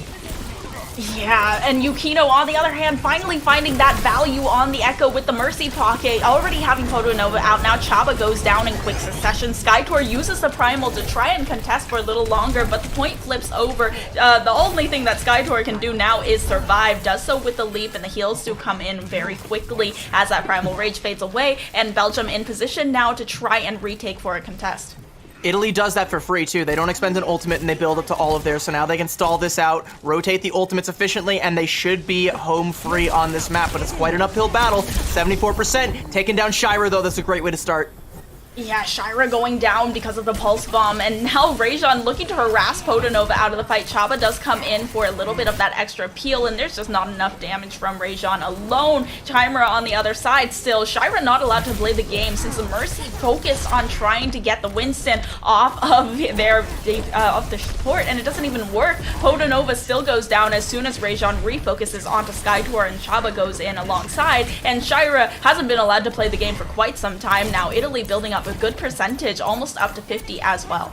Yeah, but it's still a pretty good fight for Belgium because Italy expended 4 out of their 5 ultimates. They're only going to have the duplicate for this next fight, and Logix is going to have a Pulse Bomb. I mean, even if you lose this fight, realistically, if you bleed out the duplicate, you're golden. You just have to try and find something with this Pulse Bomb. And if you're able to find Mikan with the Pulse Bomb, honestly, you can just flip it right now. Yeah, Mikan already getting very low from Logix as well. Skytour hopping up onto the high ground. Yukino is going to trade it for Belgium's own main support though, or flex support on that Ana. But it's going to have to be Mercy who has to keep the team up. But Chaba goes down because of Rejan and Yukino as well. Using the duplicate, they bled out the ultimates from Italy. However, in Belgium, that's good economy for them. Yukino does go down as Skytour comes back into the fight as well. Shira duplicating a Winston on their own and also able to get a little bit of extra damage before being forced out by Italy's tank. However, the disengage is there. If you want to know who's going to win a fight at any given moment, just pay attention to which Ana dies first, because that seems to be the priority that everyone's looking at.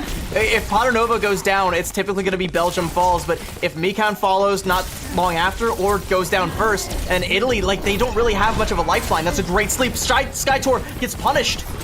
Yeah, that was a sleep nade combo onto Skytour, and now they're missing their Winston, who has the Primal Rage in hand. Still not the contest from Italy just yet, but both of these teams are potentially in one-fight territory here. The contention is there from Italy now, and it seems like they're giving it. The point has been flipped. Shira, however, still getting staggered here, and now the rest of the squad has to go in without one of their DPSs. Chaba has already switched on to the Brigitte to try and defend Podanova from all the dive that's been happening. Kate Comey still on the Valkyrie, though, on Mercy. Now Logic's finding Rejan. They're missing that tank. They're trying to get the resurrection through, and it does go.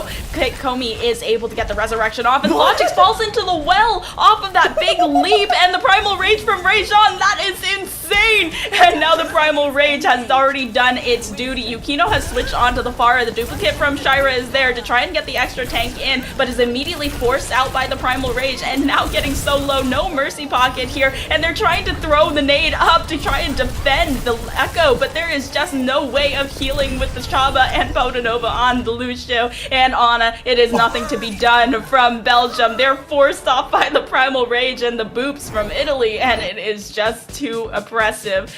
That was such a messy fight with Logix going into the well, but Italy does it. They get it done. I was about to say there's no shot that Italy come back and win this one. Like, so there's that moment where it feels like all hope is lost, but Katakomi gets the res onto Rejan, who is like 2% away from the Primal Rage, and he jumps in, Logix blinks, falls in the well, and then pops the Primal and gets a kill with it, and suddenly it looks like Italy's gonna take it, and then they just don't. Like Skytour like comes back, ends up going huge, Logix comes back, ends up finding kills, and like Italy nearly snatched that out of nothing. That's just the danger that this Italian squad brings to the table, where it feels like they have no right to be doing the things that they do, but they just do them anyway because they don't care about what you think is possible. I mean, Belgium, like, they narrowly escape with the map win there. They're gonna have to be a little bit more clean, otherwise, like, Italy's just gonna keep nipping at their heels.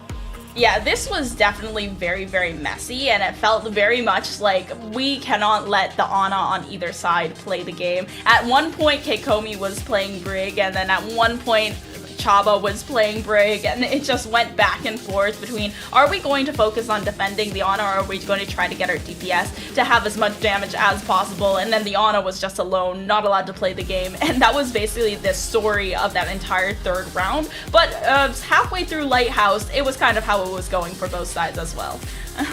Yeah, it's a lot to unpack here. Again, I do kind of agree that it did feel very much so like both Anas had targets on their back, and whichever Ana died first did typically dictate the pace of how the fight was going to go, especially on the latter two maps. Ruins, I think Italy still had a shot at maybe taking that one. They definitely had a chance on Well that they just shouldn't have. Like, this fight that you're watching right now, like, none of that should have happened. Yeah, I just like...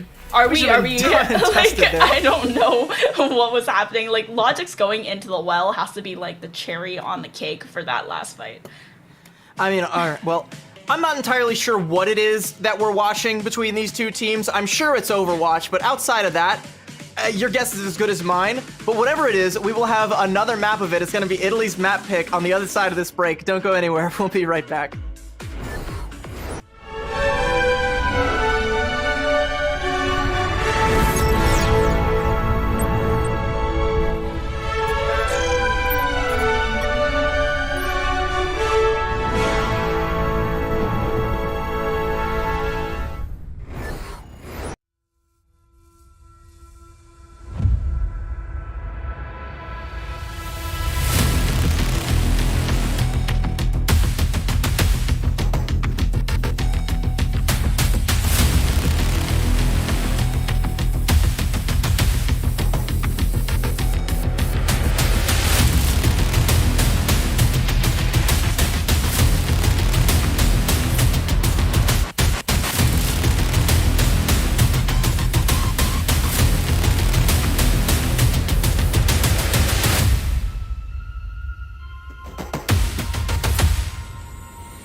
And that was quite a map one from Belgium and Italy over there on Ilios. Now headed on to Italy's map pick. Hopefully we find something that is a little bit less chaotic at all times.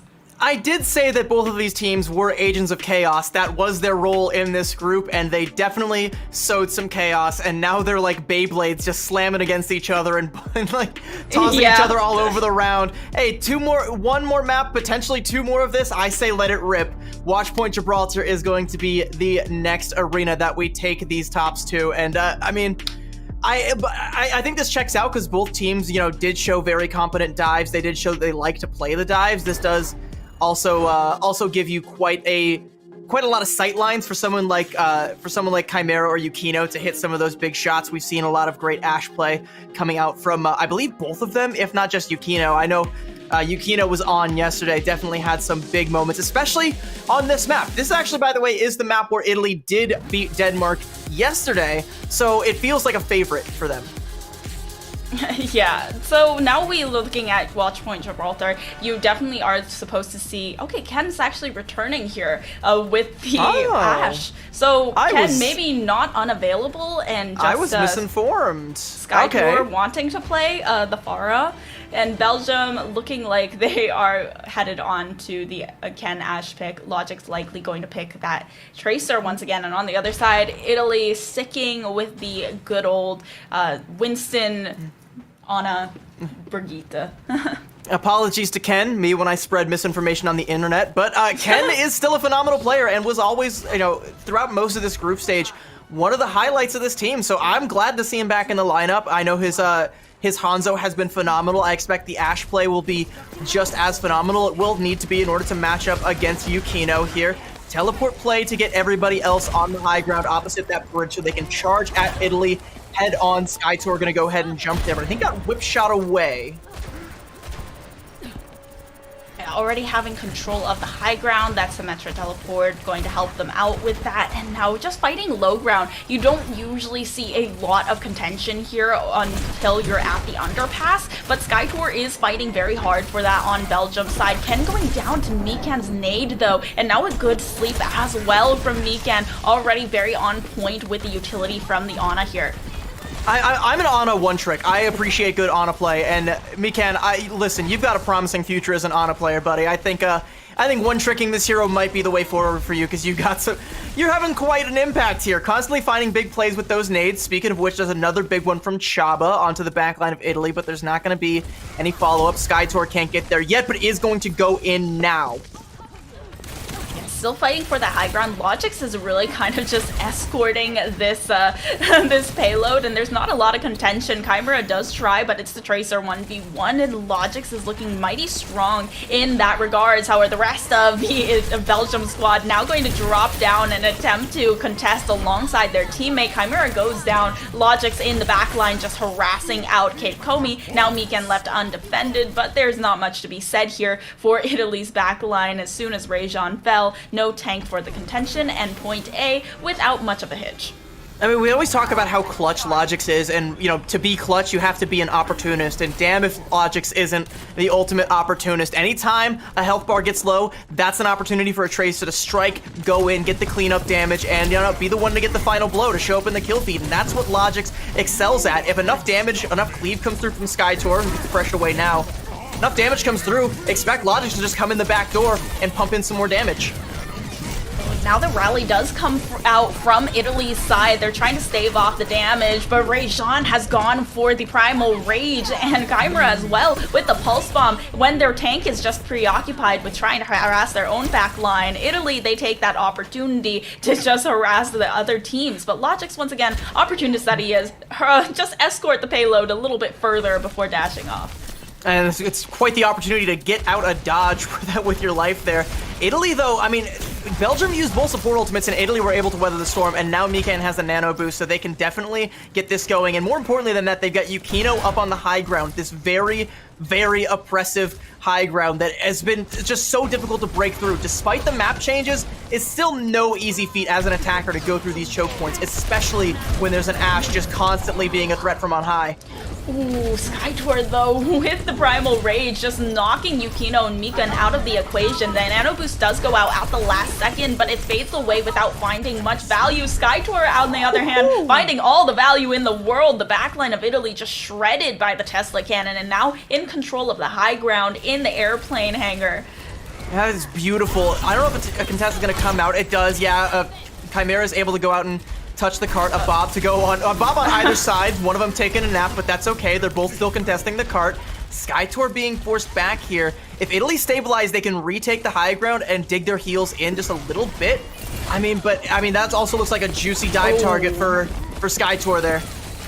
Yeah, and Ken also falling. The dive comes in from Skytour. Both of Italy's supports are now down, and Logic just spamming through. Logic's doing so well to capitalize off of those low health targets and dishing out the DPS. Now, Chimera and Logic's, though, they are on pace for the Pulse Bomb at the same time. On the other hand, though, Belgium, Ken is building up to the Bob a little bit faster.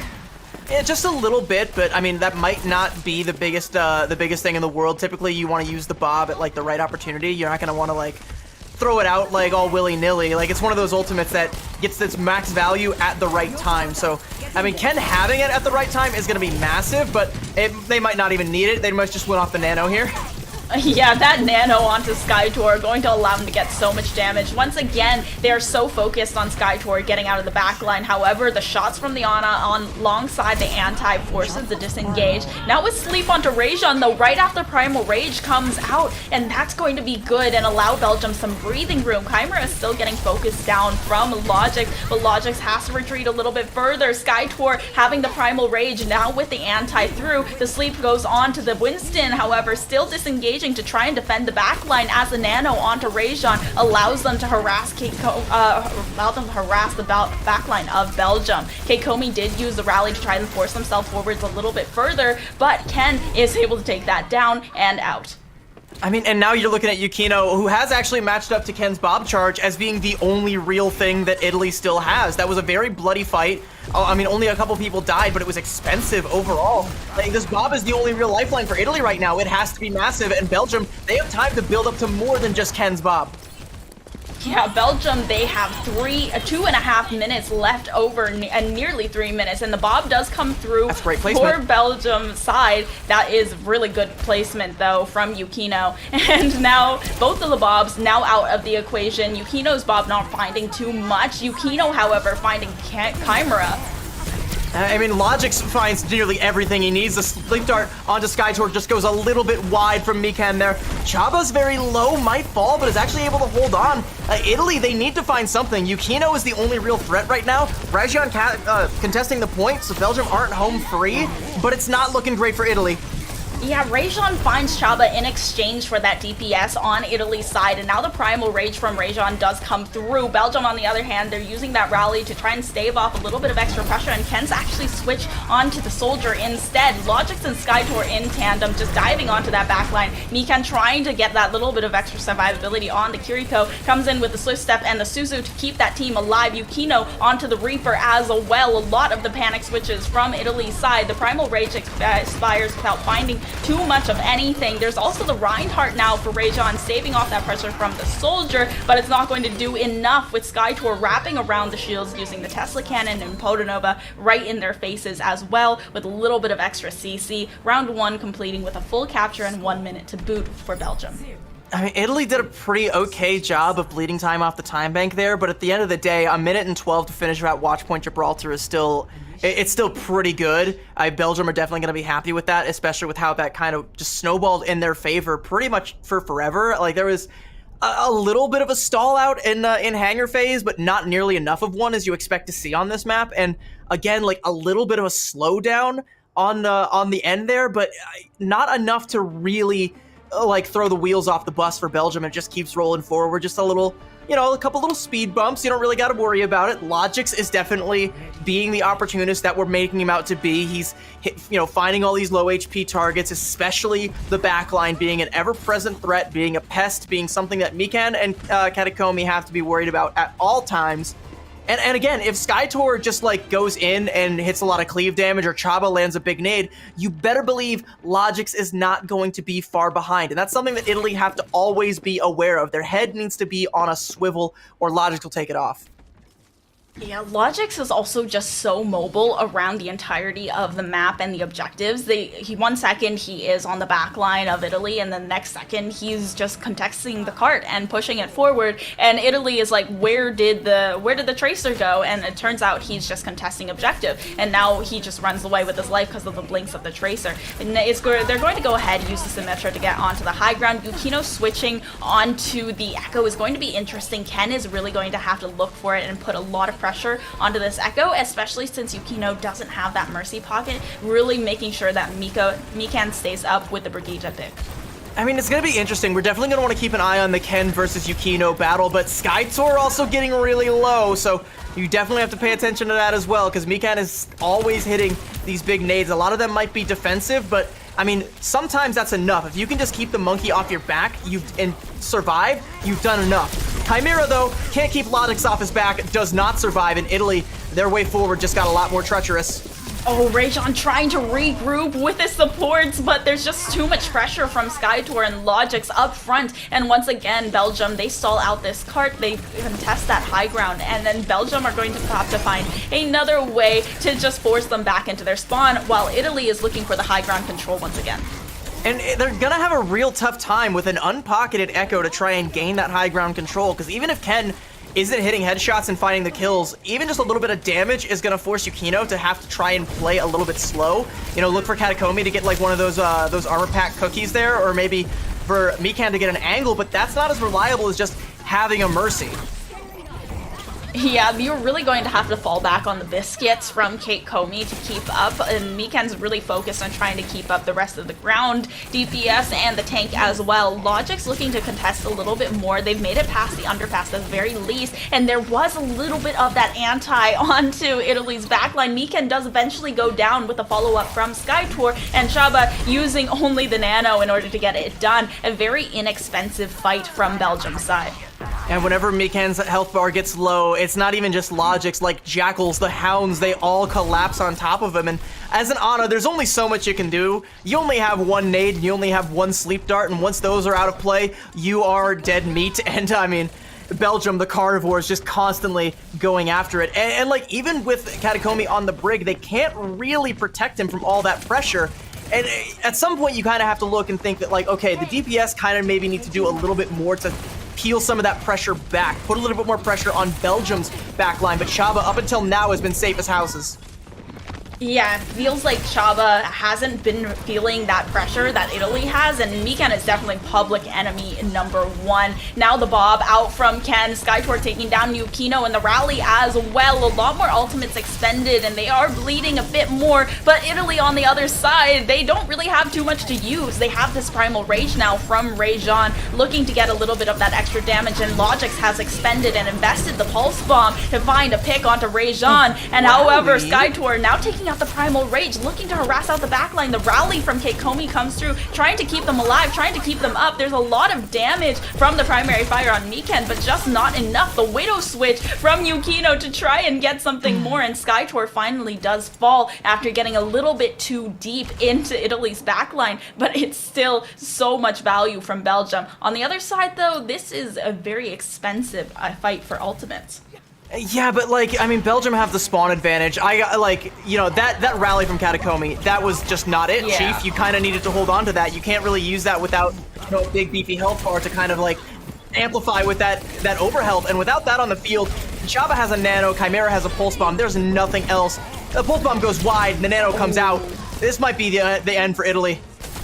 Chimera does find Logix at the very least a little bit of pressure off of their backline from that Tracer, but Skytor finding Mikan once again. Mikan is probably like off the charts with the amount of deaths that he's had in this game thus far because of all the harassment from Skytor alone, but without Logix on his side, he's not able to stave off the damage from Yukino. Yukino actually finding an excellent shot onto Chaba as well. They're gonna have to fall back on Potonova's Inspire and the little biscuits for that sustain, but because it's only just Rajon who's contesting the objective, they get the go-ahead, use that rally, overtime fades away, and Belgium, they're able to take it 2-0. Yeah, I mean, that looks really, really strong from Belgium. I mean, once upon a time, you know, we were talking about them even maybe potentially also being up there with the Netherlands, especially if we had, like, seen them beat the Netherlands early on, we probably would have had a different narrative. Maybe we would have been saying, like, hey, Belgium, we got to keep an eye on this team. They can be potentially dangerous. And Italy, I mean, they found out just how dangerous Belgium can be, with Logix constantly peppering you from behind, coming in from behind, and finding the shots he needs to find at the right time. With SkyTour always putting so much forward pressure onto the backline of Italy, and just not enough support being there. In retrospect, I feel like a lot of the kills that Mikan was getting were just like desperation and survival ones.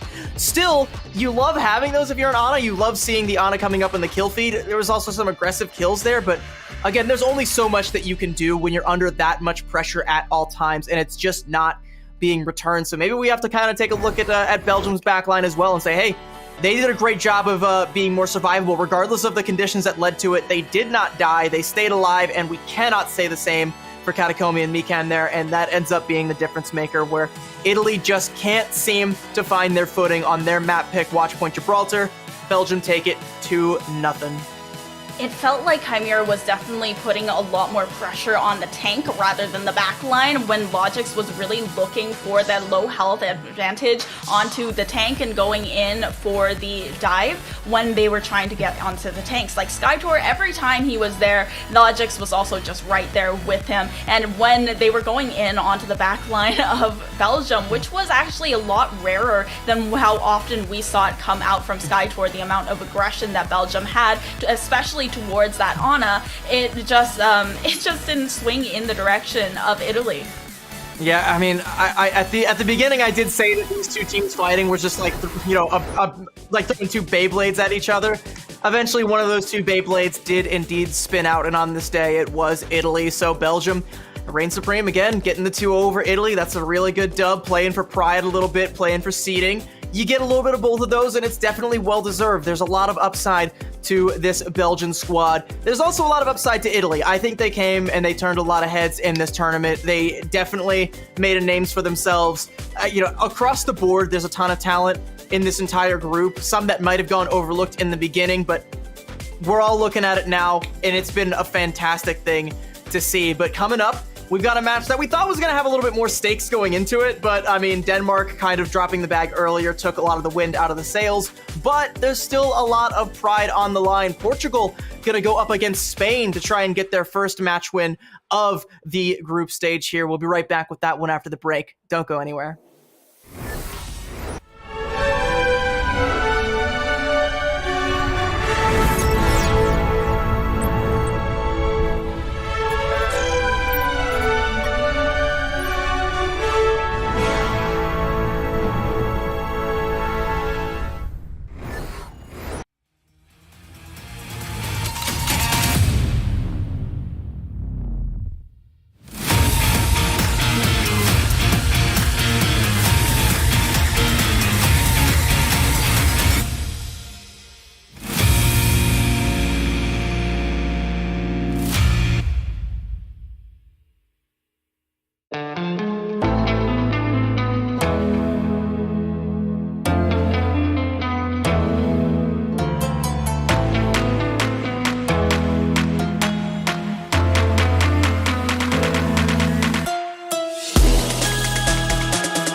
Welcome back to the Overwatch World Cup. I'm, of course, Jim Basco. That's Epitomes, and that's CB. But we wanted to shout out our special guests joining us for the past 2 weeks, both Epitomes and CB's cats. Epitomes, I mean, CB, let's go to you. You got your cat hostage. What's your kitty cat's name? Her name is Echo. She's not actually named after the Overwatch hero. I was like on a break from Overwatch when I grabbed her.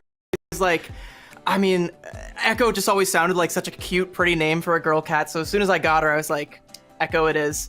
And then I came back to Overwatch, and now she gets confused whenever I'm in ranked matches and I'm screaming her name at the top of my lungs. Okay, it works both ways, right? Ta-da! Yay! Epitomes, Tala, so you have multiple kitties? What's going on? This is Luz, okay? L-U-Z, and he is a very sleepy kitty. But I have another cat who is a girl, and her name is Suker, like sugar with a K, and she is a menace. So Luz and Suker, wow. That's great. Awesome names. Thank you for the introduction. We hope y'all in Twitch chat are enjoying it, and of course can now officially say hello to the kitties formally. That said, though, we just finished off an amazing match between Belgium and Italy. Let's tee up the schedule so we can look at the matches that we've covered up so far and focus on what's coming on ahead. Of course, we started off our day with Germany 2-1 over Poland, Norway the same over Turkey, then 2-0s for both Netherlands and Saudi Arabia. We just came hot out of Belgium versus Italy, where we saw a 2-0 as well, and now we're into Spain versus Portugal. Spain eking it out, just sneaking into that third place qualifying spot. So I'm excited to see an invigorated Spain into this Portuguese matchup. And then afterwards, we'll get the two titans of Group A, Great Britain and France, who I believe are tied in both game score and map score. That's 5-1 for a game score and 11-3 in map score. That will be an amazing set of matches back to back. Epitomes, break down Spain and Portugal before we head on in here. I mean, Portugal, they have still yet to get their very first match win. They are 0-6 for the qualifiers thus far, so it's definitely not going to be the greatest match score going into this. And Spain, obviously, they are now in position to head into the playoffs bracket. They are in really good hands, and especially since they are against Portugal and Denmark lost their match, it feels like there isn't a lot of pressure on them right now. Well, you heard it from her first. Epitomes, CB, take it away with the match. Have an amazing one, and I'll catch you guys on the other side. And this is going to be pretty exciting. I mean, I love watching Spain play every single time. They feel like a very coordinated team, and I feel like that is owed to the fact that they have a lot of experience together. A lot of the Ataraxia players coming out for Spain, and they just look so coordinated and so good. Yeah, I mean, like, we were highlighting them, and part of the reason that we were talking about them being a dark horse pick was because that Ataraxia core was not successful in their most recent contenders run, but they have definitely turned things around. They look coordinated. They always look to be on the same page here. And, you know, even in some of those unfortunate slip-ups, like against Italy, they're always showing us some of their best that they have to offer. And a lot of these players, I think, have made pretty solid names for themselves. You know, Hira has had such incredible moments time and time again. Helv, another veteran player, still has it, and I've been nothing short of impressed with Gala and some of the clutch moments that he's been able to come out with on the backline there. I like to highlight support players when I can, and Gala is a walking highlight reel.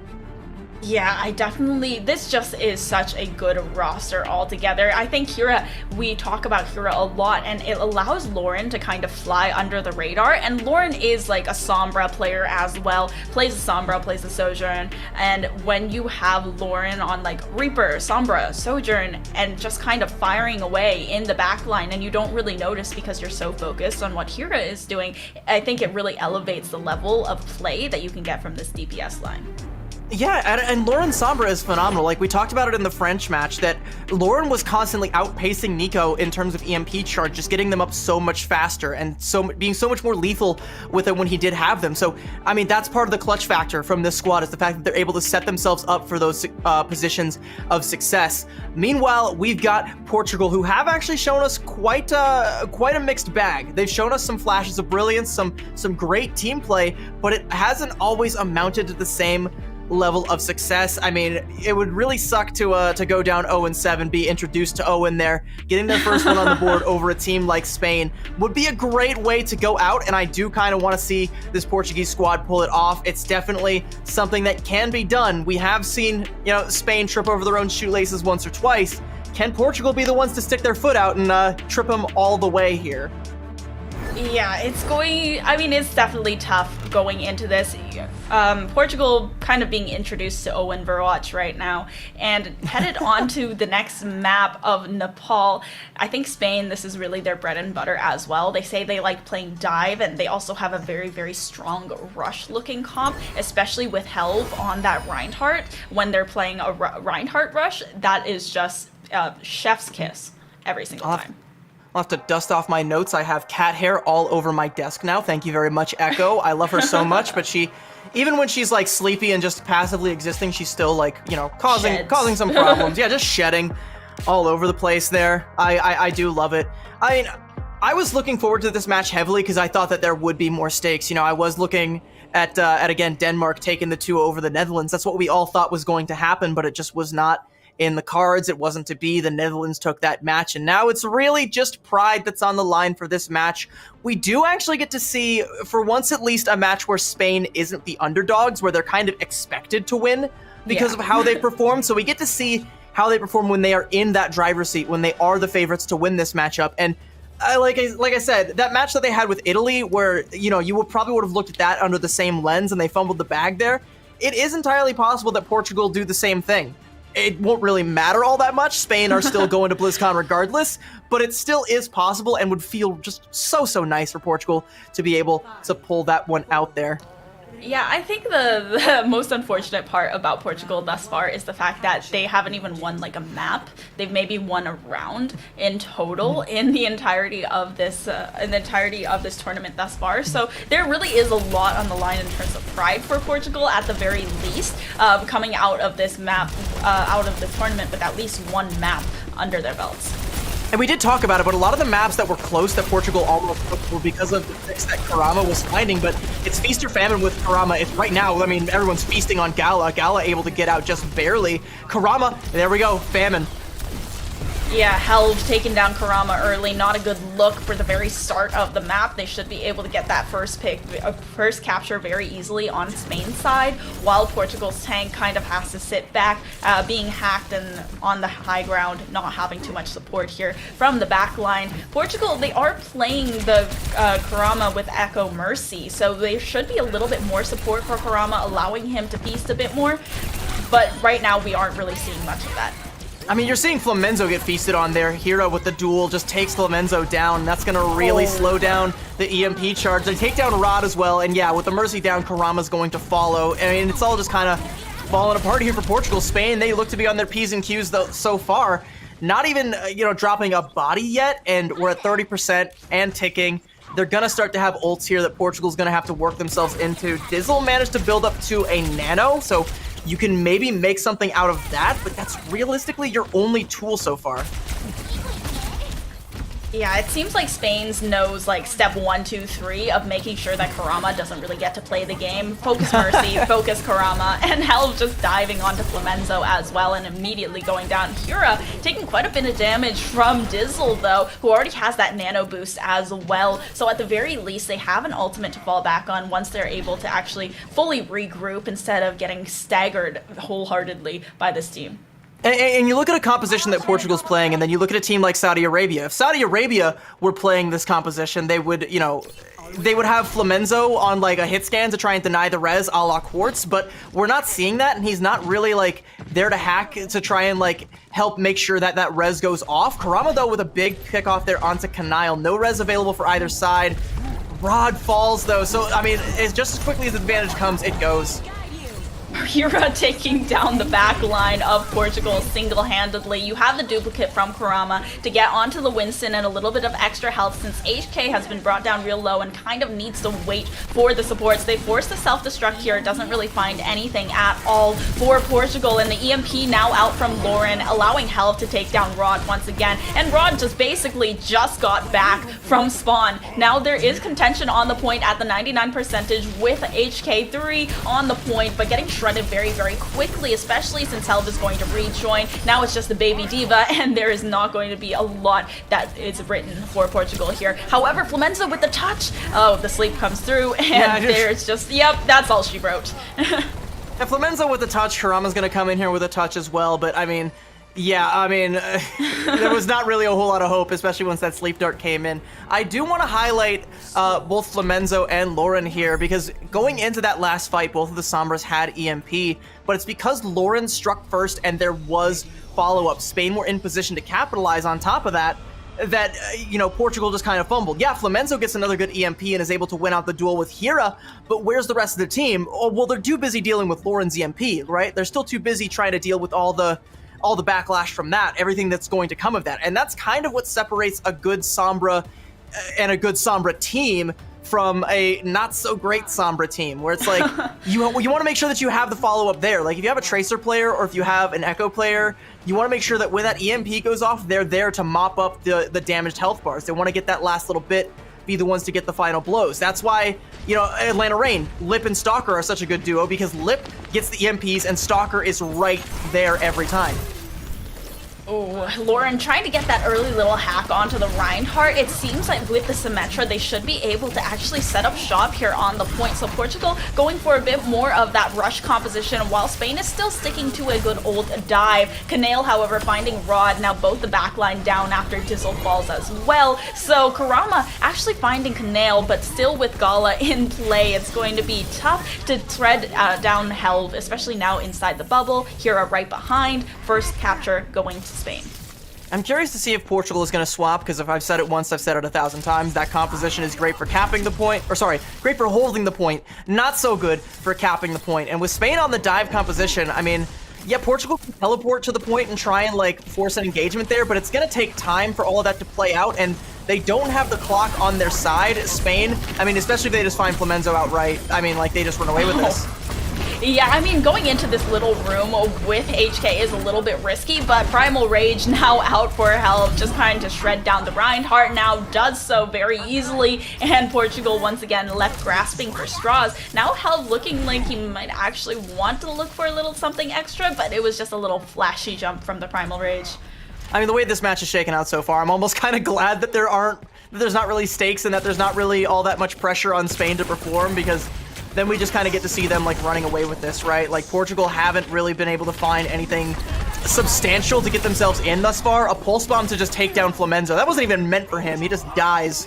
Yeah, apparently standing next to the support is just a crime punishable by death, and a team kill now headed for Spain's side. They switch Gala onto the Zenyatta as well, and I think Gala is really just looking to have a little bit of fun right now. We've seen Gala shred on the Zenyatta before, and now knowing that the stakes aren't really too high and it's going to be a pretty simple match. Now the EMP coming through, a nano boost as well from Spain's side onto Gala once again. We've seen this once, but that was a little bit more of a tense situation the last time they decided to nano boost the second support. They're still going to be able to find all the picks despite the support backline being down and a translocate back towards that point once again. Lauren Sombra is just so good. I mean, the nano onto Gala there is really just a distraction, and Portugal take the bait, hook, line, and sinker.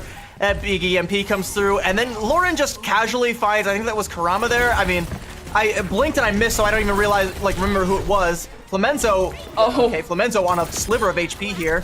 Yep, found you. Yeah, Flamenzo didn't really have any place to go, especially without the backline there. Dizzle tried to go for a touch very, very late. Spain takes that in a 2-0 hook, line, sinker, like you just said, and it is going to be a pretty easy first map for Spain. Yeah, and I mean, I don't really think I like the Sombra look out of Portugal all that much. I keep saying, even if Flamenzo is God's gift to Sombra, you still have to have the follow-up there. You still have to have the coordination to capitalize on the hack targets, to be there to mop up on all the EMP damage. You still have to have everybody on the same page, and it just so often feels like Portugal are not on the same page. So even if Flamenzo does find something substantial, there's not going to be anybody there. You really have to be a true hero in order to try and go for it. And again, that's also kind of why we keep calling out Karama, because Karama is either finding some of these first picks or being the first to die. And it's again because Portugal are so disjointed half the time that there's not really anyone there to help Karama. So he either comes up with a nat 20 or rolls Snake Eyes, and there's just no in between. And there's no one to help bail him out if it's the latter. And it really feels like there isn't a lot of peel for this backline, even when they are in the same room together. Like, that Reinhardt was right there, HK was right next to Dizzle and Rod, but then you just have Held go in with a Primal Rage, and there's so much follow-up as well, since this is a dive composition, and Spain has said that is their bread and butter and peanut butter and jelly and jam and whatever else you can put into a sandwich, but they love playing dive, and the Rush also looks really good. They are strong on so many fronts that it's really hard to find a counter towards this team. Yeah, the entire schedule today looked like a high-pressure situation for all of our top 4, but I think even if Denmark hadn't dropped the ball there against the Netherlands earlier today, I don't think Spain would be sweating. I don't see a drop of sweat on their brow currently. They are playing with house money. They're just running away with this one. Well, it's going to be Portugal's map pick. They still have a chance to come back in this and make some noise, get their first map win on the board, potentially get their first match win, but Spain don't look to be giving them even an inch to play with so far. We'll see you on the other side of this break. Don't go anywhere. We'll be right back.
after a dominant match 1 from Spain over on Nepal, I think the players would agree that they are all evolving from the little eggs that they used to be at the beginning of this match towards the giants that they are now. And now headed to map 2, CB, I'm excited to see what Portugal can bring to the table, but I don't know if Spain is going to let them have one.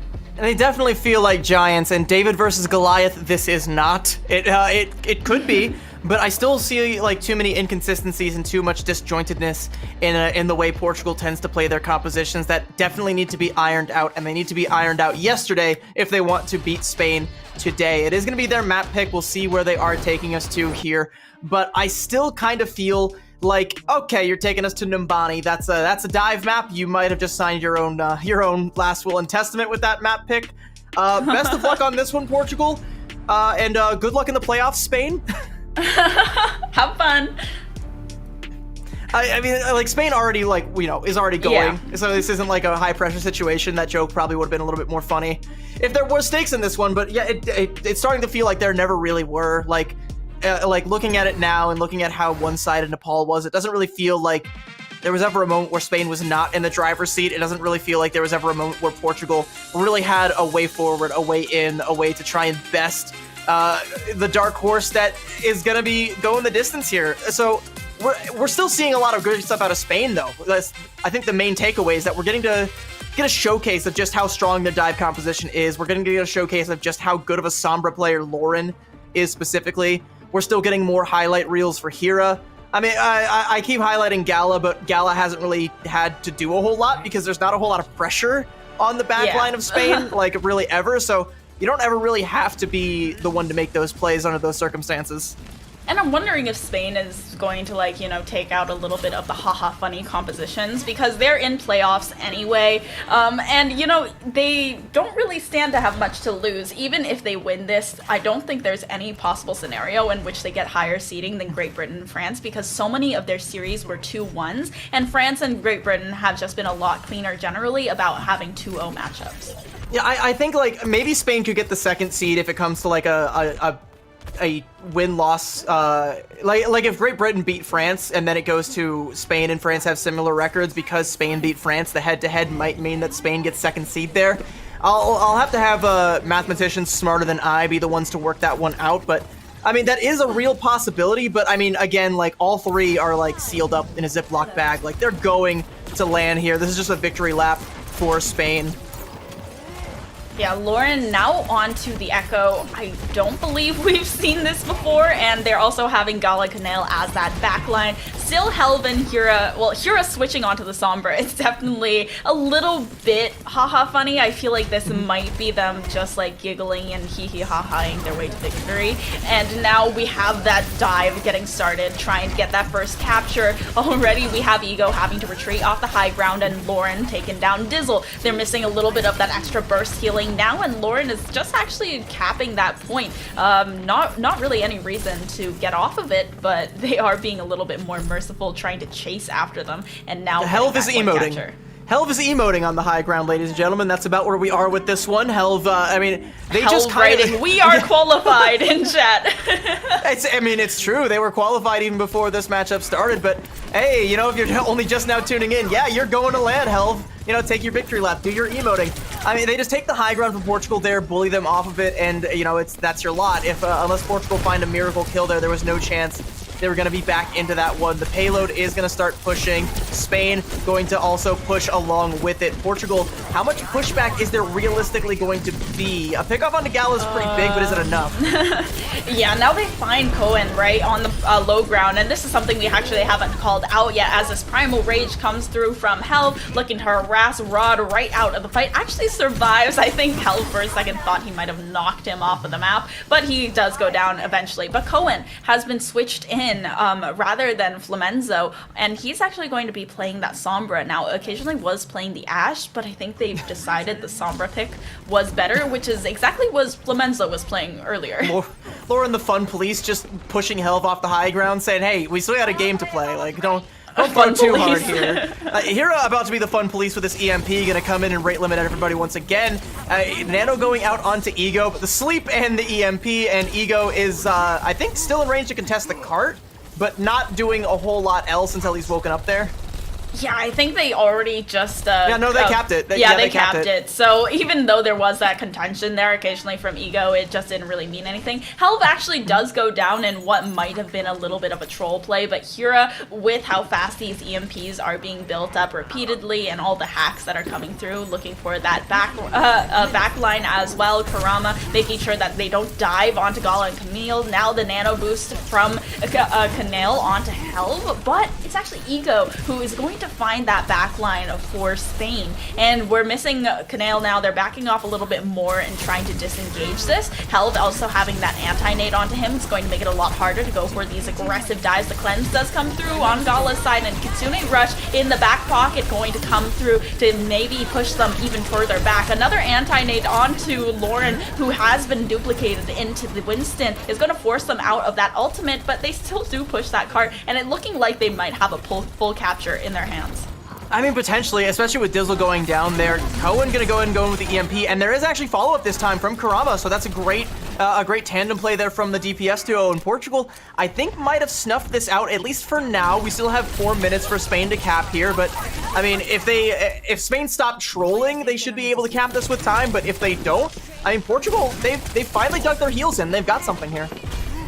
Yeah, they've definitely got a little bit of a steadier defense, and they're looking like they might be able to stabilize, especially now Dizzle having that nano boost coming up into play. Kurama building up to the pulse bomb steadily, but on the other hand, Spain having that EMP. Hira looking to make like Elon Musk with the braid limit, and now coming down onto Ego, immediately shredding that tank, and it's just all of a sudden Winston out of the fight, allowing Helv the free reign onto the back line. Helv with the primal rage to come through. The sleep comes through as well, but immediately woken up very quickly, and Lauren shredding through Rod. Now Dizzle not having any of that defense. Kurama trying to round back towards their supports and defend them a little bit harder, but Helv is not going to allow that to happen. Cohen looking for the touch, and now they have that pulse bomb thrown onto the payload, but it just doesn't do anything for Portugal. They get that full capture, and not even Ego can have that touch.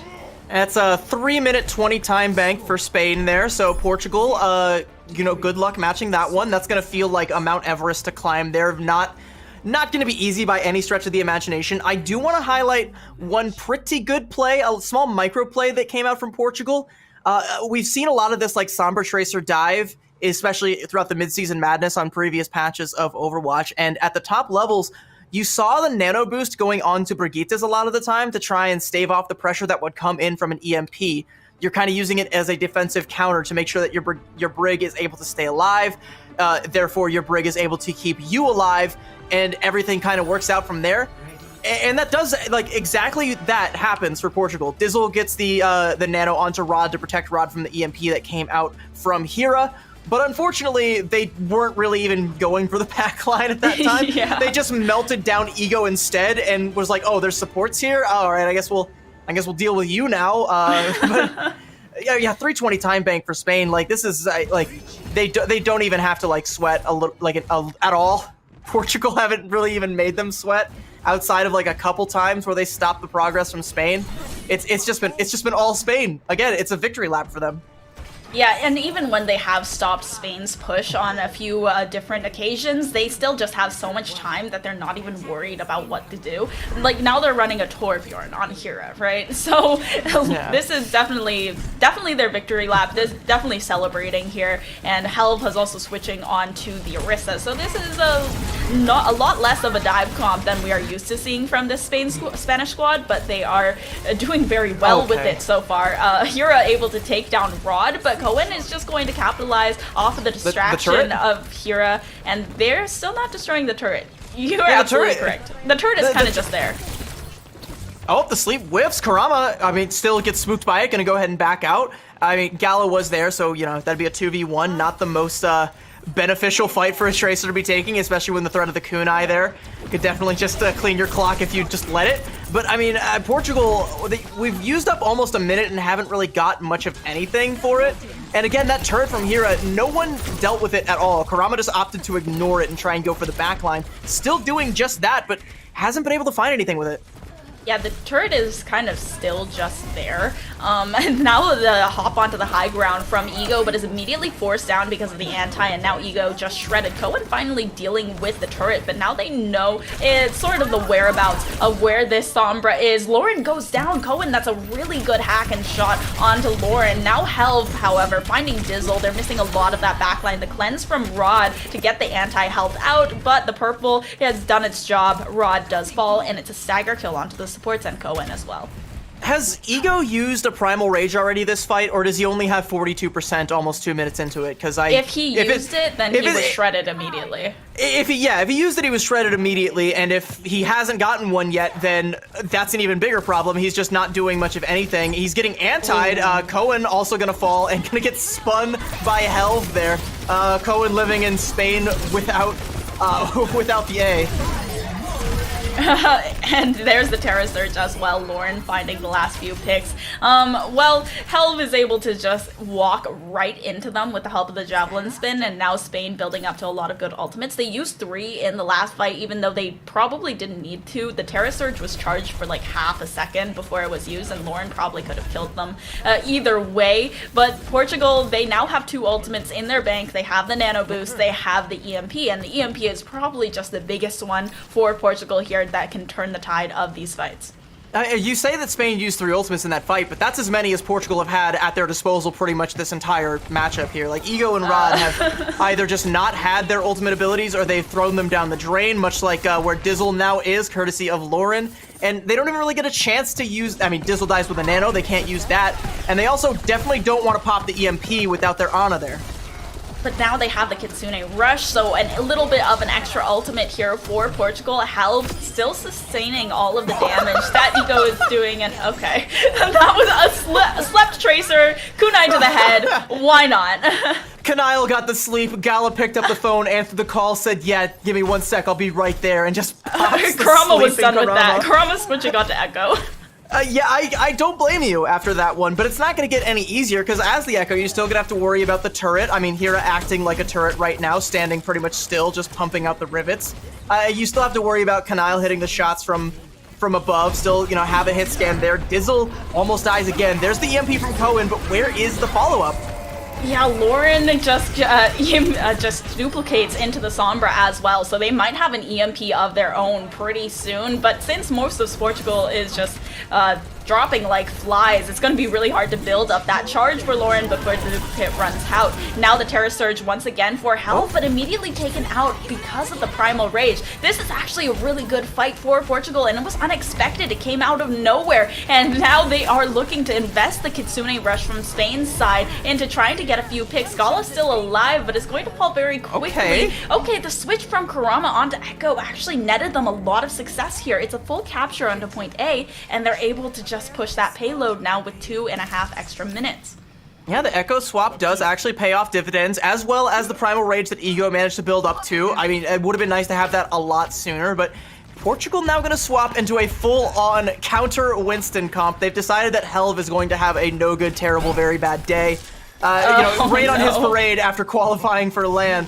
You got the Junker Queen, and you got the Reaper, and then you've got 2 very survivable supports. Helv, I mean, I don't doubt his ability, but he's going to have a tough time really going in on much of anything here. A hack goes out onto Rod, though. Helv could dive on that, but there's going to be a little bit too much pressure. Going to think twice.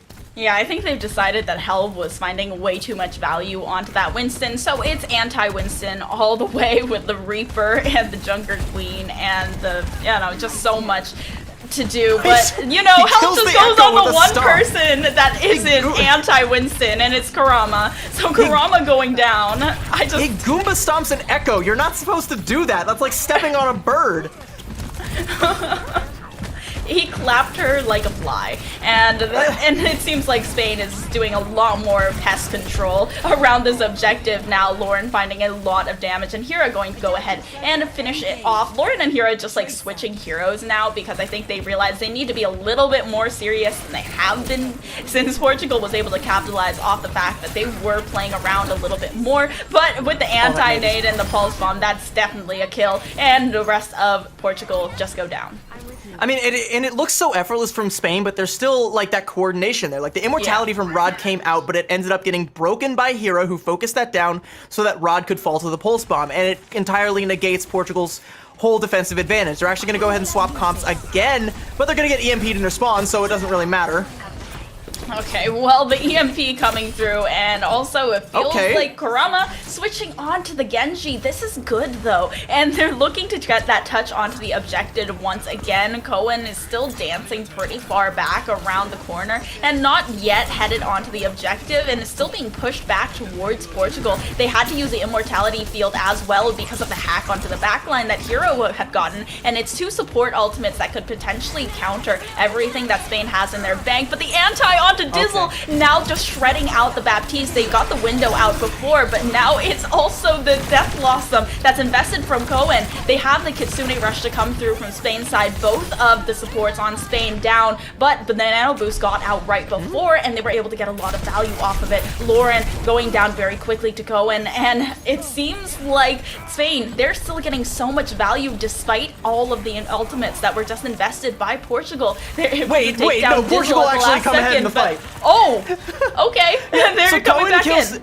Cohen kills 3. It comes down to Helve and Dizzle. Dizzle melts out the last little bit of health, and Ego just comes out at the last second to start pushing the point. I think Hero was also there and fell, I think, to an orb that came out from Dizzle, but, I mean, miraculously, Portugal aren't quite done yet. And now with the Pulse Bomb onto Ego, it doesn't quite stick it, but... Oh, okay. The point. Okay. They just C9'd the point. It's okay. It happens to the best of us, I suppose, but Portugal, they actually had a lot more fight in them that we saw from map 1. There were some moments of brilliance. They were able to coordinate. They were able to change around the team comps and make adaptations, specifically because they didn't want Hell to be able to play the game. He was being a little bit too joyful in their lobby, so they wanted to just smash that joy. And Portugal, unfortunately, could not win out the map despite everything. I mean, this map, again, like, it was just Spain dominance. It was like, all right, have you ever seen, like a dog, like, biting onto a chew toy and just growling? And, like, you try to pull the toy away and it just growls at you and shakes its head and keeps playing with it? It was like that for most of it. And, I mean, a C9 from Portugal is really the only fitting way for all of this to come to a close.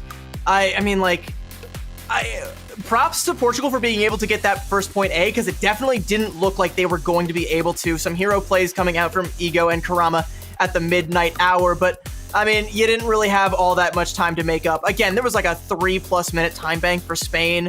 I mean, like, Portugal, it was really about going out, making a statement, and, you know, there was a couple statements made, but the statements made by Spain will ring all the louder, and we will be able to hear more statements from them at BlizzCon live at LAN. I can't wait to see what this squad does when the lights are on even brighter. Yeah, and Spain up against the teams from other regions as well. I'm really excited to see how EMEC is going to do against them, because both of these groups have been incredibly competitive all the way through. Group B, I mean, you have the giants of Group B in Saudi Arabia and Finland coming in a close second. Group A, incredibly competitive all the way through. Denmark still had a chance of making it right until the very, very last day. So I definitely feel like they are going to be stepping up in terms of the level of competition they've already seen. And more often than not, like, ZP and Hex were talking about it, like, at the top of the show. They were talking about how, like, more often than not, in a group stage kind of situation like this, you don't always get stakes that high. You don't always get, like, that much pressure, that much intrigue coming into the final day. It's usually, you know, matches like this where everything's like the dust is settled and everyone's just trying to play to try and boost their records, get a better win-loss, play with a little bit of pride on the line. I mean, but, you know, the fact that Group A has been this competitive this far has been, you know, phenomenal to watch. I do still wish in my heart of hearts that Denmark had 2-0'd, so we could have had a very interesting situation going into our last matchup of the day. But it's the one that everyone's eyes were already going to be on regardless, because it's France and it's Great Britain, two teams that have been the titans of Group A with the exact same win-loss, the exact same map differential, everything. They could not be more evenly matched, and we get to close it out with a bang, and we'll be right back to kick that bang off after this break. Actually, wait, first, no, we have an interview with Team Spain on the other side of this break. We got that, and then we'll get to the other matchup here, but I do want to hear from Team Spain as well. I hope you do as well, so we'll see you on the other side of that break.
Welcome back to the Overwatch World Cup EMEC Qualifiers. I'm Jim Basco, joined by Epitomies and CB. Let's go ahead and take a look at the schedule while we discuss what just happened and what's still left on the day. This is the last day of competition. 2 weeks culminate in this, of course. What a stacked day of competition we've had today. Epitomies, give me your highlight of the day so far.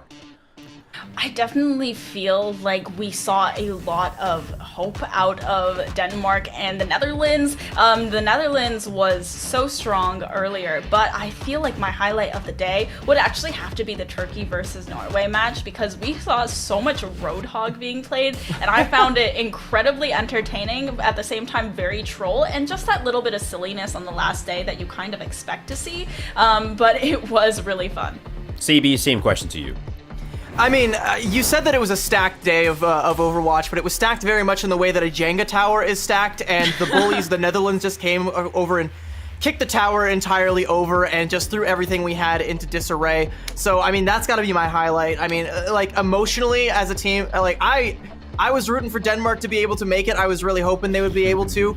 It hurts to see them get it taken away from them like that, but that's still going to be the highlight for me so far. Like, nothing else has had that much emotion in it so far. Yeah, what a way to give up that spot. But of course, they gave it up to this Spanish team, which we just saw in a dominant performance over Portugal, have been having a ball of a time. And historically, this is the best that Spain has done at the World Cup. So with that said, we've actually got an interview lined up with Ness, the team manager for Team Spain. So Epitomies and CB, I'll be right back while we hop on.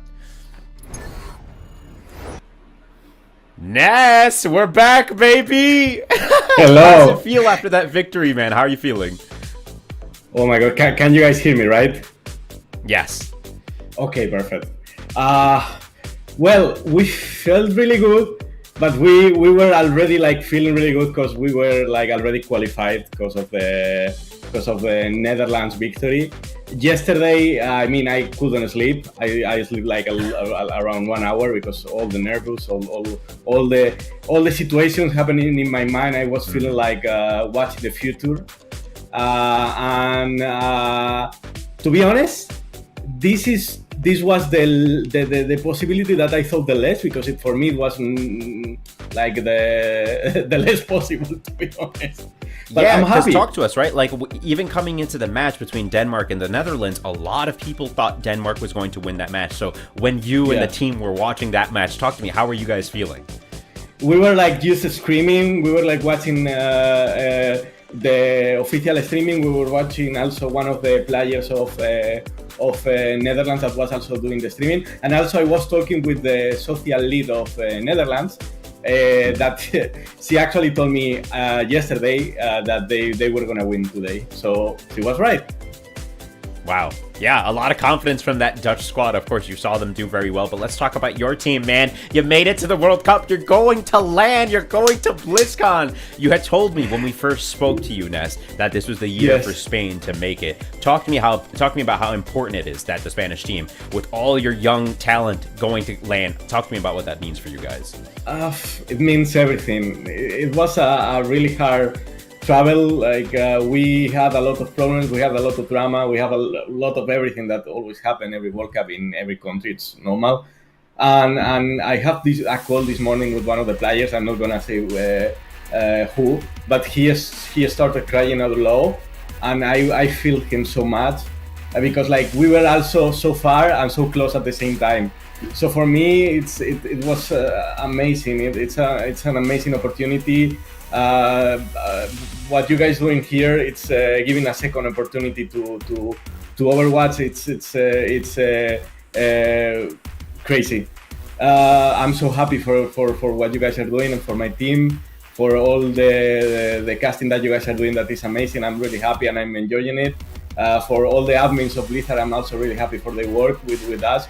All the teams that help us, screaming everyone. Like I don't know, I'm so emotional right now. I just want to say thank you to everyone. I'm so proud of my kids. They are my kids. I'm like a proud father right now. I feel like a proud father. Like it's amazing. I can totally understand, man. The emotion must be overwhelming. Now, I'll give you a moment to be able to talk to your audience and your fans, the Spanish fans tuning in from all over the world. Ness, what is your message to them? Could I do it in Spanish? Of course, of course. Gracias por vuestro apoyo, chicos. Gracias por creer en nosotros. Ha sido un viaje duro, largo. Ahora empieza el trabajo de nuevo. Gracias por confiar en nosotros. Los chicos van a darlo todo, yo voy a darlo todo, todos vamos a darlo todo y vamos a representar a España en la BlizzCon. ¡Gracias, chicos! ¡Vamos! Vamos! Let's go! I would love to see y'all at BlizzCon. It's going to be an amazing time, Ness. We can't wait to see more of this Spanish team. Thank you so much for sitting down with us post your victory with Portugal. Thank you so much for your work, guys. You are amazing. You too, man. Wow, that's so heart-touching, man. I can't get enough of it. I love too. Like I saw on the Spanish socials, on the Spanish team's social pages, actually, there was a meme about them beating Team Denmark, right? Team Denmark with all these OWL players, yada yada yada, and then the Spanish team, right? 2 young players, 2 bottom of the Contenders League players, and 1 veteran. And with that squad, they were able to take down the opponents. Climb a mountain is what seems like happened, really, CB. Yeah, absolutely. And I mean, Ness saying that he wasn't able to sleep because of that kind of pressure. I got a feel for him. I know what that feels like. That matchup against Poland was Spain's victory lap. Now Ness can go ahead and take his victory nap. But don't sleep on this team when they go to LAN, because they are definitely going to be dark horses once again, and every bit as fun to watch as they have been. But, I mean, get my man some sleep. Yeah, they definitely deserve it. They're going to BlizzCon, but epitomes, man, it is time. Great Britain and France, the top 2 teams of Group A, tied for dominance. They are tied for that number 1 spot. Epitomes, lay out some more context here for the viewers. What are we getting ourselves into for this final match of the Overwatch World Cup EMEC qualifiers? The one thing that Great Britain has that France does not is that they beat Spain. And from what we saw from Spain, they are incredibly dominant. They are just such a delight to watch. And from what it seems like, their squad is just so incredibly invested and passionate in what they're doing. And now France and the United Kingdom, they are locked in for the playoffs. After today, Spain is as well. And, this is really just a seeding matchup for France and Great Britain to see which one of them is going to be that top spot. Both of them 5-1, both of them 11-3 in map record, both of them +8. So it's all about who beats the other now. What an absolute privilege we've had to be able to bring you guys these matches live. And now we head into the last match of the EMEC qualifiers. France versus Great Britain, just around the corner. Epitomes and CB, take it away, and I'll see you guys afterwards. And France versus Great Britain, I don't know if there's history between these 2 teams, but it definitely does feel like there is, with the amount of tumultuous build-up to this very, very last game of the entirety of the Overwatch World Cup EMEC qualifiers. I mean, tumultuous buildup is just the way to put it. I had this whole spiel planned out. I was rehearsing it before we came on about how, these 2 teams are gambling with other people's money here. They're playing for seeding and they're playing for pride. But, they also hold the fates of Denmark and Spain in their hands. But then the Netherlands came through and just wrecked all of that. And now we still have the matter of pride. We still have the matter of seeding. We still have the matter of supremacy. Again, these 2 teams could not be more evenly matched. With all the coaching staff and all the talent that France brought to the table, and all of the big names that Great Britain have brought to the fold here, and the records that they've posed, the just sheer, they couldn't be more evenly matched. I can't stress it enough. The squad has made names out of Maimon and Jkaru, and, reminded us why names like Kai are always at the tip of our tongues when we're watching him in the Overwatch League. Shown us what Backbone is capable of as a flex support player. And again, Funny Astro being every bit as aggressive and every bit as a powerhouse on the Lucio as he has always been. Chef's kiss, no notes, love this team.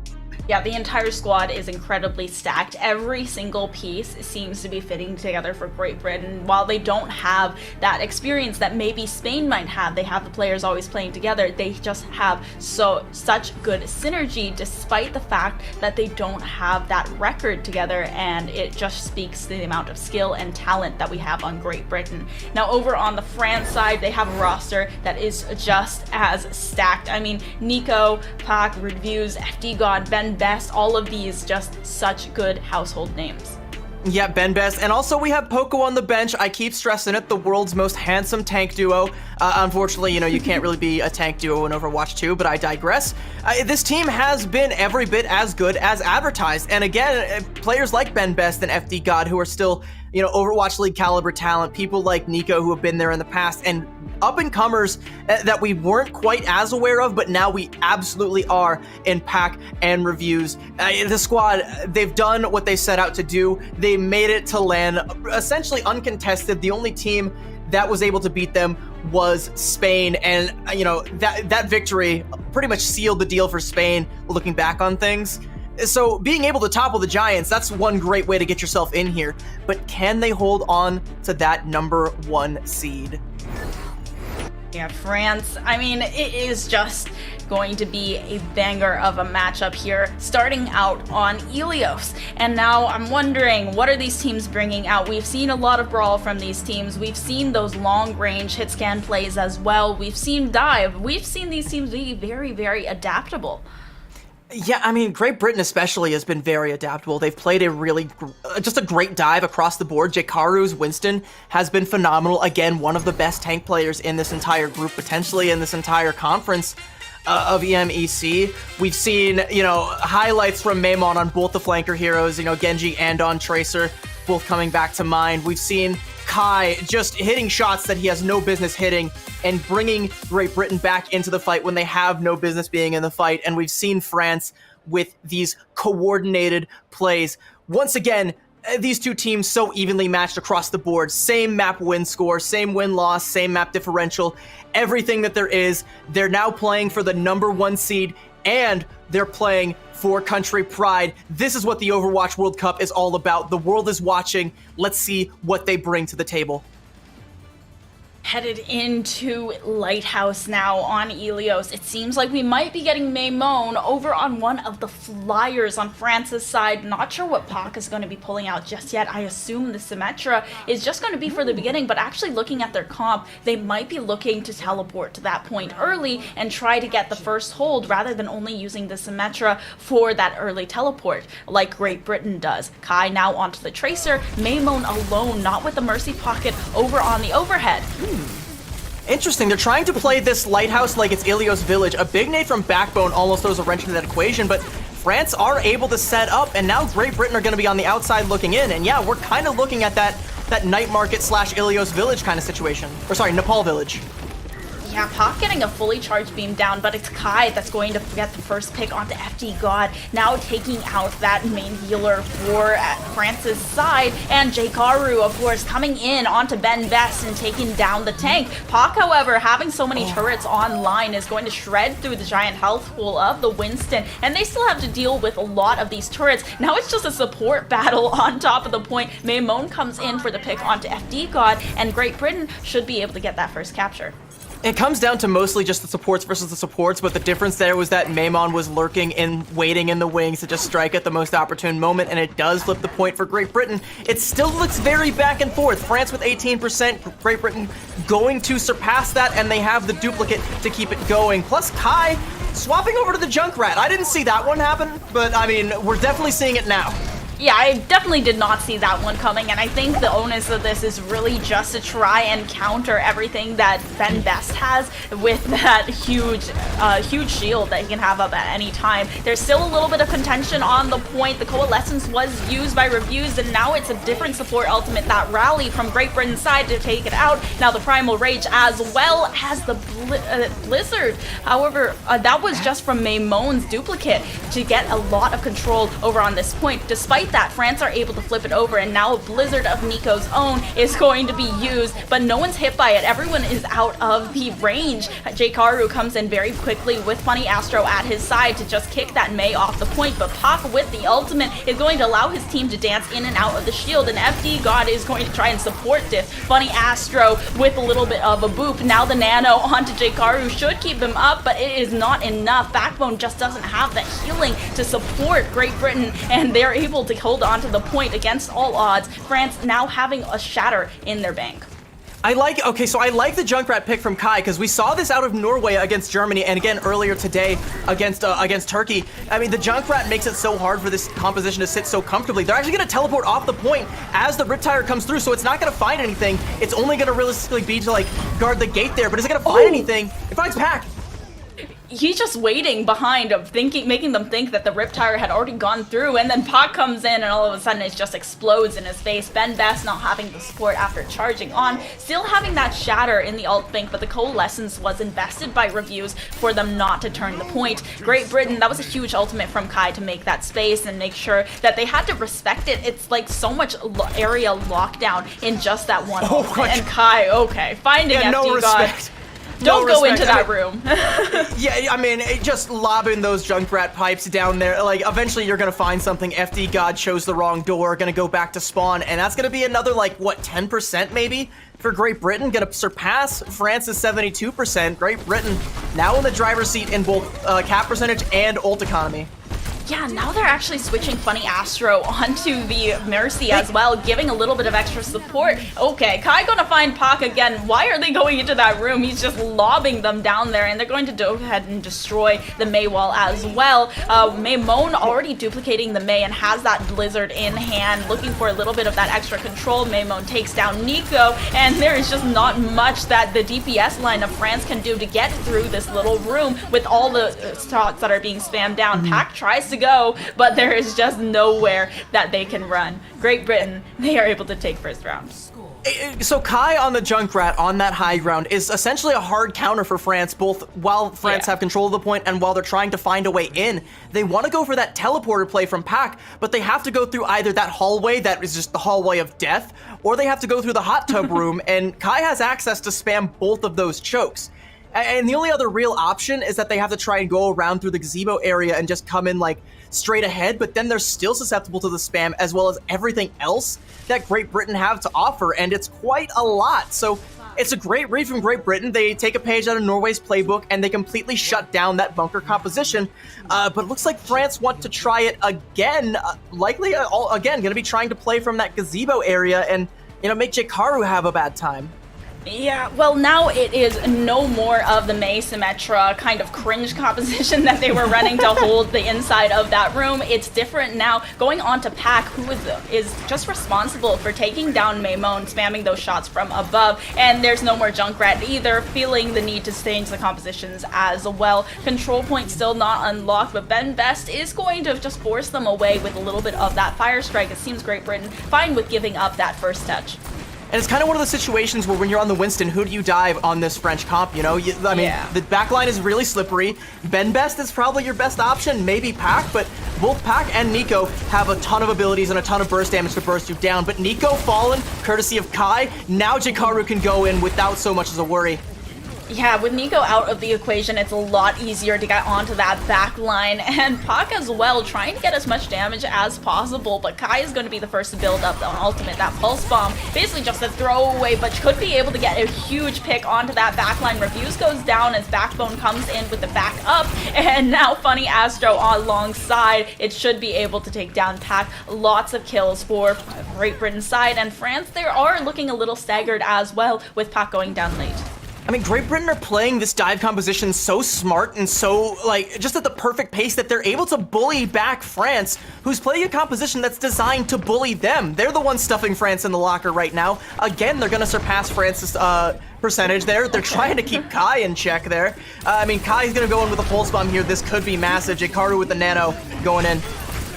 Yeah, sees Nico. Now the beat has been dropped by FD God, though. Gives them lots of extra over health as the Nano comes through. The Pulse Bomb from Kai finds nothing. Maymone, however, with the Death Blossom and the duplicated Reaper, will take down FD God, and Reviews is left to try and heal up the damage that this team is taking. Funny Astro still has that rally in the back pocket if needed, but things don't look very hairy for Great Britain so far. Nothing has gone south. It's, in fact, all up for this squad, up to 56%. I mean, maybe one thing has gone south. Jikaru gonna go over and swap over onto the Hamster on the Wrecking Ball, but they used essentially every ult except for Funny Astro's rally. They don't really have a lot of presence on the point, and France have nearly just stolen it. They take Kai down, and that might be the start of it.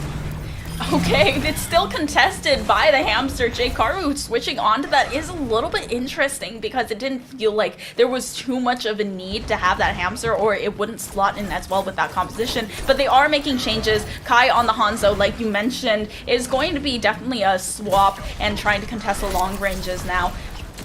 But that would be a lot better if you were, had control of the point. You can play the back of the point where you have a lot of sight lines, but instead they have to play this high ground where they only really have the one angle. And you can see Ben Best rotating the entire team behind and back towards that gazebo, where you're not really gonna get as good of a shot now. Deadeye coming out from Pack, no one's gonna poke their head out for this one. France just gonna zone off and take up that percentage. A lot of health done onto Jkaru though. However, Kai with the pick onto Nico. That is really good for Great Britain. And France still haven't gotten up to match the percentage of Great Britain just yet. It seems Funny Astro looking to force the issue with this rally. Oh my god, FD God, what a boop! What a boop to get Funny Astro with the rally inside the well, and there's no way out of that for the Brigitte. They have to use the duplicate, but even then Nico is just gonna force the duplicate out so quickly. Review's looking for the contention, and it goes down immediately after, but still, they got rid of the rally and basically did nothing for Great Britain, but they're still able to flip that point. Someday I will die and I still will not know how Kai killed Nico there, how Nico, if he just poked his head out and Kai caught him off guard there. But regardless, France are, okay, questionable sticky bombs. France are in one fight territory if they're able to flip it, and they have an ult advantage. Great Britain can build up to a competitive one, but it's gonna take time. They have to play this perfectly. The Nano, an early kill into FD God, that's exactly what they need. Yeah, he goes down with the beat. The coalescence does come through, but they don't touch. There's no touch there, and France, they go down 0-2 to Great Britain on the very first map of Ilios. And Great Britain, we knew they were a strong squad, but France was also incredibly powerful, and we didn't expect that kind of dominance. Each round was closer than it shows on the scoreline, but at the very end, to fumble like that is just such a huge mistake from a squad like France. Great Britain looked like a very strong squad, but also a smart squad. The counter picks that we saw on Ilios well, and their ability to play the dive comp at just the right tempo. They're not going too fast, they're not going too aggressive, they're being exactly as aggressive as they need to be to just bully the counter dive comp that France came out with back.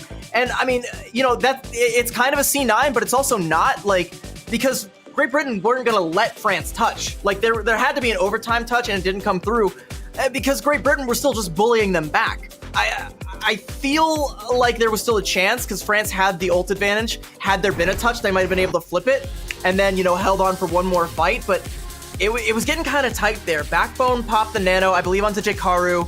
Jkaru, I think, was going to build up to the Primal there. It would have been difficult, but I mean, Great Britain taking a map off of France. Once again, I mean, this would have been the death nail for Denmark. Had the cards shaken out earlier today, so wasn't a great day to be a Danish fan. Maybe not the best to be a French fan, but maybe a good one to be a British fan. We still have a couple more maps to decide it, though. We're not quite done yet. Yeah, and now headed on to the next map, it is going to be France's map pick. Maybe they're going to feel a little bit more at home, but the adaptations that they were being made by Great Britain time and time again, it just felt so powerful, especially that Junkrat pick. It was definitely very unexpected, but for the kind of comp that they were trying to run with the Rush Brawl and the Symmetra May, that they were kind of trying to duplicate on Lighthouse what can be done on Night Market of Lijiang Tower, but it didn't go in their favor. So France, hopefully they have something better to show for it on that next map. I will die on the hill that there was a method to Norway's madness with the Junkrat pick that we saw earlier today. I mean, ZP and Hex don't agree with me. I still think that it's great, and I think Kai just showed us why. Because you can lock down all the choke points with that Junkrat. You can, turn the point into a bouncy house with just balls of death bouncing all over the place. You can essentially shut down that bunker comp wholesale, make it so they never have a chance to set that bunker back up, and it pays dividends. And then the dive composition, again, played to near perfection from Great Britain, and they're able to win Ilios well 2-0, but they were both very close. The French squad, they were Titans for a long time for a reason, and they have another opportunity to show us that reason. It's going to be France's map pick when we go into map number 2 here on the other side of this break. Don't go anywhere. You don't want to miss this. We'll be right back.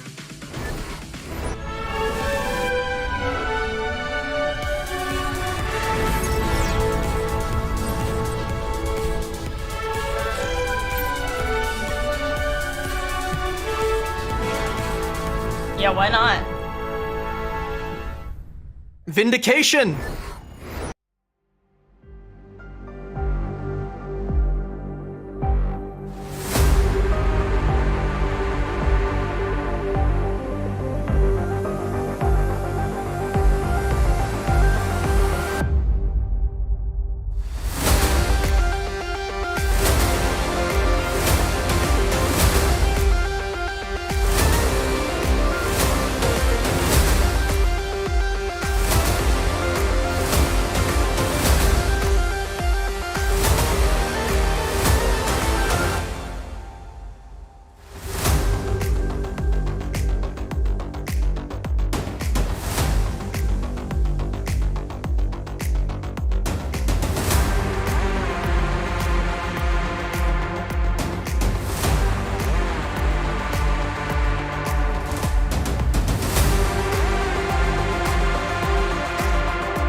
that these teams were strong, we knew that they were powerful, and we knew that they would come out on top of Group A. They are in the top 2 spots, qualifying for playoffs of the Overwatch World Cup EMEC qualifiers in Group A. But who is the better of the two of them? And we are about to find out with Great Britain taking one off of France.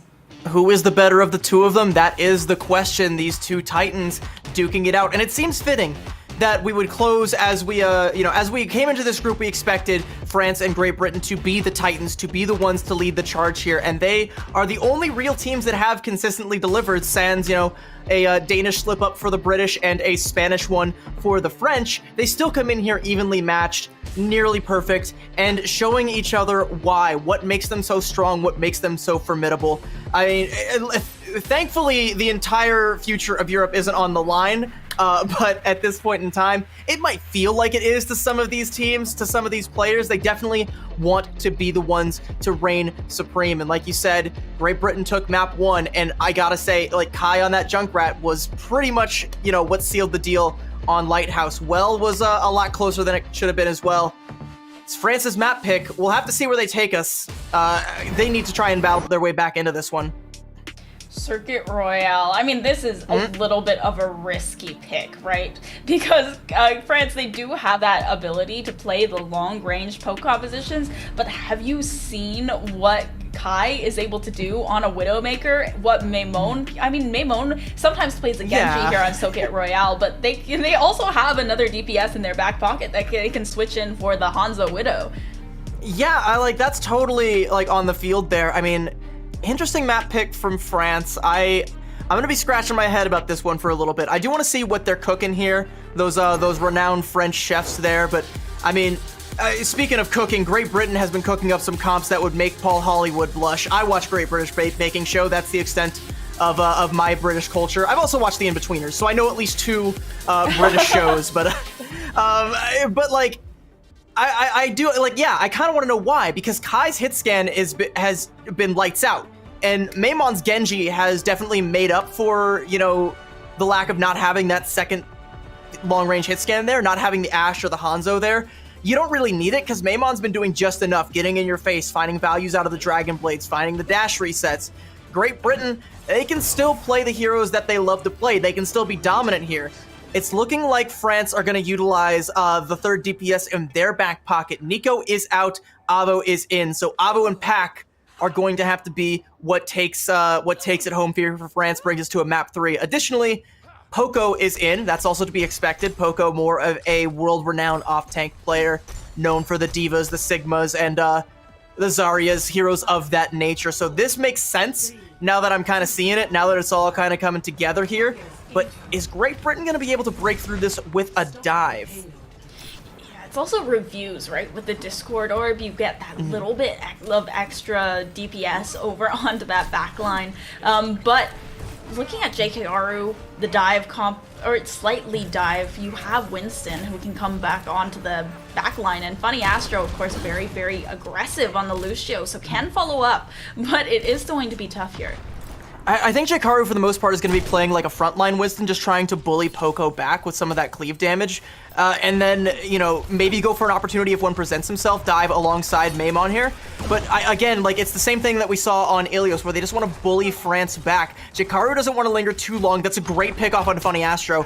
Now they're going to have to linger for a little bit. And if that Discord orb goes on to Jakaru, then his days are numbered.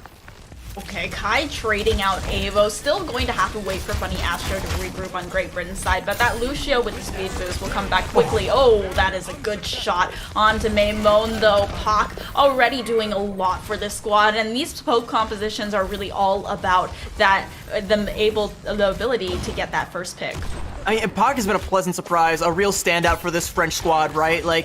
Not a name that we knew a whole lot, but definitely one that we know now, and coming up with a lot of the clutch plays and a lot of the big multi-kills that we expect. Right there, it's just a log to Maimon's dome that seals the deal, but the nano boost from Backbone onto Jakaru is going to kick the fight off for Britain. Oh, JK trying to find the back line. Updi got immediately taken that one out of the equation, especially with the Discord orb on it. And Review's now finding Maimon. The little bit of dive compositions that Great Britain have isn't really working out in their favor thus far. That coordinated dive, even with the Nano, they couldn't really peek their heads out on the side of Backbone, because as soon as they do, Pak is going to be right there, going to take it right off, and they can't heal and sustain the dive in the backline after that. And this is kind of looking a little dicey for Great Britain. Maimon has taken too long to build up for the Dragon Blade that now you have the Transcendence and the Gravitic Flux and the Immortality Field. Jikaru pops the Primal Rage and just gets melted. Yeah, that Discord Orb also just like adds so much damage to the squad, and Avo taking down Kai as well. Didn't even need to be a headshot because of this Zenyatta. Reviews is doing really well at just neutralizing so much of the damage that Great Britain can do in these dives. And so now Maimon has the Dragon Blade, but again, you still have the Transcendence, you still have the Immortality Field.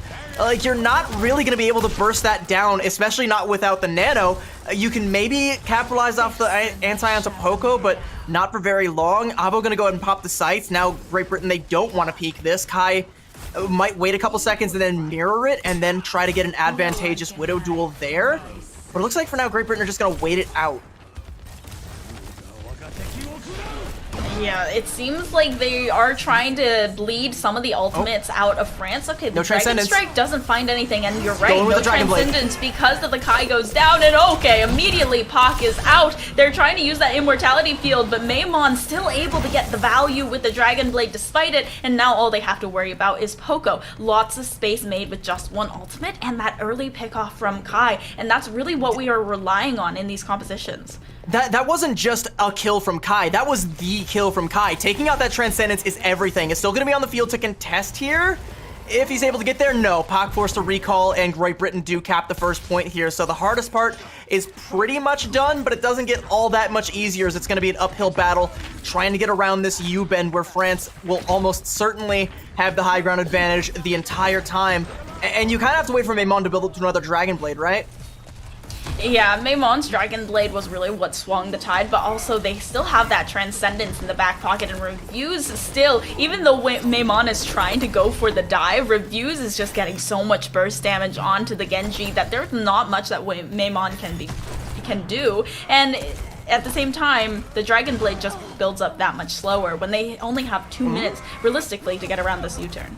Whenever it gets quiet, Kai strikes, that's two. He finds Avo, and he finds Reviews again. The Transcendence is again off the field. You can go in with the Nano Winston here. They burn down Poco, but like, Pak kills him, but it doesn't even matter. Yeah, Pak gets saved by the Immortality Field for a second, but Funny Astro, after neutralizing Immortality Field, Pak goes down in quick succession, and they should be able to get around the U-turn, get themselves a little bit more of that favorable high ground, and Kai is really just strikes when everything is quiet. Like you said, it's just everything quiet on the Western Front, and then Kai comes in with 2 huge kills. Yeah, and like the hugest, he wins the Widow duel and again takes the Transcendence off the field. Someone needs to get Reviews head down. Funny Astro, probably you too. Avo with a quick pick off there, and that's another twofer. Yeah, and that has to be owed to the window as well from FD God. It was really good to get that shot under, and Backbone goes down. Nano also did come out, but didn't really used do Primal. anything. It was a Nano and the Primal. Yeah, Jikaru used the Primal and got melted down. Yeah, the Discord Orb and the Storm Arrow was just too much. Jikaru melts, and Great Britain don't have anything in the ult bank now. Again, they're going to have to rely on Kai to go for a big play, or hope that Maimon builds up to a Dragon Blade like yesterday, but you still have the sticky situation of Reviews with that Transcendence that he hasn't been allowed to use, but, you know, maybe that's a good thing, because he still has it for when he's going to need it. Yeah, at the Maimon, very, very slow to build up the Dragon Blade, has been shut down every single time he's gone for some kind of dive on this backline, despite them being pretty squishy. It's just a combination of the Discord Orb and FD God getting a lot of damage and sustain with the Immortality Field that is putting a lot of pressure onto Maimon every single time he tries to go for the backline. At the same time, Kai still hasn't really gotten the huge pick that they need. Now the Gravitic Flux from Poco is going to take down down Backbone mid-air, getting a lot of damage on Kai's side using the recon and the wall hacks. Kai. Oh, that is a huge one. Once again, no Transcendence, and that's just the go button for this entire squad. Maimon still not having the Dragon Blade, but will soon, and it's going to use it immediately in order to shred through this tank. Poco goes down, and the backline, they're not going to want to get in anywhere near the sight lines of that Genji. They're still very close to their spawn. Spawn advantage going to France's side, though, and they should be able to get a good touch here as soon as it gets closer to that point B. Maimon still trying to contest, and there's an early sound barrier from Funny Astro, but it's not going to matter. Pac, what a huge pick onto Funny Astro with the help of the Discord. Now the Nano once again trying to find something with J-Karu going in onto the back line. Not a primal just yet, but sizable damage and reviews once again. Even though the Transcendence was used this time around, now the primal comes in and Poco just cannot out-sustain it. They are able to get and touch point B in overtime. I cannot stress enough how close to disaster that was for Great Britain. Maimon goes in with the Dragon Blade, but they lost Backbone early in that fight, and then the Dragon Strike claimed Funny Astro. Maimon nearly died, had to go and grab a health pack, so he couldn't find kills with the Dragon Blade, and it pretty much is just on him and Kai to contest the payload and nothing else until Funny Astro comes back with the beat, J-Karu comes back with the Nano, builds up to the Primal, and ends up bringing it home. But now you only have a minute to try and get through point C of Circuit Royale here. France, they still have an ult advantage. They swapped over onto the Sojourn, gonna play a more close range game here. And Poco nearly has a Gravitic Flux.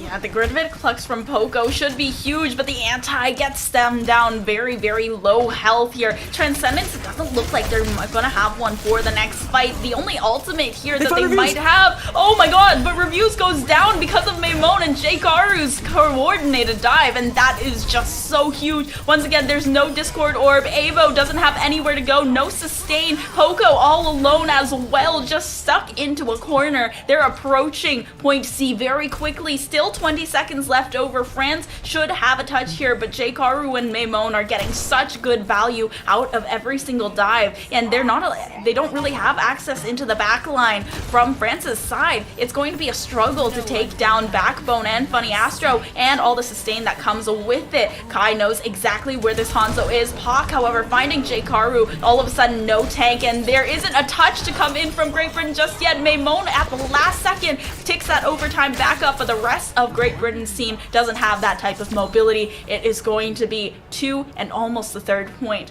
for Great Britain's first push. Yeah, it's nearly a full cap there, but Great Britain had no business even getting that far with how close point B was.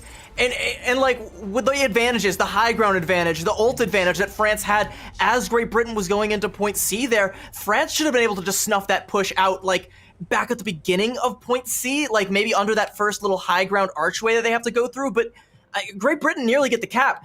And Circuit Royale, you don't often see a lot of full caps unless a team is entirely dominant. So this is winnable, and this is holdable for Great Britain, but it's also a win condition for France. Their defense, especially on points A and B, were stellar. It was so difficult for Great Britain to break through.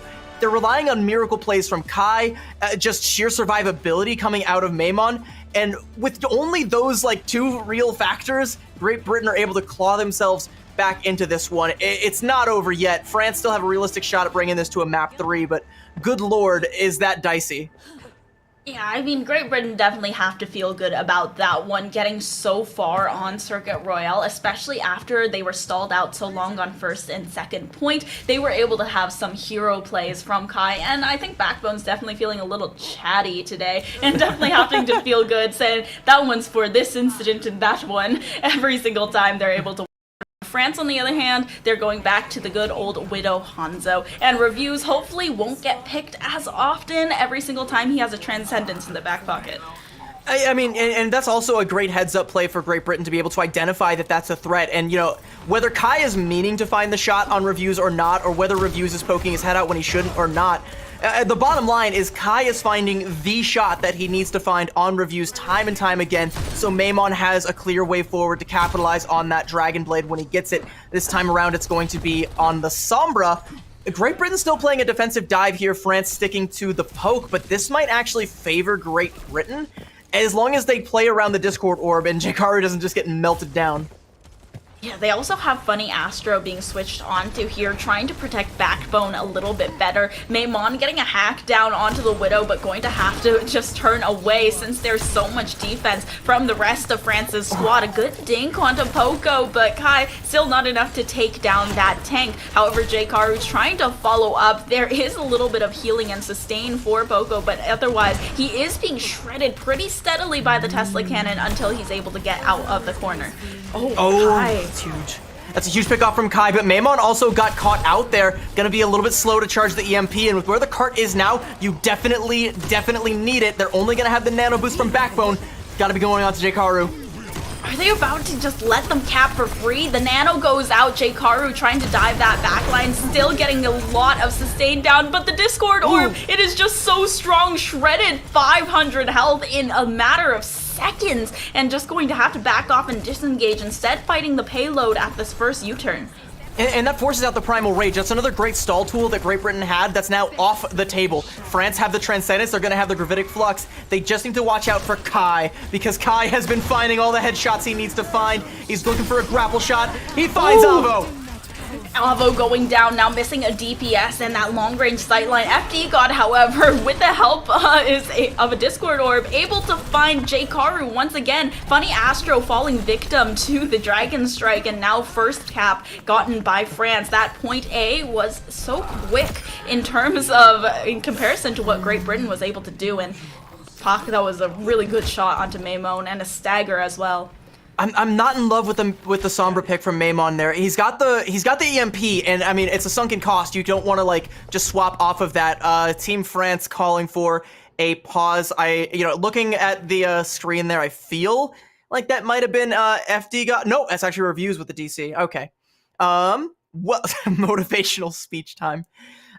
Okay, so Maimon, like he has the EMP, and you don't want to just throw that out the window by going for a swap. So you want to stick with this, and now you need to find value with it, but he's been getting caught out a lot. We did see it twice there, and that's kind of slowed down the charge to get up to that EMP in the first place, and you don't even get the chance to use it to hold on point A. So, like, point B is where Britain has to really, like, come correct. They have to make sure that they're perfect here, because point C was... they didn't cap. They only have so far back that they can let France push before they're literally up against the wall fighting for every last breath. And, they're up in the series, of course, so they still have the advantage, but you want to make sure that you firmly have the advantage. Be on the lookout for Maimon to strike with the EMP, and watch Review's Transcendence. It might be a game of cat and mouse between those two. Yeah, it definitely feels that Great Britain are playing a little too passive for the comp that they're running. But the EMP coming through, and the Transcendence from Reviews is just going to sustain out, but not before FD God goes down. So they're going to have to rely on Reviews for the type of sustain that they want, and it seems like they're wanting to disengage off of it and wait for FD God to come back. Instead, J-Karu is going to take advantage of the fact that they are missing that extra support, but spotting out FD God heading back to the rest of the team, wants to disengage now. It's just pure focus fire, even through the Transcendence, to be able to burst down FD God like that. Kai with a little bit of focus fire as well. FD God once again bursted down. Funny Astro falls. France, it's an even fight, a support for a support. Oh, the nano comes through as well. Pak going down, and Reviews very, very quickly after. Without that Baptiste at the Zenyatta side, there's not much to be done. And Poco, isolated, uses the accretion to stun, but it's not going to be enough. Great Britain, they're able to stall once again, and that cart is backing up towards France's side once again, but it's still very dicey with 2.5 minutes left. It's great stuff from the Brits so far. They only really have the Primal Rage and the Rally, but they can definitely bleed a lot of time off with those ultimates. If Poco's Gravitic Flux is going to make all the difference. If Reviews gets caught out there, though, okay. Able to stabilize, get the healing from FD God, force Maimon away. Losing Reviews there would have been pretty rough. I mean, France still have a lot of time to build up to something more substantial, but you can't keep, like, bleeding resources, losing supports on the Ingress. And that's exactly what Kai is going to keep looking for here, especially with the sights up. Wants to try and catch either Avo or Reviews out yet again, but will settle for Pack. just these grapple kills from Kai are so powerful every single time. They've gotten FD God twice in a row now, and it is not good look to have that burst healing always offline. They at least have the Amp Matrix, should be able to force a little bit of positioning with that, and along with the Discord Orb, shred very quickly anyone that tries to jump on top of them. So Great Britain definitely has to play it a little bit more safe, especially since Jkaru, even with that Primal Rage, will definitely get melted down if he goes in on that backline. It looks like it's about to kick off here. Jkaru really low. Maimon looking to go in with the EMP. The dive is there. They hack reviews and they followed up with the EMP, so no Transcendence, but the healing is there. He survives, but they lose pack. The Gravitic Flux comes out, but the rally from FD God keeps everybody alive. The Primal from Jkaru. Poco getting focused down. Reviews is done. France, they have to back out. Yeah, the only thing that they have to show for this is Avo really trying to focus down the DPSs here, but Avo falls for trying his crimes, and the rest of Great Britain, they are regrouping really well. It's only a minute. They've already bleeded down so much time, 3 minutes in a row, and France, they only have the Strike and Strike to contest. Avo switching onto the Sojourn to give them a little bit more of that forward pushing power so they can get up close and personal, but Maimon having to back away with the Translocator, not going to matter. They have that nano boost out onto Jkaru. The Discord comes through though. Jkaru gets a health pack and is able to sustain a little bit longer, but after a disjointed push and Backbone going down early as well, it's going to be a struggle to hold on to this point B. I mean, Jkaru dies before he's able to get the Primal, and Backbone dies immediately after casting the Nano. That's France's opening. They can maybe get this one done with the support ultimates at their back door here. There's not really anything offense that they have to worry about. They can melt Jkaru and they're fine. They've done it. Yeah, it's just funny. Astro left on the point, but even though the break does have a little bit of that shield, it's not enough. And now Backbone is in the thick of it, not in a great position here. Poco going to go ahead and melee that one out of existence. Kai, however, still finding Puck, but Kai, even with the picks that we see him getting over and over again, sometimes with the amount of damage that France has, just pure damage, every single time Jkaru goes for a dive, it's not enough. France is swapping off onto something a little bit more nimble, swapping onto the Sojourn Tracer. They want to try and be able to navigate through all these flank routes, all these high grounds, and try and find something, but they only have a scant minute to try and find it. Jkaru has the Primal, now Maimon has the EMP. That could be another death nail. Reviews, I mean, he has to use this Transcendence perfectly. If it gets forced out, France might be done. Yeah, Maimon still having that EMP, still looking for that backline, fishing for some kind of valuable ultimate. They have control of the high ground on France's side. Maimon wants to go for the jump. They're letting it go around the corner so Maimon can get down and just jump on that EMP. They know exactly what they want to do. He's focusing FD God. That's all of the sustain. Reviews does not want to get caught by the EMP. He's playing so scared. He knows it's coming in. Reviews doesn't get caught, but the Transcendence is too late. The Transcendence comes through, but they're still able to find both DPSs on France's side. Now the Primal Rage to come through, and the Immortality Field cooldown forced out. The rally from Funny Astro is just going to shred the back line of France. Lads, and now with a second left over, there's no touch. Great Britain, they take it home. They don't allow the touch from France at the last second. They shred down 4 minutes on point B, and then they're able to take 2-0 against France. Great Britain installing themselves as the kings of Group A. Lads, it's coming home. Great Britain are going to playoffs. I mean, we already knew that much, but they're going to playoffs in the first seed. They topple the French Monarchs that ruled for so long over this group. And what a show. I mean, it's just such a clutch play. That tiniest of details. You know, you could see the way that they were all playing towards the end there with Maimon's EMP. They wanted to try and bring France into their trap before they sprung it on them. Reviews understood fully that was what was coming and tried to play far enough back so he wouldn't get hit by it, but he was too far back, and even though the Transcendence came through, 2 members of the French squad got bursted down before the healing could come through, and Great Britain walk away with it at the last possible second. Despite how close and despite how dicey it looked on Great Britain's attack, and at times on their defense as well, Great Britain are able to hold 2-0 over the French Titans. Yeah, the impact that Maimon had during this matchup cannot be understated, but the fact that Great Britain were so coordinated in every single fight, sometimes they were a little bit disjointed. They had a plan, and then once they started it, it was just unfortunate pick, your backline's gone, and then all of a sudden Jkaru gets shredded, but they were starting to understand what made France's comp so good and how it countered Jkaru's intentions in many ways. And of course, there was also so many solo plays that were really brilliant, especially in this DPS line from Great Britain. And it feels like with every single match, they are just getting more coordinated, more cohesive, and better with every single map that we see them play.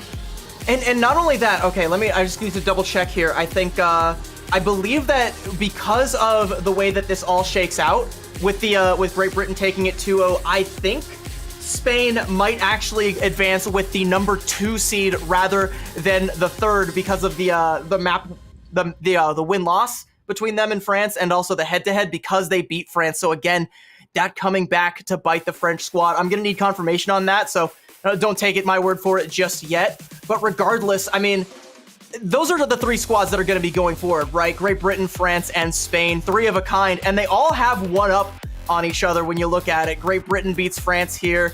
Actually, no, never mind. They both beat France. They don't have one up on each other. France just lost to both of them.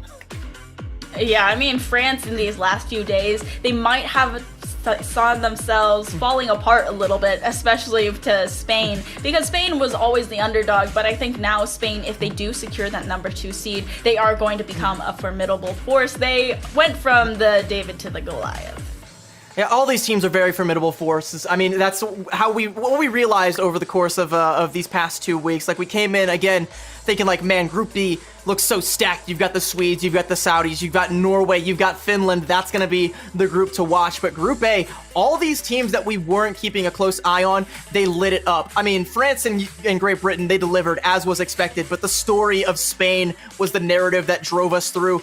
Italy, sowing the seeds of chaos throughout all of it. The other teams like Denmark and the Netherlands that had a realistic shot, but it got stolen from them at the last possible second.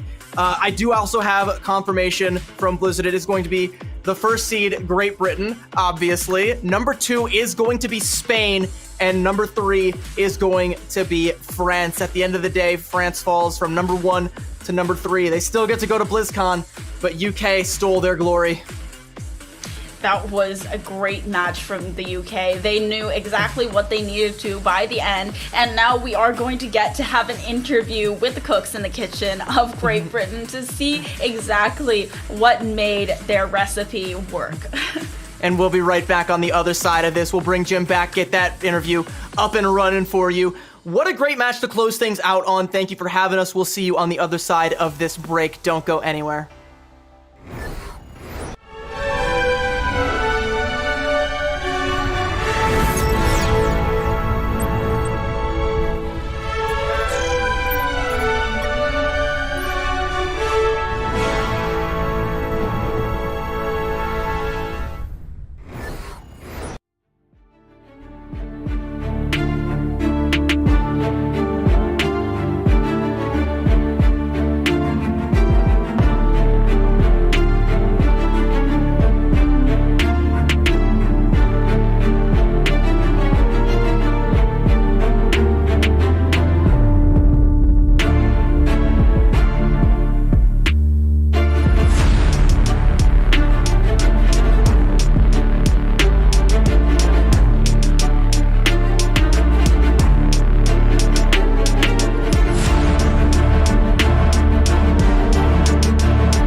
Welcome back to the Overwatch World Cup. Great Britain topples France at the top of the group, sending them plummeting, actually down to third place. I'm Jim Basco, that's Epitomes, that's CB. CB, talk to us, what the heck just happened, and what happened with the standings? I mean, the very first thing that I said when this Great British team came across my screen was that these 7 Lions are fighting for more than just their pride in this tournament, but they have a lot to be proud of, especially after toppling the French tyrants that ruled over this group for so long. I mean, Spain did it first, but still, it feels pretty good to get the 2-0 and establish just undisputed supremacy over the French in this one, and, you know, to bring Spain along for the ride, bring them up to the number 2 seed.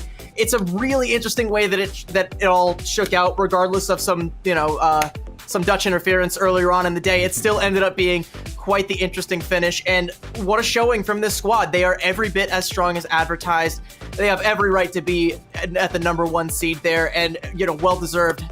Hats off, lads. Yeah, honestly, just what a great performance. Epitomes, you know, talk to us about it. It seemed like such an even matchup going into it, but my, did it look different by the end of that second map. I feel like maybe France getting a little bit nervous towards the end, you know, maybe a little bit shaken by the fact that they were beaten by Spain yesterday, when Spain going into it has always felt like they were maybe a little bit underrated, a little bit more of a dark horse. And now Spain, France have called themselves the dark horse before. Going into BlizzCon, they might actually be the dark horses this time around, going in 3rd seed. Maybe now. Yeah, maybe now, right? Maybe this time around. But with that said, we've got an interview with Christopher, the coach from not for New England, for Team England. Let's hop on with him. Epitomes and CB, thank you so much. We'll be right back. Chris, congratulations on the victory, ending it at number 1. How are you feeling, man? Yeah, good. I think we got the job done in the end. I think that was kind of our goal. Like our feeling is that we probably have the best roster out of any of the European teams, but we also had like slightly challenging circumstances in terms of we have like 3 players playing from LA ping, which is like 160. We had probably less scrim time than every other team. So for us, we just thought if we can scrape through to BlizzCon, then we can really like show how good we are. But first seed is obviously nice to do. Yeah, I mean, it's really nice that, I mean, obviously, hardships are one thing. You guys faced the adversity, and not only did you face it, you came out on top. So going into that match against France, right, you were even on map score, even on game score, even all the way out. This is for seeding, really, because you've all qualified for the World Cup on land, which obviously congrats on that. But how did you feel coming into this one, and what did that preparation process really look like? Well, I think we prepped really hard for this one because we thought it was the best way to eliminate Denmark from the World Cup. So first seed was whatever, but that was like my priority was to make sure that that super team with all their boot camps and stuff didn't qualify. But obviously they helped us out with that themselves, so we ended up just kind of prepping for fun.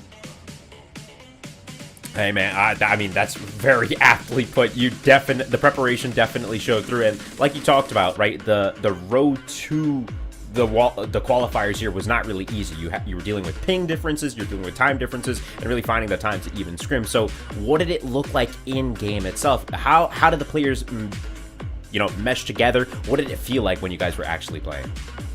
Yeah, our scrims, even the few scrims we had, they weren't that good because I think we didn't necessarily like approach it with the greatest mindset in terms of we didn't like fully try hard.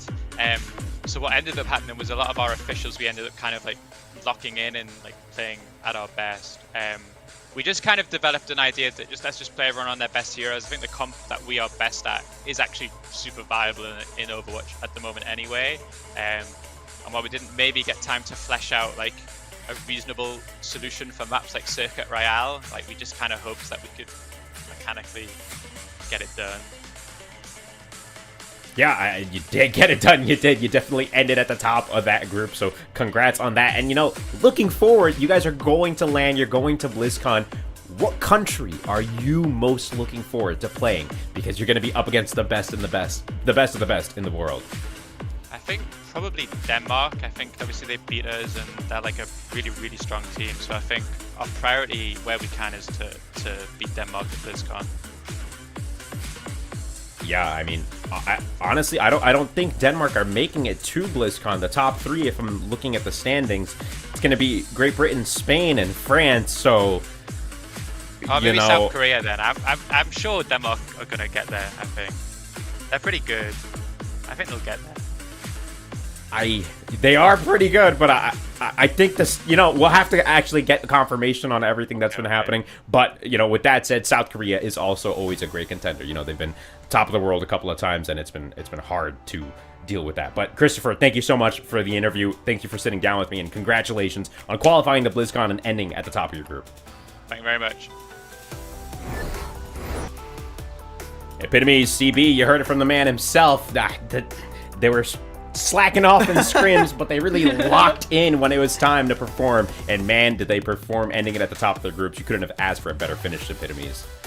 Yeah, I definitely feel like they, even if they didn't went into it and they were like, this is going to be rough, you know, we have players that are disconnecting all the time because they're literally in Los Angeles, and if you were going to be in the United States of America, couldn't you at least be in the East Coast where it's closer to like Europe, just a little bit marginally, but they were instead on all the way the other side of the country, which was a little bit unfortunate, but at the end of the day, things were shook out well for them. Yeah, ended really well. CBs, give us your highlight of the day before we head out here. I mean, that kind of has to be the highlight of the day there. I mean, the matchup, but also kind of like, you know, Christopher rubbing salt in the wound of Denmark. Like, I mean, pour one out for the Danish fans. They had a hard day, and Christopher just gonna kick them while they're down like that. Good lord. I mean, but like, you know, Great Britain, they overcame a lot of adversity, and then they became the adversity that neither France nor Spain were able to topple, especially not France today. Right. And you know, they'll all have another shot at each other when they all go to LAN. They have not seen the last of one another. I'm looking forward to that, but a great match to close things out with. I'm so thankful that I was able to get to cast Great Britain versus France. What a match.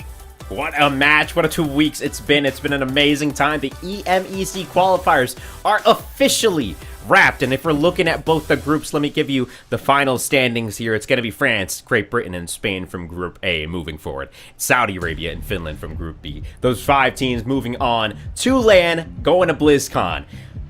Ladies and gentlemen, you're going to want to make sure to stay tuned, though, right? America's Group A, still to be determined. That 3rd seed just around the corner. Don't go anywhere. That stream starts soon. My name is Jim Basco. That's Epitomes. That's CB. It's been a fantastic 2 weeks.